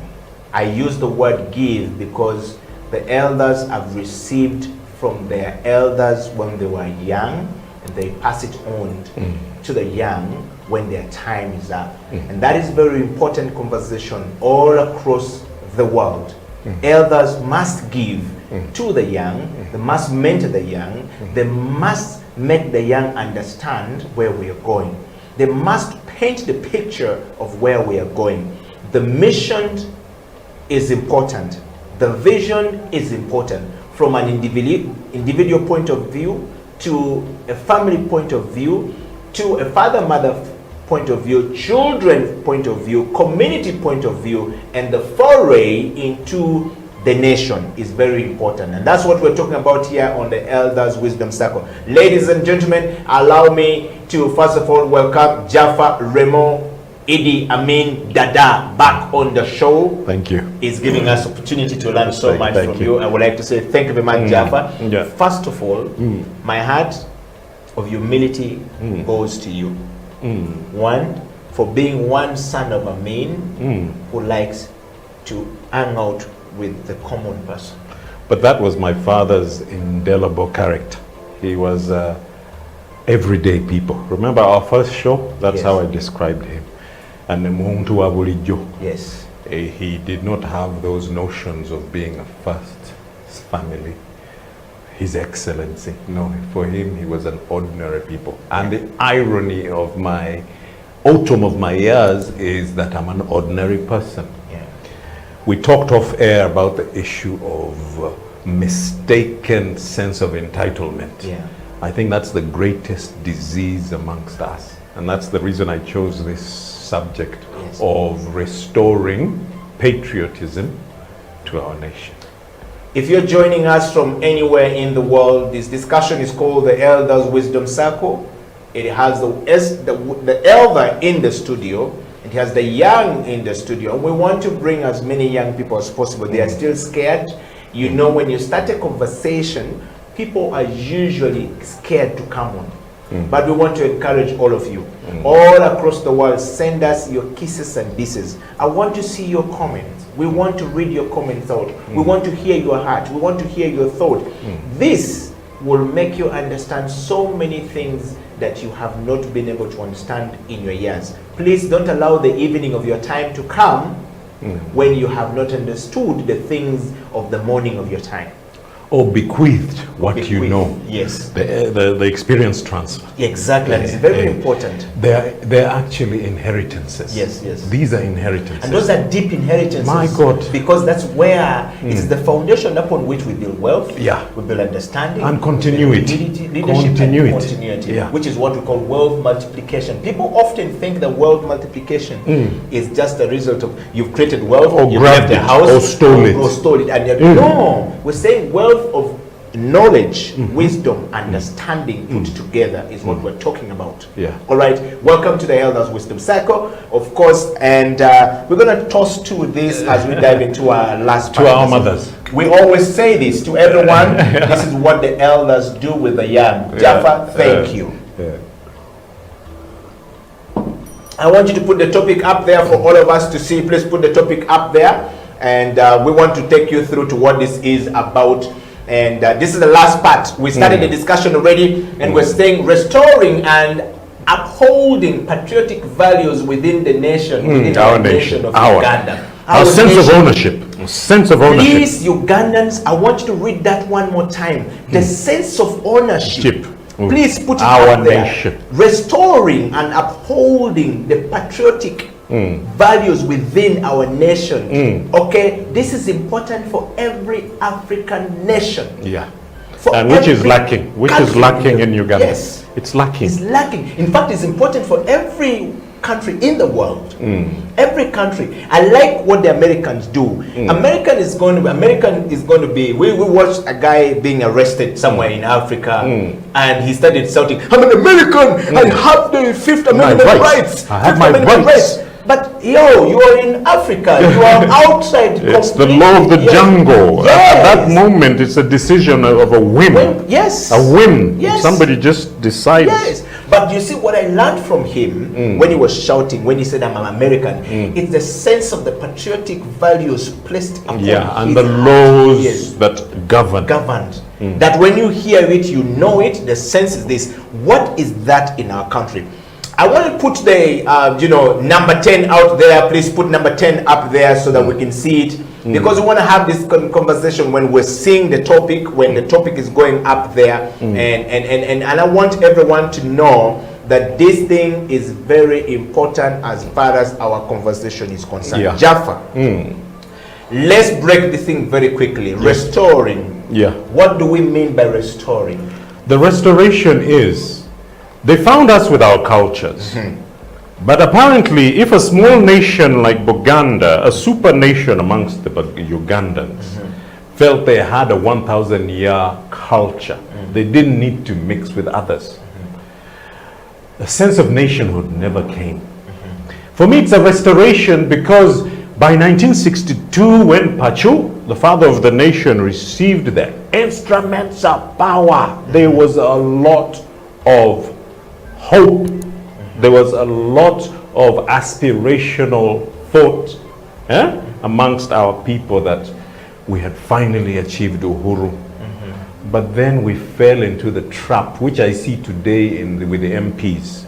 Today they're discussing salaries rather than what they're going to bequeath to their constituencies. We lost track between 62 and 64. No, I am preeminent. What I call the mistaken sense of entitlement. And it was not about making sure every system is in place so that we work together selflessly, not selfishly. We need to restore that sense. If we can have it in a family unit is the perfect example of everyone working for the family. We ought to be able to see this country as a family. This notion is very dear to my heart, and please, we should never confuse it with nationalism. Two forms of nationalism happened. Baganda demanding for their federal, Yafe, that is nationalistic, mine. Ugandans saying, you Indians, of British origin, go back to England. We have deported you and we have expropriated what was once ours. That is nationalism. It's not patriotism. Patriotism is love of country and working as a unit. But sometimes the patriotic question always comes around. Do we go federal like Nigeria? Because Nigeria is the perfect example of federalism in Africa. We call it decentralization. But restoring would be all the units working. Vunyoro's oil, West Nile's oil, your shea butter, the apples in Kigezi and the iron ore. Buganda actually has the second largest freshwater body in the world. Do you know how expensive water is? When you try to point that out, plus the agriculture, everyone working to their strengths and as a unit. That is the sense of cohesion we need. And that is what I would want to do if I was ever to be an MP. Discuss those, not salaries, not entitlements, not 300,000 for the next Mercedes. These people are about Toyota. We were about Mercedes. They're obsessed with Toyota. You can see the difference between the quality of understanding and the quality of life lived. And so they say if you get a son of a peasant who has never been exposed to certain things and put him there, he will believe that this is the best that has ever been. Yes. Somebody told me there was no colors in the 70s. Where are these colored pictures coming from? I said, that is a Chankwanzi doctrine. When you place a year zero, Uganda will tell you, you've been here for 1,000 years. Where have you been? No, because we've all coexisted. Actually, for me, I think that the Buganda and everyone talking about, it's clear.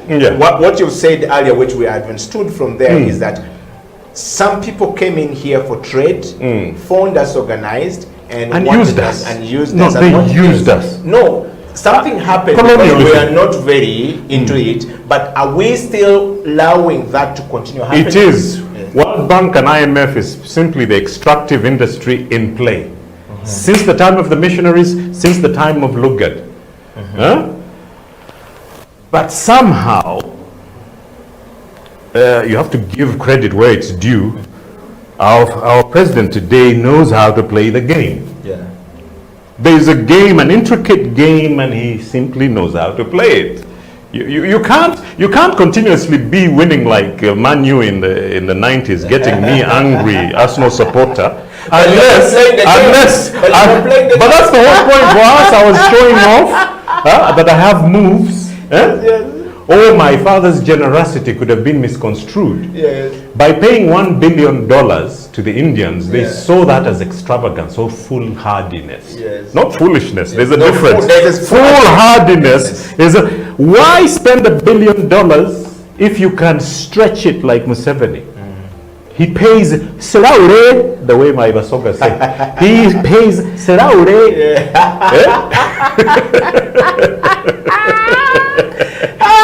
But that mistaken sense of entitlement is the biggest problem we have to restoring patriotism. All right, we're going to hasten to the next one, Jaffa, because our time is almost up. And I want you to put the question up there again for us to look at. And the number 2 is, we're talking about restoring and upholding patriotic values. How do we uphold the patriotic values, Jaffa, within our nation?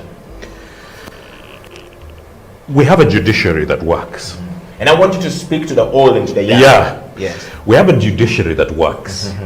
We pray that they are paid well enough not to have what we call or that temptation of taking a bribe. That is speaking to power. We have a legislature that works. It's too big, by the way. For me, I want 15 regions. If you're restructuring the government, please just bring back our 15 regions and let us work from that point of, so that we have 15 parliamentarians in every sector. Youth, women, elders. That would be too many people. No, that is less. We are back to 15 provinces, brother. Okay, yes. 15. But you see, we don't multiplied by 7. Please forgive me because I didn't know that they existed before. Yeah, but the provinces have been undermined because we have a mistaken sense of entitlement where we want patronage. I said it so many times before, everybody's trying to be a kabaka. So patronage becomes a disease. But the kabaka is not a patronage. No, that is what chiefdom is. But those are created by... No. They are kings. All powerful. When you try to be all powerful, you want to become a king, all encompassing. It means you'll always want to be the provider. But the kings and kings have lived all the time. They have, but they had the Katongoles. They had Katongoles, they had a prime minister. The system worked. Yes. And we are simply saying, if they had 19 or 20 in Uganda, let's go back to 15 per region. Decentralization should get to the point of just 15 regions. Multiplied by 7 officials who represent us in the legislature. Please, we cut down. If we're going to cut down in all these things, how can you have a ministry, then you have an overseer, ombudsman for that. IGG office should be the ombudsman. We used to use in business studies, ombudsman. oversees these things. Not a lot of authorities left, right and center. Each one feeding off. UTB eats more money than even the ministry. Yet it's just a marketing tool to market the country. Yeah? Wow. So we're creating monsters that feeds off a patronage, a vicious circle that is creating greed and a mistaken sense of entitlement. So what lesson should we pick from you, Jaffa? Put it up again. Restoring and upholding our patriotic values in our nation. I love my country. I love my country enough not to go back into exile and dream of becoming a president because my father was one. I want to be able to come home and serve. It's called servant leadership. It's not a derogatory term. It is you serving your nation. If we introduce back the issue, there's a patriotic club. If we introduce that, it's similar to the one in Kenya where the gap year, remember gap year in England? Yes. Now the gap year, you British, the gap year.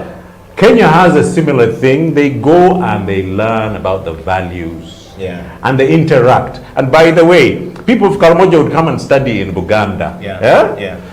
This was the good thing with the UPG one. UPG, you have to say it properly. UPG. Stop belittling us. The people. No, it's pronunciation. This is African. It's called mother tongue interference. Yes. Every mother tongue. Believe you me, Wi-Fi is not working. Wi-Fi. The my laptop is not working. It's a phone. Now, what I'm saying is, the intermingling got to a point where, do you know that Tumwine Eli speaks perfect Langi? Do you know that Amelia Chambade speaks perfect Langi? It was because of the mingling. The way we mingle our sorghum and our millet is the same way.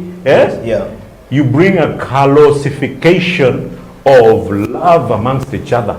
That explains the synthesis where I'm a stubborn Musoga and an arrogant Kakwa. But selflessness, people. Selflessness and serving our country. I would like my MPs to think that they went not to get a salary and amenities, but to serve their nation. And it's a trickle-down effect. Yes. Ladies and gentlemen, the Elders Wisdom Circle has come to an end. The elder has spoken. Thank you very much, Jaffa, for coming to the program today and for being part of the show. I would like to say, once again, we honor you, we like you, and we're going to toast to this and to say to our mothers, come Mother's Day, to our nation, to every one of us, the sense of restoration, upholding of our patriotic values in our country. Love of country. The love of country is very important to us going forward. This is the Elders Wisdom Circle. My name is Eddie Okila. Jaffa Remo Idi Amin Dada is the son of the former president. We have come to the end of the show. Until next week, keep it right there, the Elders Wisdom Circle corner, and we'll be right back next week. And when we bring you another one on another episode of an exhilarating moment on the Elders Wisdom Circle. Until next week, stay blessed. Thank you.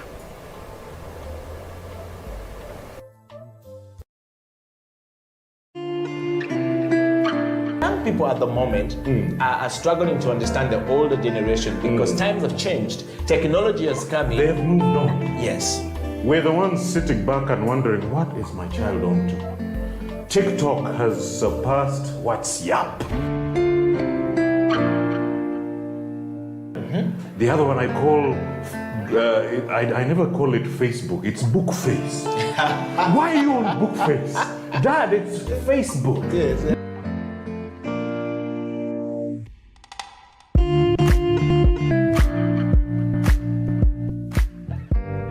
Me, I keep saying, I have a foot amongst the millennials. I understand the traditionalists. Okay. There's a song in the 60s, by the way, and in the 90s, 70s, where they're like, parents don't understand. Remember Prince? Yes. Prince.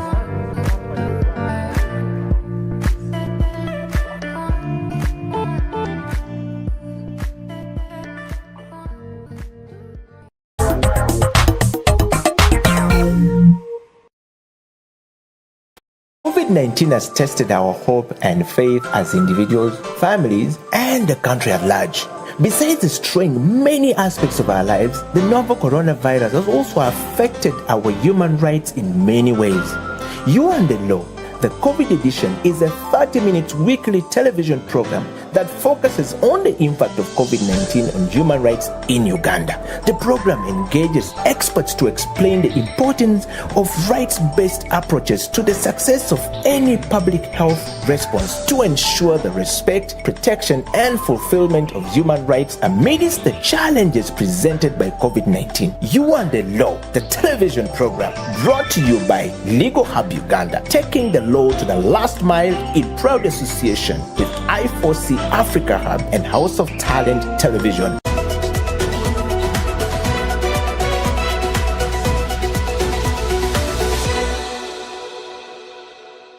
COVID was not expected by many people early last year, because I think when it was happening in the Western world, everyone, probably distanced themselves. Yeah, it was a Chinese problem. Exactly. Some people would easily say that God was probably punishing those guys in Europe and the Western world generally. But the situation changed rapidly, and it came down to our doorsteps here. It came down to Africa. It came down to Uganda, and we all know what happened.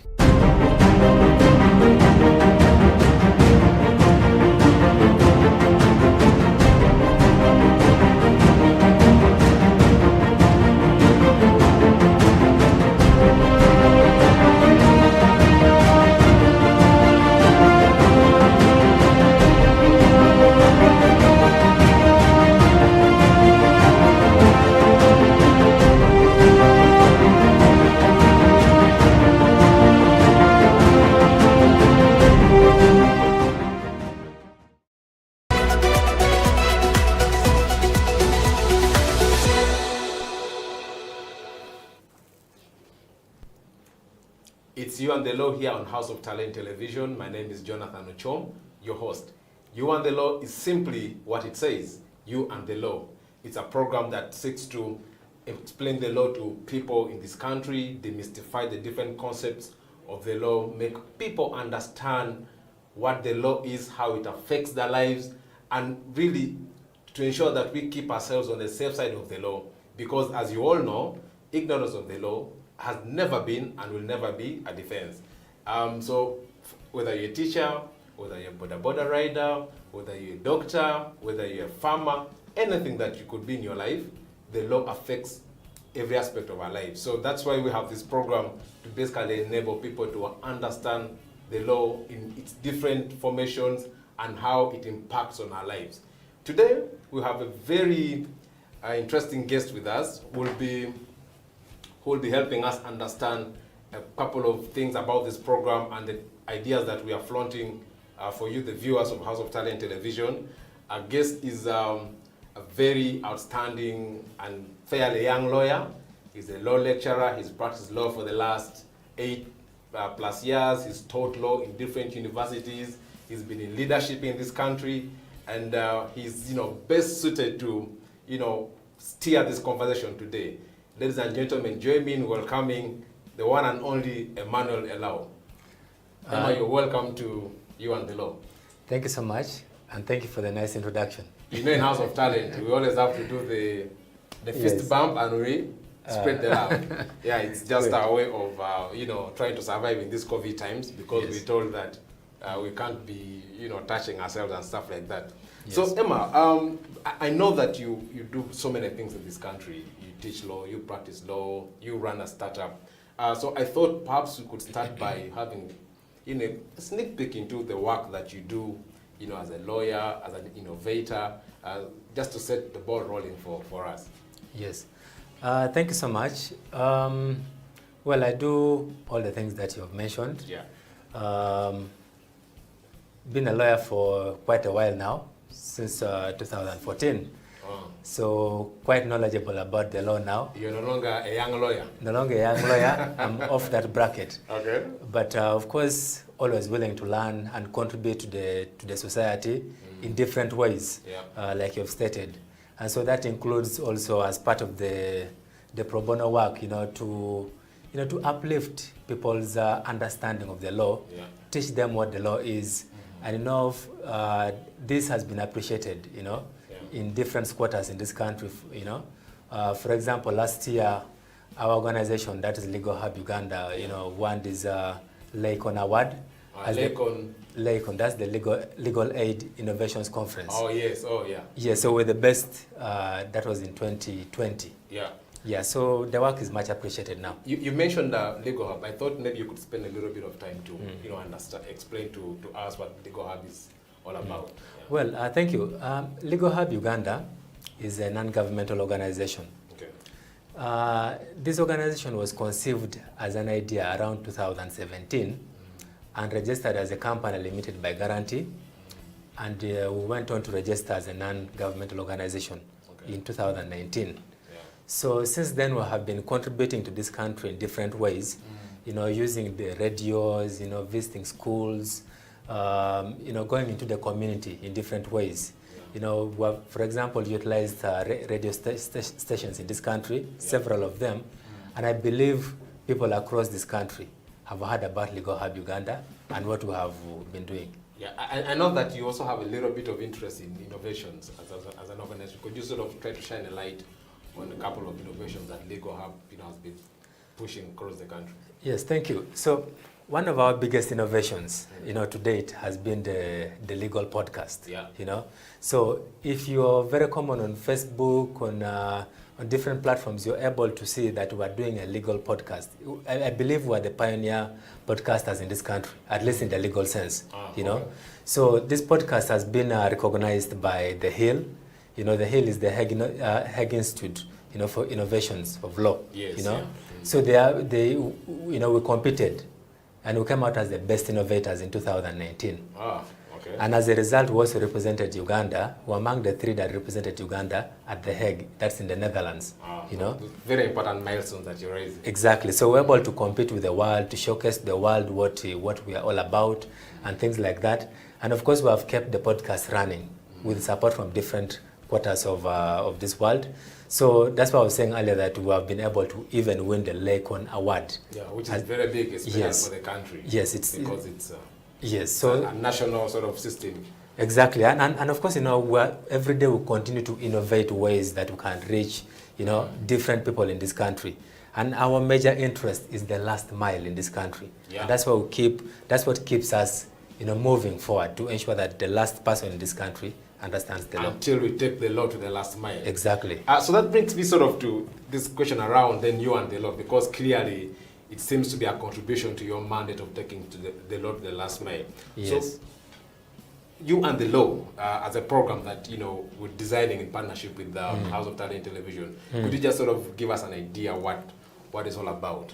Yes, thank you. So again, because of our innovativeness, right? We have been able to be recognized by different people.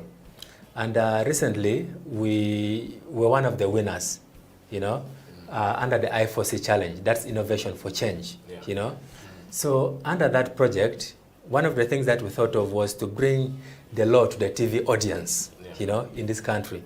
And again, I believe this is also pioneering in different ways, because other people simply discuss the law from the surface, So we want to unpack the law, to the TV audience.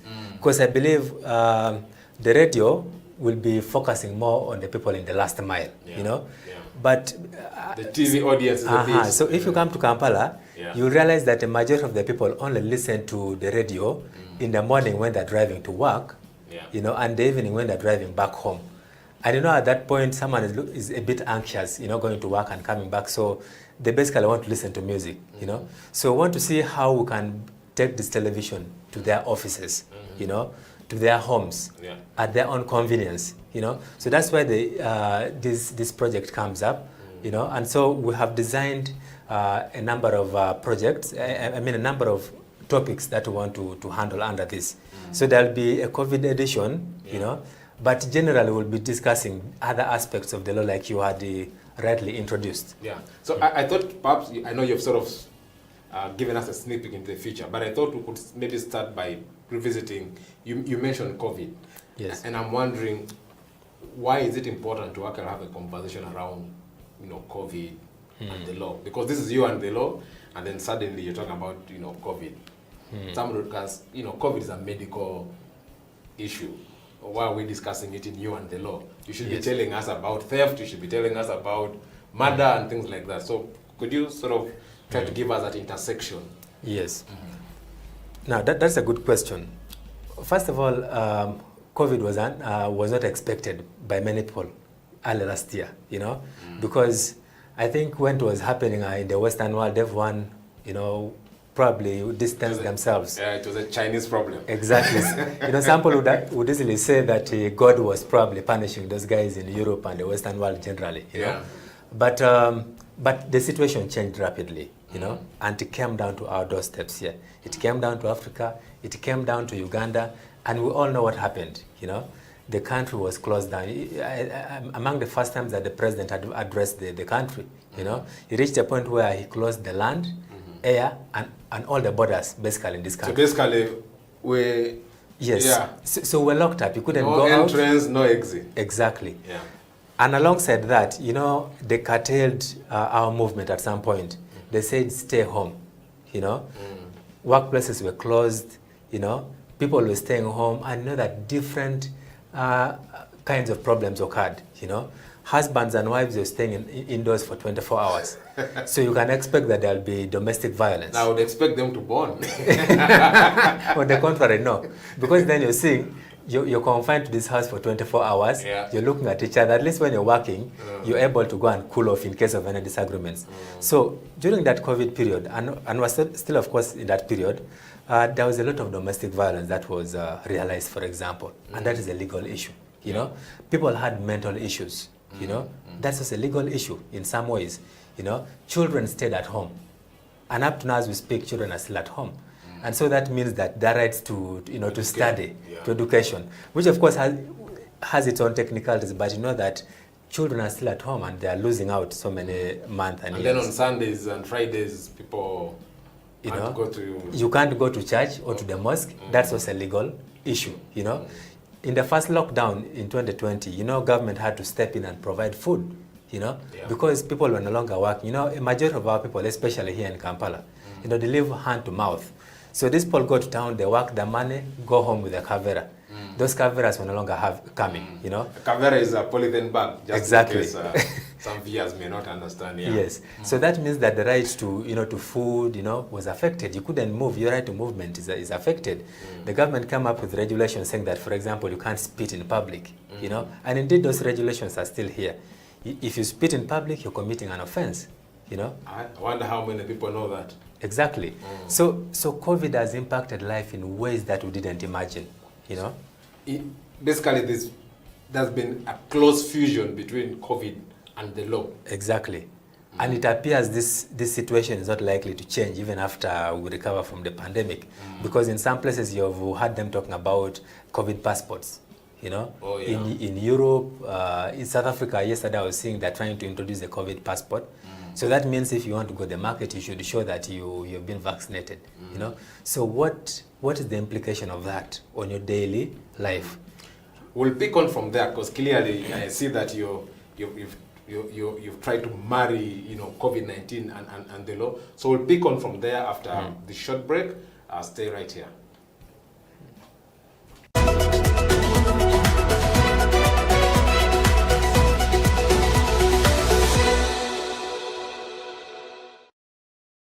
COVID-19 came and disorganized our economy, brought our health system to its knees, and along the way, affected our rights significantly. This is You and the Law, the COVID edition here on House of Talent Television. My name is Jonathan Ochom, your host. When it comes to the law, we basically live the law, on a day-to-day basis, Whether it is in your bedroom, there is a law that governs it. If you're married, for example, even if you're single, there could be something touching on the law, because you might be in your bedroom with an underage girl, or you might be with another person's wife. All the things are the law. If you're a human being, you have rights. Those rights are called human rights. They are examples: the right to health, the right to freedom from torture, that underscores human dignity. Freedom from slavery. You're not supposed to be someone's slave. If you look at our penal code, Yeah. it sets out another marriage laws. It sets out the persons who can marry and those who cannot marry, right? For example, you can't marry your close relatives. You know, if you did, you'd be committing a crime. The state is not supposed to tell you who to worship, how to worship, how many times a day. No, you have a right to work. A right to work. You have freedom of association. Cohabitation for whatever period of time does not make you husband and wife, right? And that is why we emphasize to people that when the relationship is still hot, you know, you must ensure that you do what? Marry. Yes. You know? For human rights to be respected, protected, and fulfilled, relevant government programs must actually work. Medicine should reach hospitals, oxygen should be there, health workers should have gloves, teachers should be present. Now they are mostly absent, and they have left the profession, a good number of them. They are into trading. So things must work. If things don't work, human rights are not respected, are not protected, and are not fulfilled. COVID-19 has tested our hope and faith as individuals, families, and the country at large. Besides destroying many aspects of our lives, the novel coronavirus has also affected our human rights in many ways. You and the Law, the COVID edition, is a 30-minute weekly television program that focuses on the impact of COVID-19 on human rights in Uganda. The program engages experts to explain the importance of rights-based approaches to the success of any public health response to ensure the respect, protection, and fulfillment of human rights amidst the challenges presented by COVID-19. You and the Law, the television program, brought to you by Legal Hub Uganda, taking the law to the last mile in proud association with I4C Africa Hub and House of Talent Television.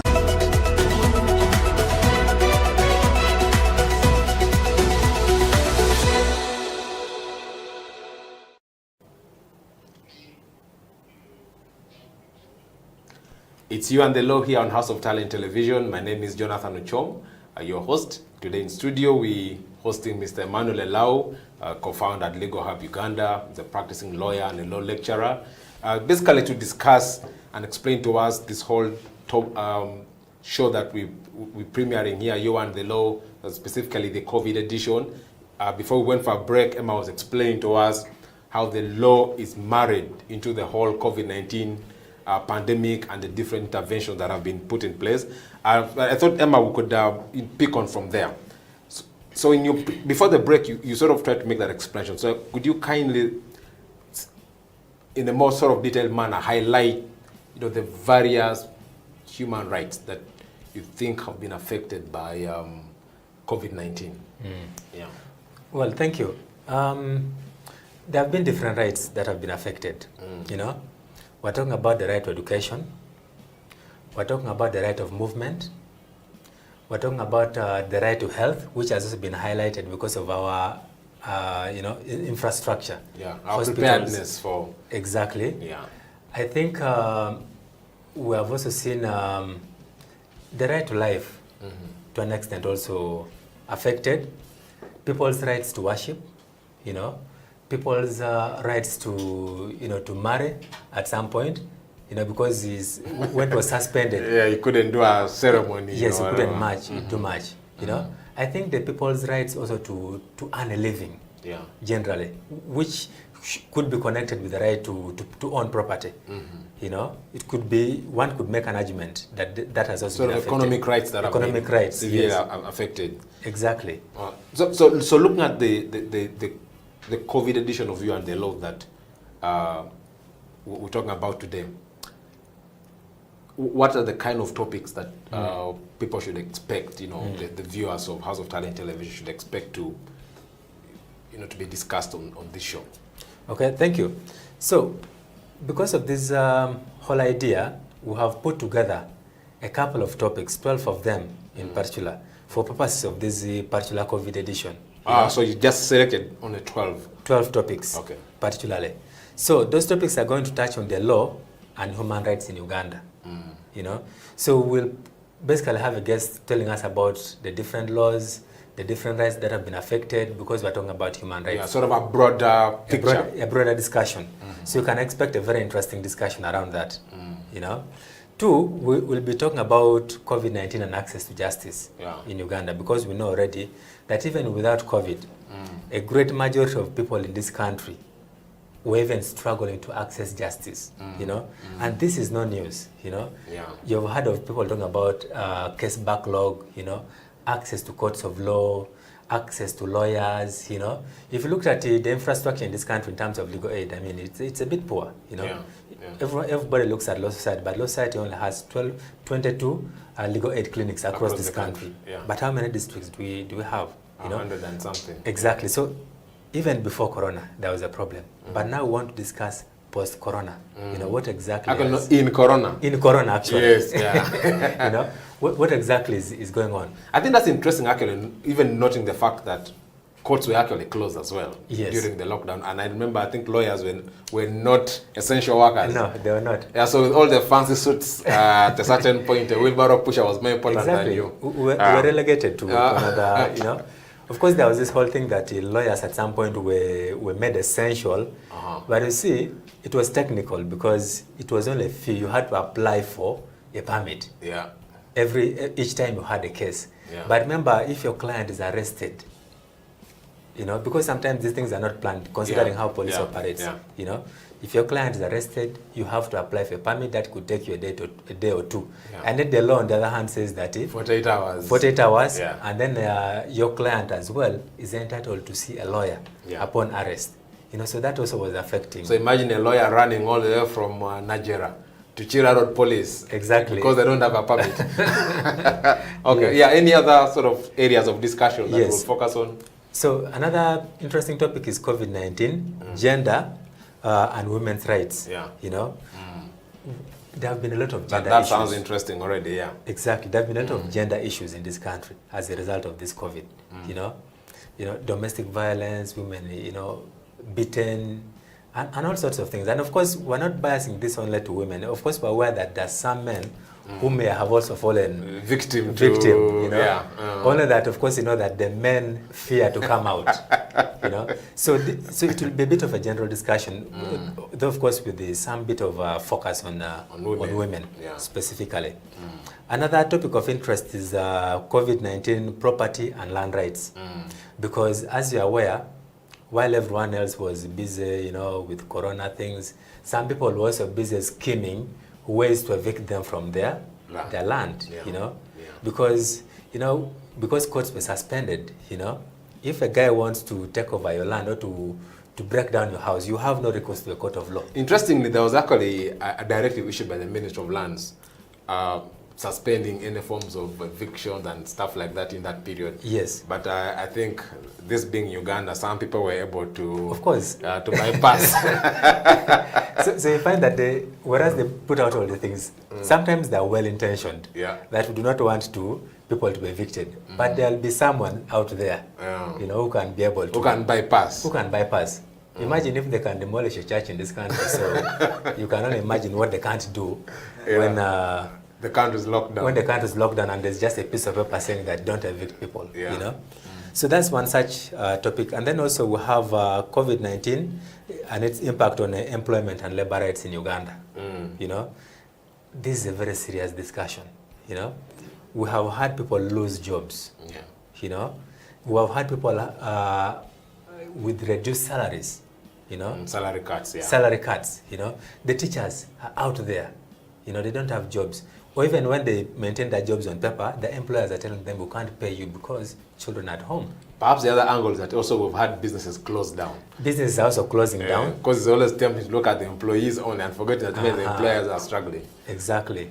So we'll be delving into the labor issues in this country. And then also, we'll be looking at the right to food, COVID-19, you know, and the right to food. Yes. You know? That's an interesting one because I remember in the first lockdown, people were like, you know, I'd rather die of COVID than die of hunger in my house. So tell us about the right to food. So that topic will also be discussed. As we all know, it's one of the rights which is internationally recognized. Yeah. So we need to delve and try to understand what that right entails, you know. Does it mean that the government should bring food and put on your table, you know? Or government should create a conducive environment for you to be able to get food, you know? Like you've always had Paul saying that someone should be taught how to fish instead of being given what? Fish. The only danger here is that the fish pond was closed because most of the earning places, you know, were shut down. But I think it will be an interesting discussion here to see, honestly, you know, like how this has been affected by COVID-19. Exactly. Now, the other topic of discussion is going to be on civil liberties. Yeah. You know, in this country. Very big issue. Very, very interesting as well, because we need to know whether you still have a right to worship, you know. Well, at least you can worship via television or via radios. Well, maybe some people are comfortable with that, but I'm sure a number of people are also uncomfortable with it. I know the Christians believe in fellowship, in fellowshipping together. So exactly. And if I'm not mistaken, I think there's a case which has been filed at the Constitutional Court. You know, a group of pastors thinks that the continued locking of churches is unconstitutional, so they have gone to court. So that's one of the things, among other civil liberties, that we'll be talking about. And again, talking about civil liberties, you know, these freedoms of expression and everything. Again, we've been struggling with this even before COVID. Exactly. So I think it will be interesting to see how COVID has, you know, either worsened or made the situation better. Exactly, and you know, it got a bit confused with the politics at some stage. Yeah, true. And as you're aware, Facebook is still blocked in this country. In this country, yeah. And I don't think, I expect that you're not on Facebook and I think that sort of there's another interesting angle on the issue around civic space. Because I think we've also seen government of late, you know, taking interest in organizations that are doing work, you know, civil liberties. And I don't know if we can pull a connection between that and, and COVID-19. Yes, so I believe that discussion is going to come up as well when that particular topic comes up. Okay. Yes. The other topic of interest is COVID-19 and the rights to health of people in this country.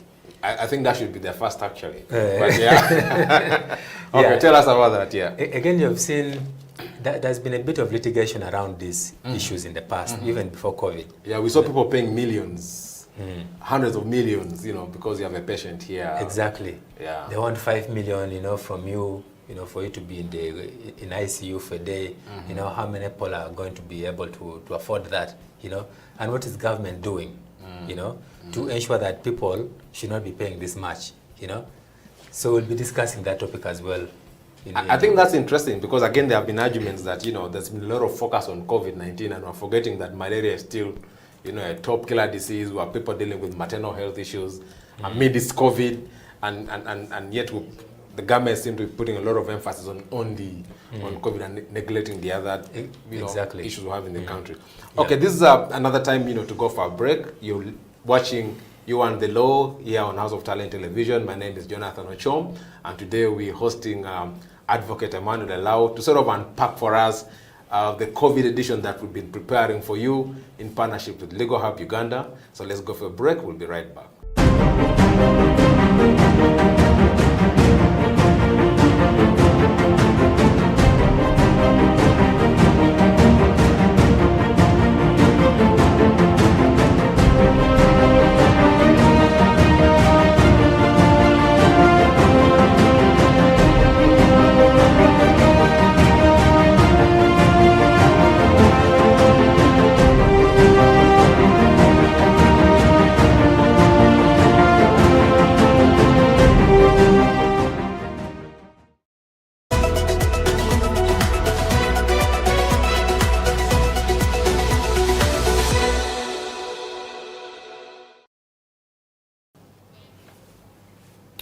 It's You and the Law here on House of Talent Television. Welcome. My name is Jonathan Ochom, and we're having Mr. Emmanuel Elau today, an advocate and law lecturer, to explain to us You and the Law and the intersection with COVID-19 in Uganda, which is a sort of a specific edition that House of Talent Television is going to be producing.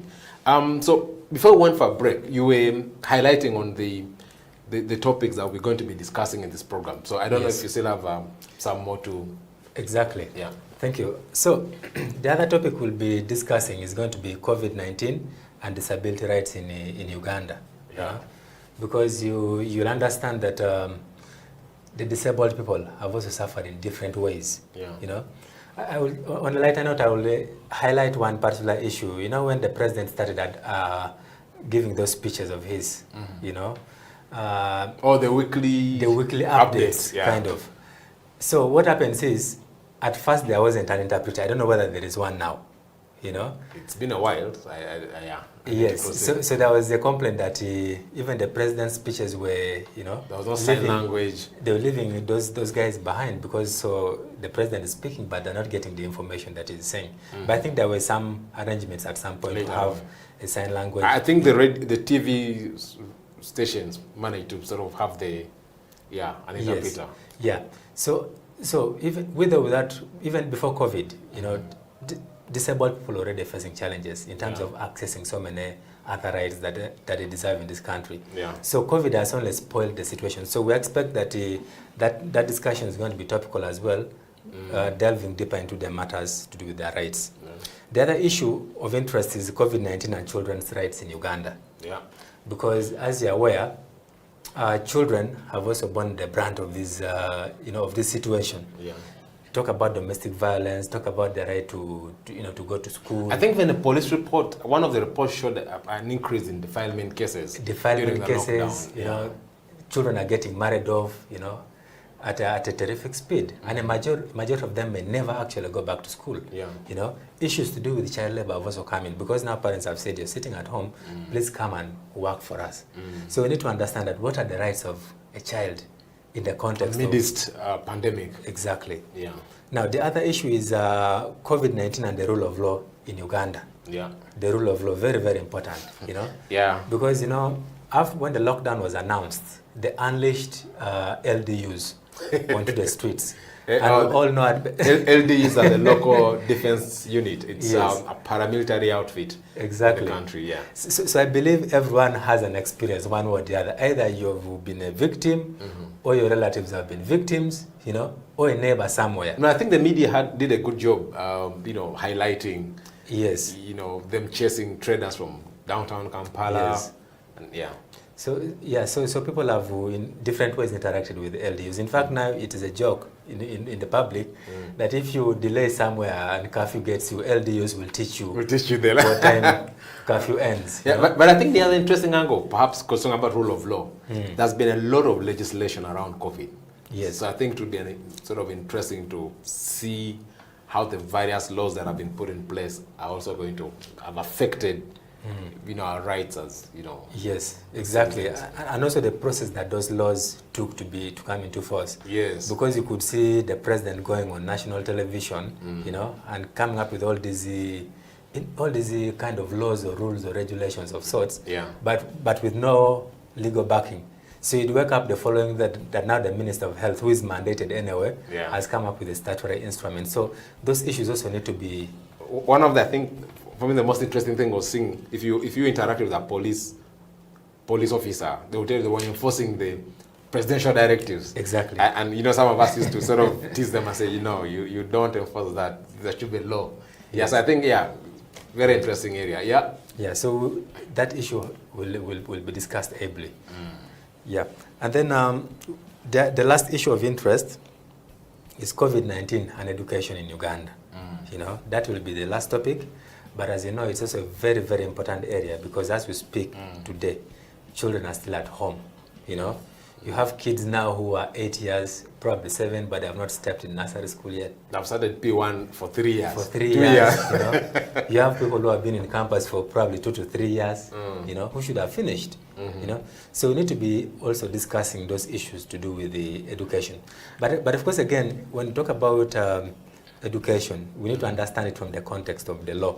Yeah. Because it is not an absolute right. It can only be enforced up to a certain age. Yeah. If you're above 18, for example, can you demand to study from your parents? So all those are things that will be discussed when we get into that topic. So those are the topics. I think I like the education bit, especially when you mention the fact that, children were left at home, but then the whole inequality in the education system is also perhaps something that needs to be exposed because then I know there are those that were studying online. Yes. But I imagine my people in Bukedia, clearly, I think online is not even an option to, to explore. Yeah. So it will be a good angle to also spin it from, that, from a right, angle. Exactly. Okay, so Emma, this seems to be like a well, thought out, package. I know there are so many human rights issues that COVID-19 raises, perhaps beyond even the 12 topics that you've highlighted here.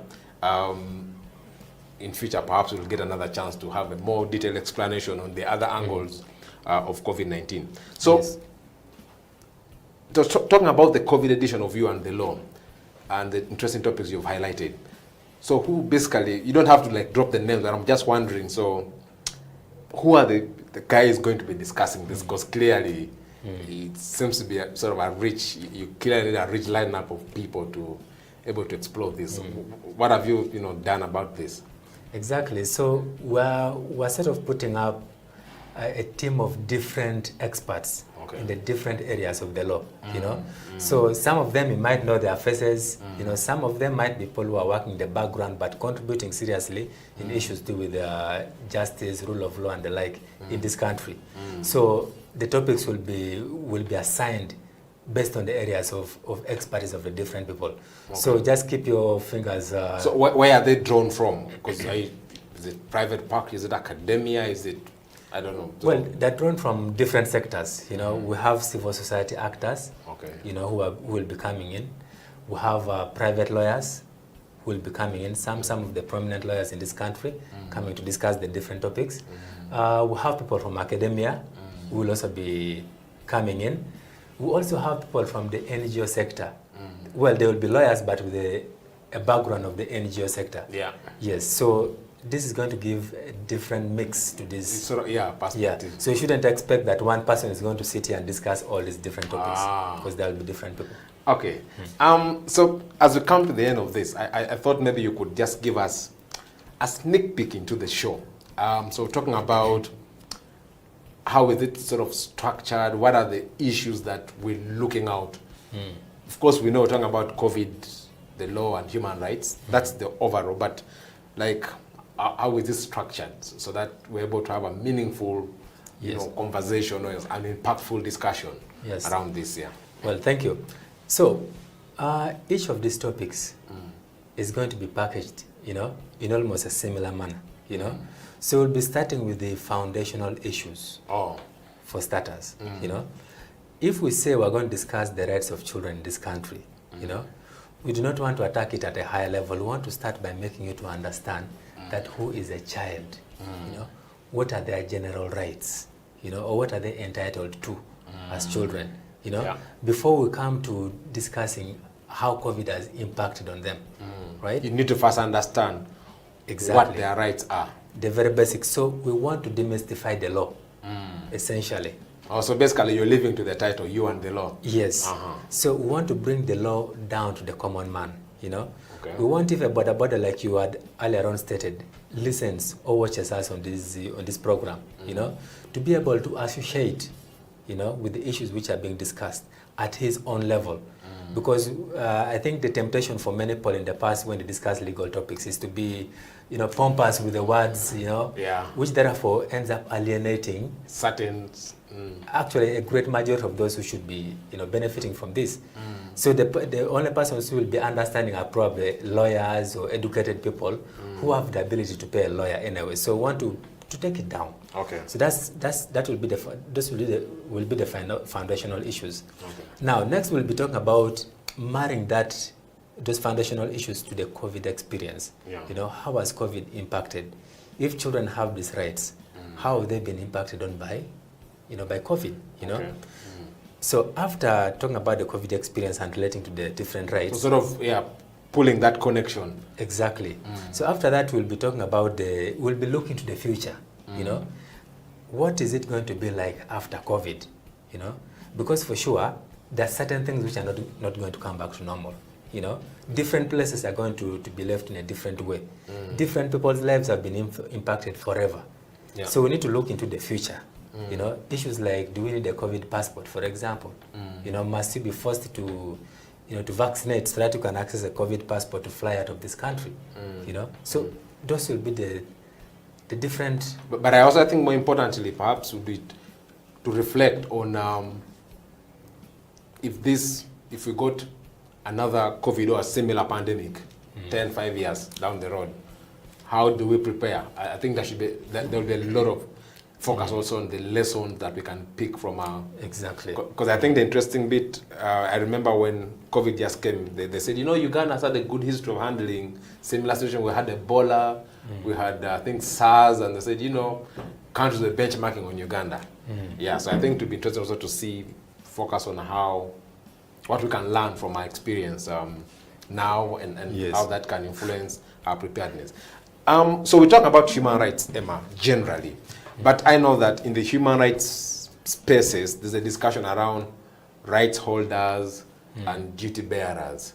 And so I thought that, so normally they talk about duty bearers to be sort of the government side of things. So I'm wondering, at a broader level, what would we talk about as government's role, or in as far as the enforcement of human rights, even amidst pandemics like this, is? Yeah. So I think there are three issues that should arise around that. There's an issue to do with the respect. There's an issue to do with protection. And then fulfillment of those rights. So Uganda is lauded across the world because we have some of the best laws in this country. So it is said. Yes, or at least it's said. We have a very good constitution. Of course, some parts may be a bit controversial, which we may not go into, but our laws are good to an extent. The other issue, which is failing us, is about the enforcement of those laws and those rights and respect of the same. Because now, if you have a right if you have civil liberties guaranteed, do you have someone else who is willing to respect, to protect, the same? The other day, I believe most of you saw videos of a chief magistrate in Imoroto, who was manhandled at a police station. But I mean, this is part of the process to enforce these rights. It's part of the justice system. Yes, in this country. So probably he has gotten first-hand what a majority of other people are doing. What? Go through. Yeah. So all the things are somehow connected, one or the other. So Emma, thank you. As we come to the end of this show, what are like your parting shots now? What's your message for the viewers? You could look into the camera, tell the viewers, what to expect and stuff like that as you wrap this up. Yes, thank you. So viewers, there's a lot to learn, through this particular project. We need you to find time, listen in, and learn the different aspects of the law, because the people who are going to break down these issues of the law are experts in their different fields, and you can expect to enrich, your mind. Like they say, some people go elsewhere to enrich their bodies, grow big and all that, but you should utilize this moment to grow your mind, because like the host said earlier, ignorance of the law is no defense. So I hope that after this program, or after these shows that are coming along, you'll be able to know that ignorance of the law is no defense, and you'll be better prepared to fight for your own rights. Thank you so much. What a way to wrap it up. With this, viewers, we come to the end of today's episode of You and the Law. Like I said, this program is there for you. It's there to make you understand the law in its most basic form and how it affects your life. So I urge you to watch House of Talent Television and follow this program and learn the law and give us feedback on the comment section. Let us know what you think. Let us know what you want us to discuss. Because this program is bigger than COVID-19. We have a lot lined up outside this edition which focus on COVID-19. So with that, we come to the end of today's episode. It's a bye from us.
something to say.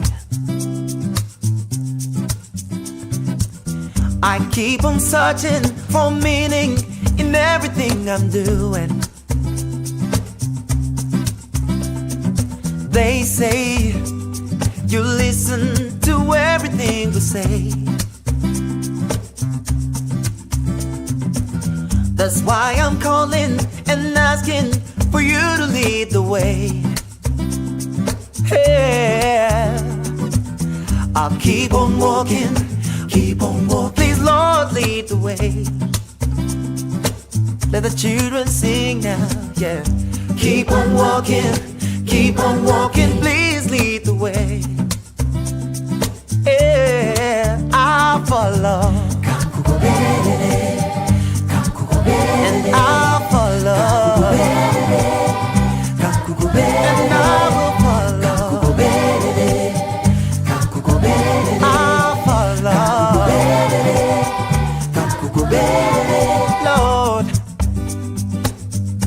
sometimes I get afraid.